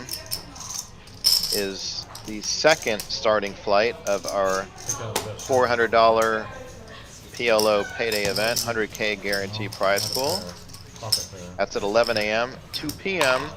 is our $400 Omaha 8 or better tournament, $10,000 guaranteed prize pool. 5 p.m. is the third starting flight of our $400 PLO payday event, 100K guarantee. So another full day of, well, Omaha tomorrow, both limit and pot limit. Entering into the mixed game phase or portion of our tour stop here at Texas Card House. Later on this week, starting our title event, our $1,100 no limit hold'em PokerAtlas Tour title event with a $500,000, that's right, $500,000 guaranteed prize pool.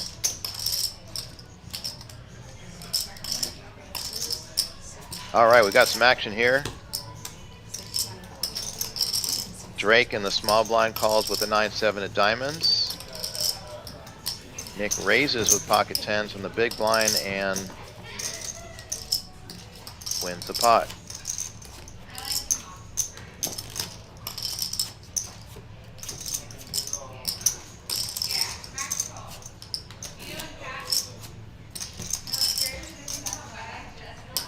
For those of you saying to yourself, but John and Justin, I am a no limit hold'em player.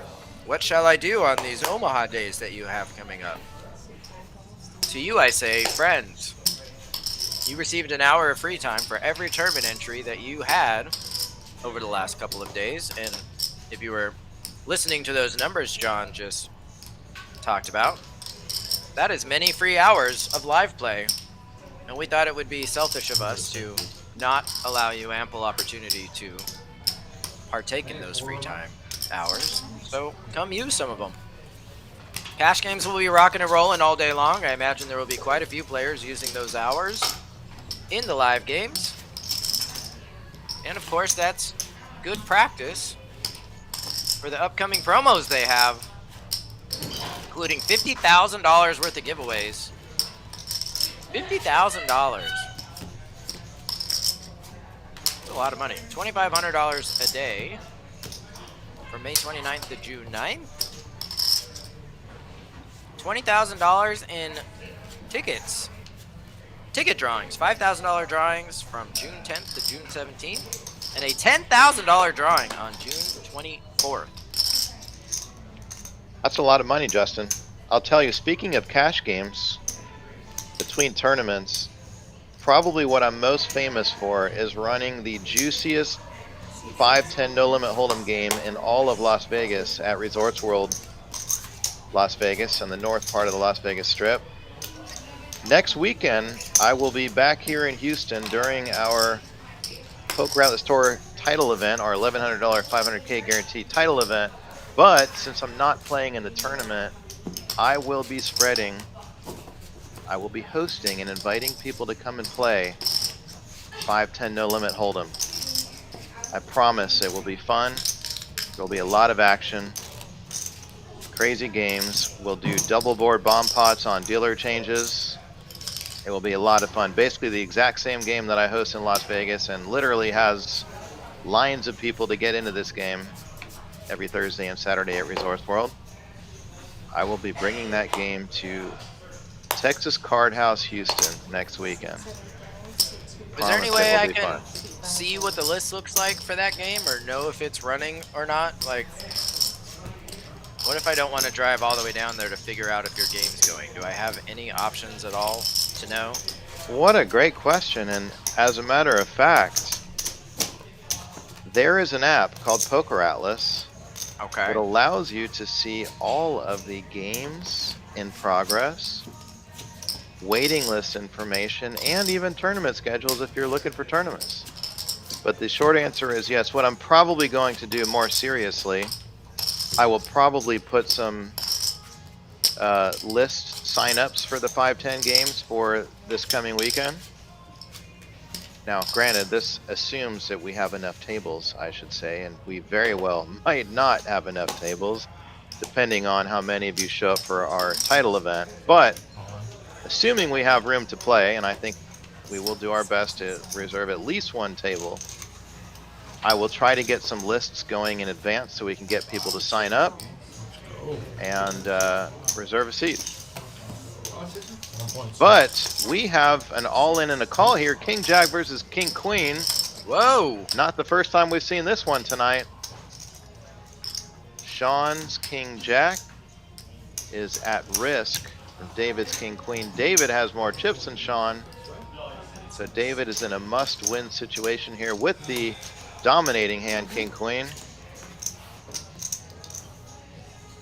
And it is a pretty harmless flop, ace 7-8.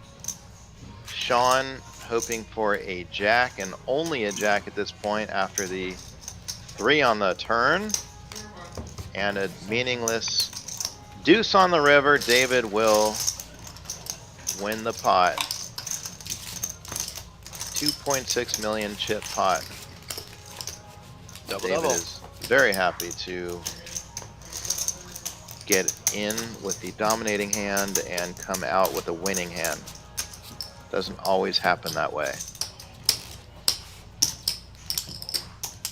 Bottom 3 stacks are separated by 6 big blinds, and then Drake has nearly double Nick, who is in second place. So Spencer asking how David got to 16 big blinds. Well, he was in a 3-way all-in pot with pocket kings against ace king and 9-10 of spades. And unfortunately for him, the 9-10 of spades won for a triple. That was Drake. Anyway, now David raises to 400K with pocket fives. Nick all in for 2.6 million with 10 jack of diamonds. David thinking, my prediction, I think he will fold here. Especially if he doesn't have Nick covered. He could potentially find a call here if he also has a chance to win a bounty, mystery payday envelope. But my belief is that David will make the right decision, and I believe the right decision here is a fold. 2 5s is a tough hand. You're really, typically I mean, at best you're a flip, and at worst, and often, very commonly, you're an 80-20 dog against a bigger pair here. In this case, he's about a flip, but I just don't think that sticking it in with 2 5s here makes sense, and he folded as he probably should have. Damn, I wish you luck. Good hand. Curious to see what that one was. Jack 10 of diamonds. Really? Good show. these announcers need some energy drinks. I actually got a coffee during that last break. It's all relevant. It's I two agree. overs regardless. Ace king, ace queen, jack ten. It's not fair. You know, something that we have failed miserably about not mentioning is that every final table list at every PokerAtlas Tour event, including these gentlemen, get an exclusive, not available for purchase PokerAtlas Tour final table list hat. They will be passed out to these gentlemen. I don't believe we passed them out earlier, as we maybe should have, because they were locked in a vault in the back room, which we're now accessing. But pretty cool thing. Not to mention the trophy available, the very strong Atlas holding the globe over his head trophy. Lots of bells and whistles on that trophy. I think it's going to be a well-received trophy by anyone who gets one. And yes, we do owe some people some hats.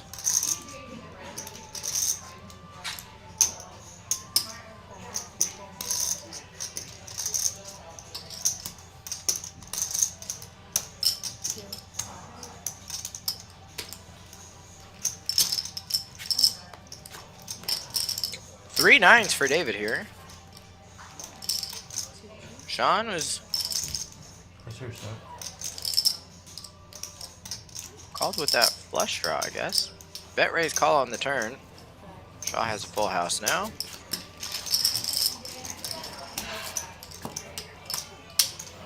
Wins that. What do you think? What do you think the list is going to look like for this 5-10 game? 75 Long to quite long.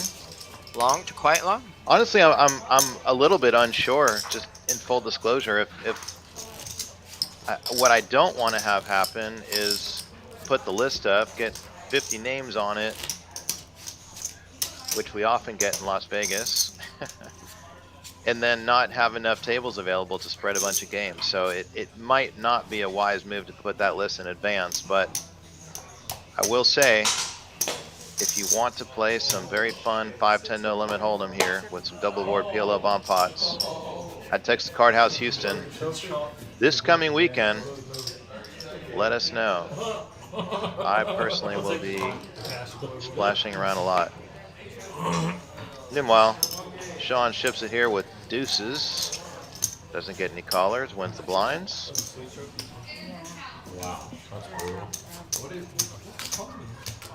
Drake, I wouldn't say he's running away with it, but he's got a pretty healthy lead here at 6 million in chips. Second place has 3.9.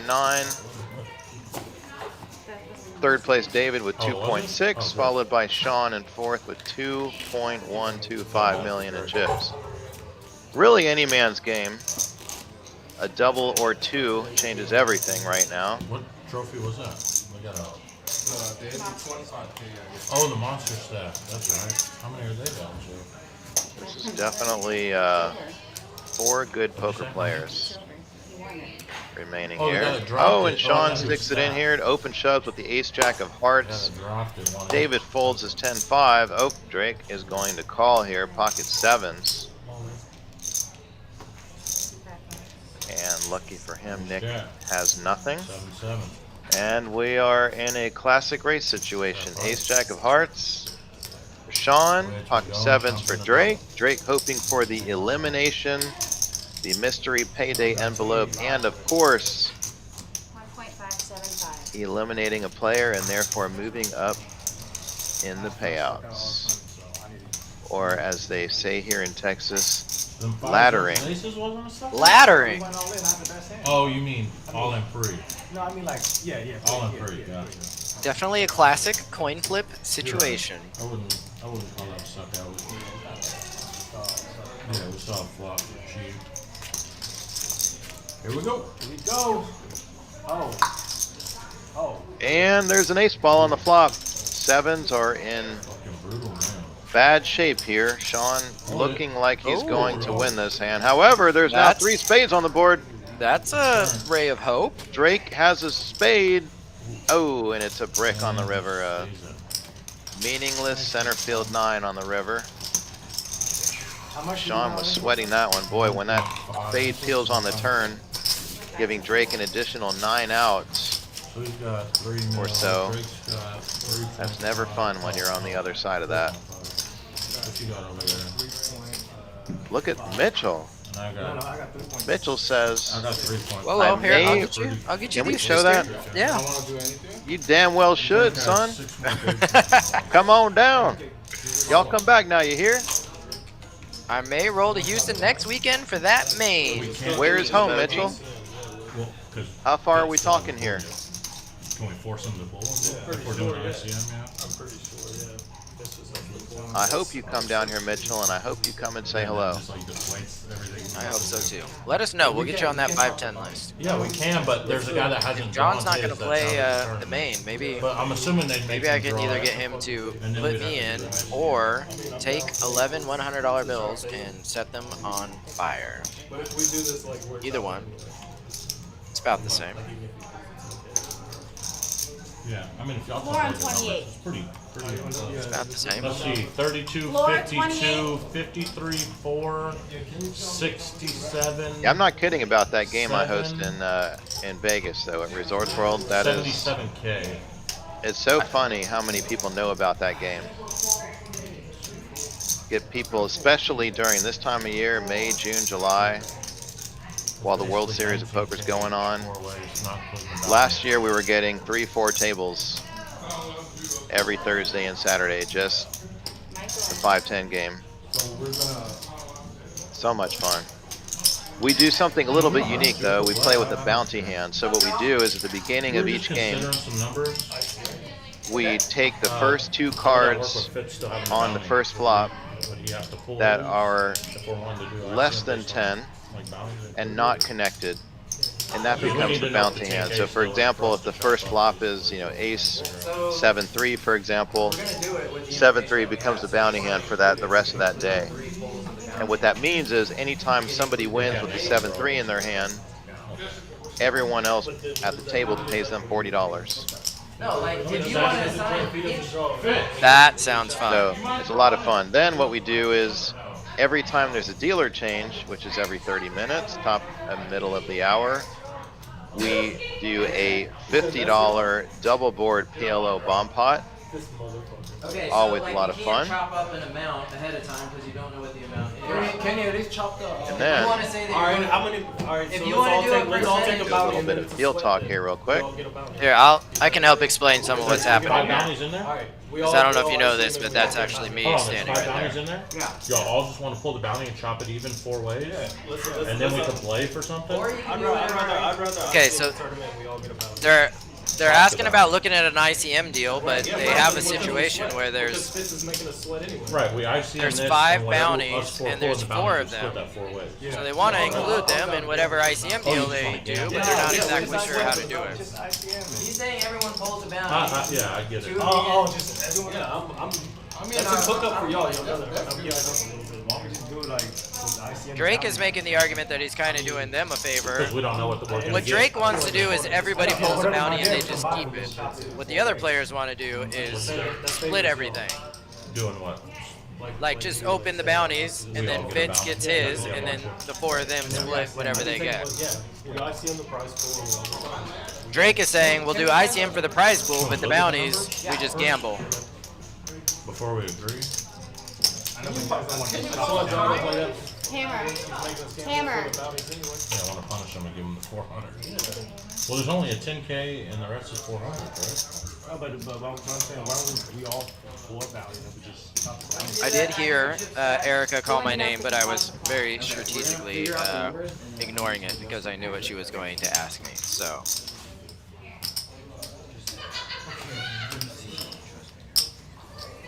What I am going to do here is run the ICM numbers for them, but my phone was glitching pretty hard, so I needed some help. Seat 7 is 3.675. Just DGen flips, that's right. Yeah. Oh, Mitchell says he's from Dallas. I also live in the Dallas area. I came out here for this event. You should too.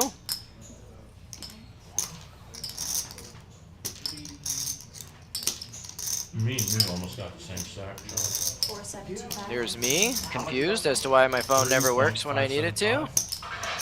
Asking the assistant to the tournament director And Drake's got what? Total? if he has the ICM app on his phone. He says, I've never made it far enough to need one. Didn't have it available, so I went elsewhere. Yeah, the ICM's going to be pretty close. We're all going to get right around. They're counting the chips over there. You know, if people want to play on TCH Live, there is a sign-up link. I bet Justin can show you what that link is. I cannot. But I can tell you, it's linktree/Texas Card House. linktr.ee/Texas Card House. Can I show that? I don't know how to do. Wait, hold on. Say it again. Link. What do you have? Tree. Say it again. Because they missed it. Not for me, for them. linktr.ee/Texas Yeah, 3415. Card House. Drake has 4725. Boom. 2, 3. What'd you say again? 3575.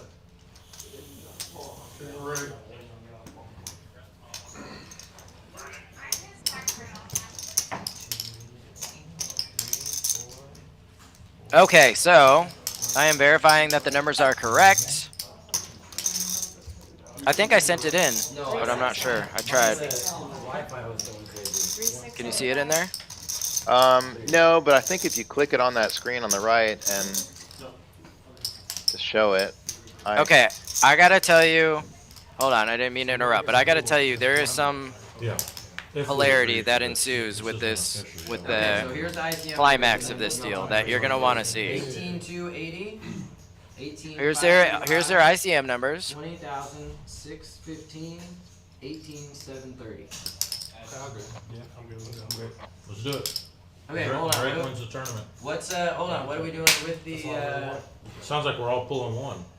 So they've agreed to the prize pool. I just want to clarify that we're all in agreement with what they're doing with the bounties. We could do, if you want us three, if one of us pulls the 10K, we can give 1,500 each or something like that if you want. Save a little bit. He doesn't have to. He's pulled his own. Let's make Fitz. No, can we make Fitz pull first? I don't care. No, let's leave him with the 400 left. Fuck him. So here's the scenario. They're still trying to figure out what to do with the bounties, but Fitz is like the just. That's what I said. 1,500, but two between us three. If we pull the 10, It's the kink in their armor. Like they can't figure out what to do, and then they even ask Fitz if he will draw first, so that they can figure it out.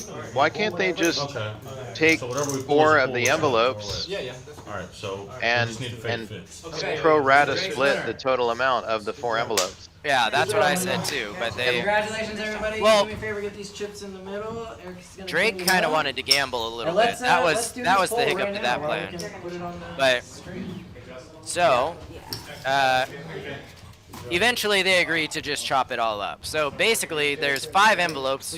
One of them has $10,000. They're saying, let's as a team take the 80% chance of getting the $10,000. And they have invited Fitz to be a part of this deal, just an FYI, and he doesn't want to be. I wouldn't either. There you go. I'm gonna leave I these would here with you to pull. I'd say let's do it. Let's try to win the 10,000. Although he could end up with 400 too. He could, but he's right now he's got a 1 in 5 shot at 10,000, and his worst case is 400. So is Fitz one of these people? No, you can't see him on the screen yet. Who's the funny looking guy rotating the drum? That is, you can actually follow him on Twitter. His name is the Justin Hammer. Sorry, never mind. Yeah. This is me making the suggestion, Spread out. and I don't know if you could tell by the Camera, looks on their they're too face. close, you need to spread out. I don't know if you could Yeah. tell. The camera angle. I made a suggestion, and everyone kind of jumped right on board. So we don't do a very good job of showing the camera this, but it is for a good reason. Is that question marks? Why don't you watch the rest of this and see if you can figure out what there is? Okay, so you're gonna go to 9. I mean, your brush. That's Fitz right there. Fitz is the one with the long hair. Oh, okay. I need one big one. So I'm so confused. I thought a second ago David was happy about what he pulled out of there. I'll give you a hint. Oh. There's a slow roll involved. Yeah. Oh. Hammer. Can they open up? Oh, please, Fitz. How sweet So- would it be if Fitz pulls the question marks here? Well, that's what they wanted him to believe. They pulled the question marks one, and everyone stayed in character, except for Drake. And they made Fitz think that he had the $10,000 one, but it was the $400 one. Dirty, dirty, dirty. Do they all know each other? Yes, Are these guys all everyone, buddies? everyone here knows each other. Okay. They are all friends. That was me. I won it. I won it. 10,000. There it is. They all had a piece of each other. So when Shaw pulled the question mark, Drake celebrated, but everybody else had already agreed that they were going to slow roll Fitz. So they looked at him like, "What are you doing? You just ruined the bit." And then Fitz wasn't paying attention, so they were still able to pull it off. And when there was two envelopes left, Drake went first. We said it's 50-50. So when he pulled the 400, he thought the last one there was the 10,000, and his plan had worked. But the 10,000 was pulled 2 pulls earlier by David Shaw. Got it. Okay, well, I think that about wraps up our coverage here of the final table conclusion of event number 2. Our $600, 200K guarantee, no limit hold'em mystery payday event. Congratulations to our winners. Thank you all for tuning in and watching. And remember, lots of great tournaments coming up here on our PokerAtlas Tour stop here at Texas Card House Houston. We look forward to seeing you in a bunch of tournaments coming up. I personally look forward to seeing all of you in the title event as well as many others. And I think that's it for me. I'm signing off. Justin, how about you? I appreciate everyone who stuck with us, put up with my crappy dad jokes and our banter. Thank you so much for watching, and for anyone who played. We will be doing more live stream final tables. The PLO Payday event, we will live stream that one. The $1,000 bounty event on Friday, and we will of course do the finger liquor. Might even bring in some of that barbecue to sample live on stream so everyone can enjoy it vicariously through us. And of course, next Tuesday we will be doing the main event final table, 500,000 guarantee. We will be here 4 o'clock Texas time next Tuesday for the title event final table. We hope to see everyone there. You're welcome for explaining. I'm sorry, I wanted everyone to enjoy it. Thank you all for watching and sticking around for the very end. We appreciate you having you here. For John Freeberg, I'm Justin Hammer. For TCH Houston, good night, y'all. And Team PokerAtlas, good night, everybody. Thank you. Your best bet is to do.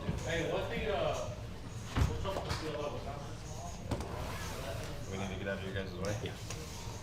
You want these out, don't I'm gonna let. Oh, you're I not won. this way? I'll take this. Are we bringing the You second guys repeat do. up here? Yes. you? All right. We're gonna bring it It's close. gonna be so much better. I wish we would have done this before. Why? Sorry. It's okay. This is. I bet you guys probably think the same thing too. Like, Yeah, we'll have other live streams. oh wow, that is so much better. Eric. Yeah, because this table Look and at everything that. about Look at this. The camera's You wanna off leave and it down here or now. up there? you don't have the pressure anymore, right? Oh, is it too? It's too tall. Wow. All right. Let's do another live stream tomorrow. Well, you're gonna get one. You're gonna have one on Thursday. Good. And you'll have And then- 08 tomorrow. You'll have. Oh, you're gonna do the live stream tomorrow too? We have final tables. Tomorrow is 08. We've got stud 08 on Tuesday, and we have horse on Wednesday. So we have final tables. I didn't know we were doing the Guy who won the monster stack dropped this on the way out, and the shell broke. He shouldn't have done that. I know. I don't know if he knew that it was, because he was carrying it upside down. Yeah. I don't know if he knew that it was magnetic and that it closed. He didn't want, wrong street. I can't explain it. Okay. Because we're micro. Okay. I'm gonna take these setup. Do you want everything here? Oh, You get to go. you don't want them? No. I want this. All right. Do you want a brush? 'Cause- No. Well, here. That's I not don't the photo. No. My photo's here. Here. Can I It- splash some of these No. here? In front? No. Okay. No, that's on purpose. Okay. Oh, there was no hand or anything. Doesn't need to be. Okay. Yeah. Yep, it's coming out. Right. Everything that I'm doing here is on purpose. Quick question for you, Eric. I don't know if you remember. Was the correct order of chips right? It's still right here. Oh, it's still right there. Sweet. Yeah. Oh shit. Oh, no, no. Had more than David, had more than Joe. We're good. We're good. Nick is 2, David is 3, Sean is 4. Yep. And I already know that Drake is 1. Yeah. Alright. That is correct, Alan. I'll put you right in front of this bad boy. And I'm gonna make sure that when I do this, I've got you in between all of the logos. Do you want me to slide it over? Let me know if you want me to adjust I'm gonna pivot him it. Okay. off of this. So don't move this? Yeah, we'll be good.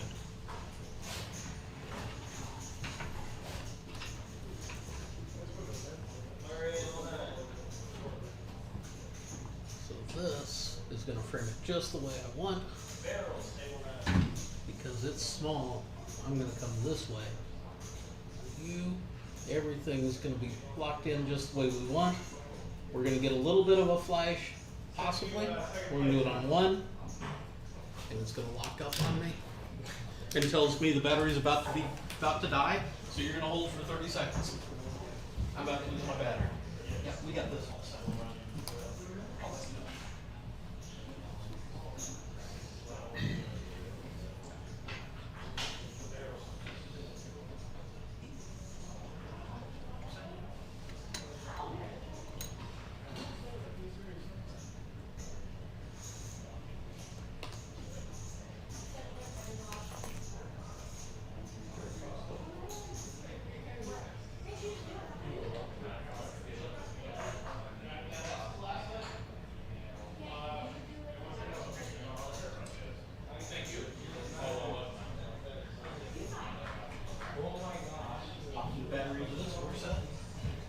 Nice work today.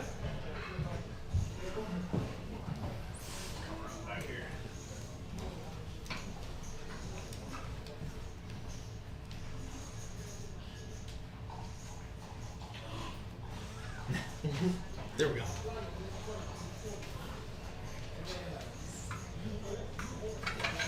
I want you're framed right where we want you. We're gonna do this on 1, 2, and I'm gonna force the flash on this one. Lift your hat up a little bit. And with this one, we go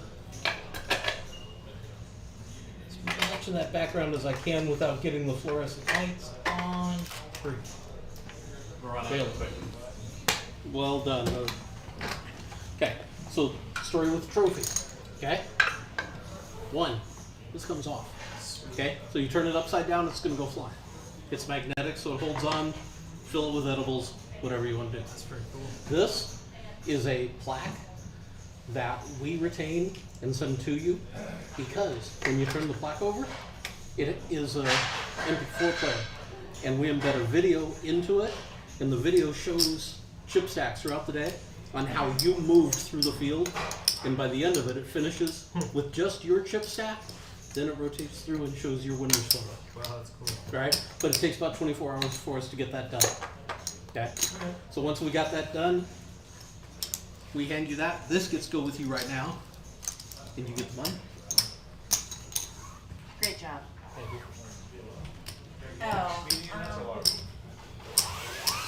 That's a small meeting. Dan? Thank you. Yeah, of course. I'll do it, bro. So, I had to go up. I don't care. because you're still Mike, I couldn't go there. They didn't do it for this item? I don't know if anybody, I don't see them with that. Did John leave it?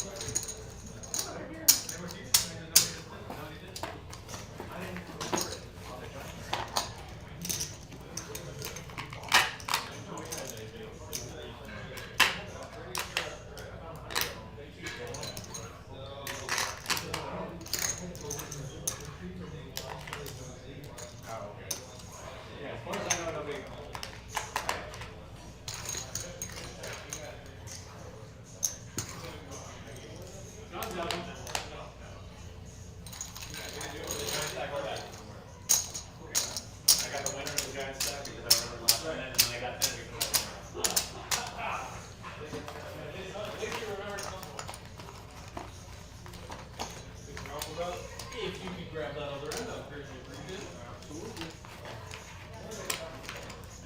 Of course.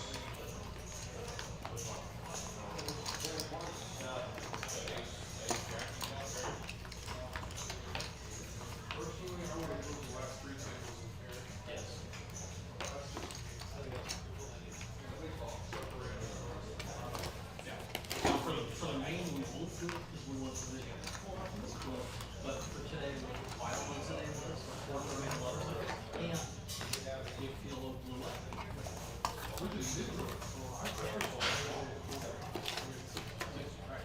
Now, I do have a bet with everybody that at 11 a.m. we get that person there.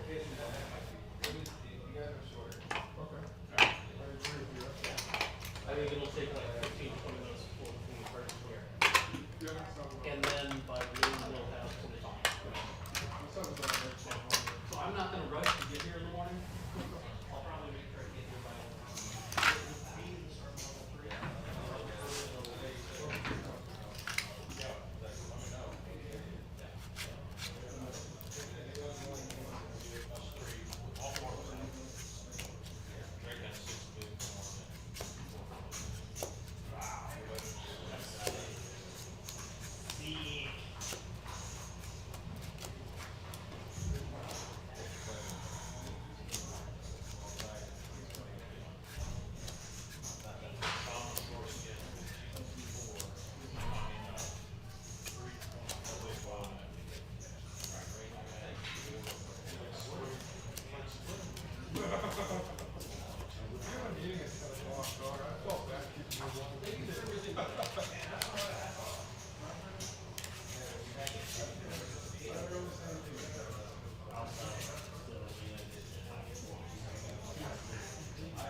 How are you doing, Michael?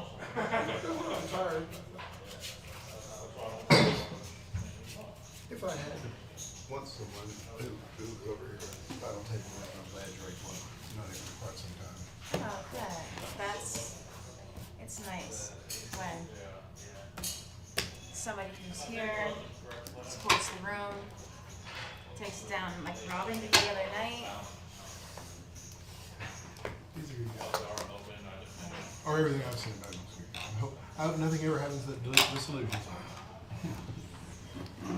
This is coming out. Oh, that's right. Okay, well, I'll leave you to it. Oh no, you're good. I'm leaving shortly. Are you? I guess I'll see you Monday. All right, I will see you tomorrow bright and early. I'm just gonna finish cleaning this up and drop it off. Yeah, I'm planning on getting up kind of at the crack of noon. And when No, I think tomorrow it's gonna be not as crazy as it's been, but. I figure it won't go out. What? All right. Well, I'll get finished. I'll probably be in a little before you, but I'll see see you when you get here. I'll look forward to it. Likewise.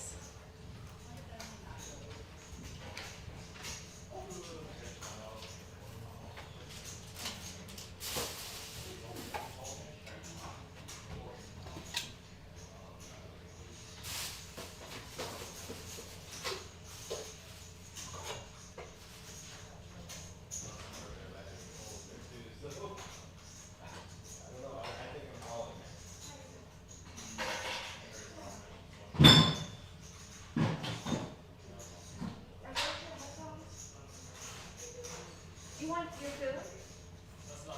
Okay.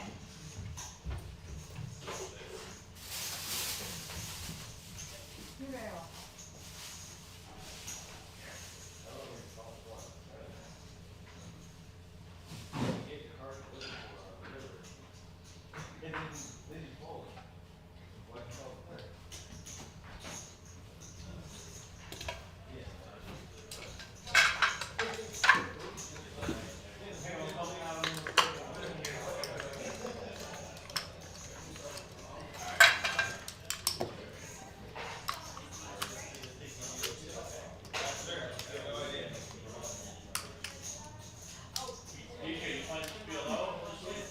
Yeah, but I don't know if they play Tuesday. I won't play tomorrow. I'll play Tuesday probably. No, day 2 for the 1100 Monday. You said it was Sunday. I'll go to the Monday. I thought you said I couldn't see. I was saying it was Monday. Okay.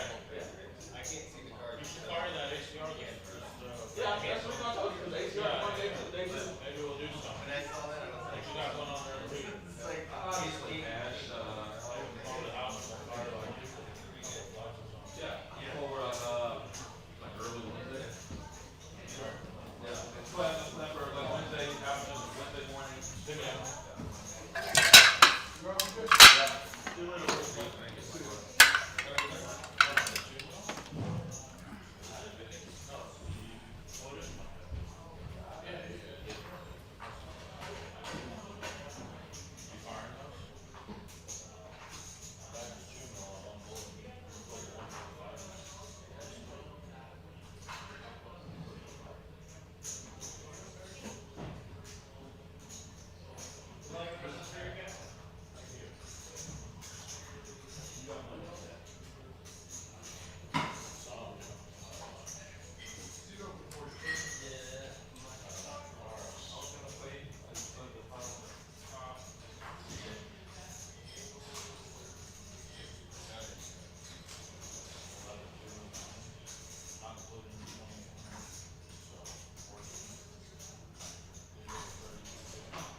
Oh, they're not y'all's?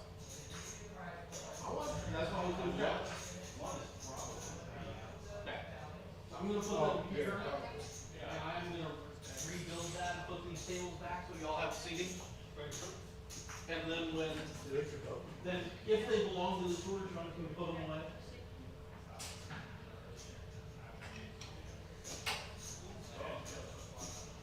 My first rule is leave the house cleaner than when back. For your Boy Scout?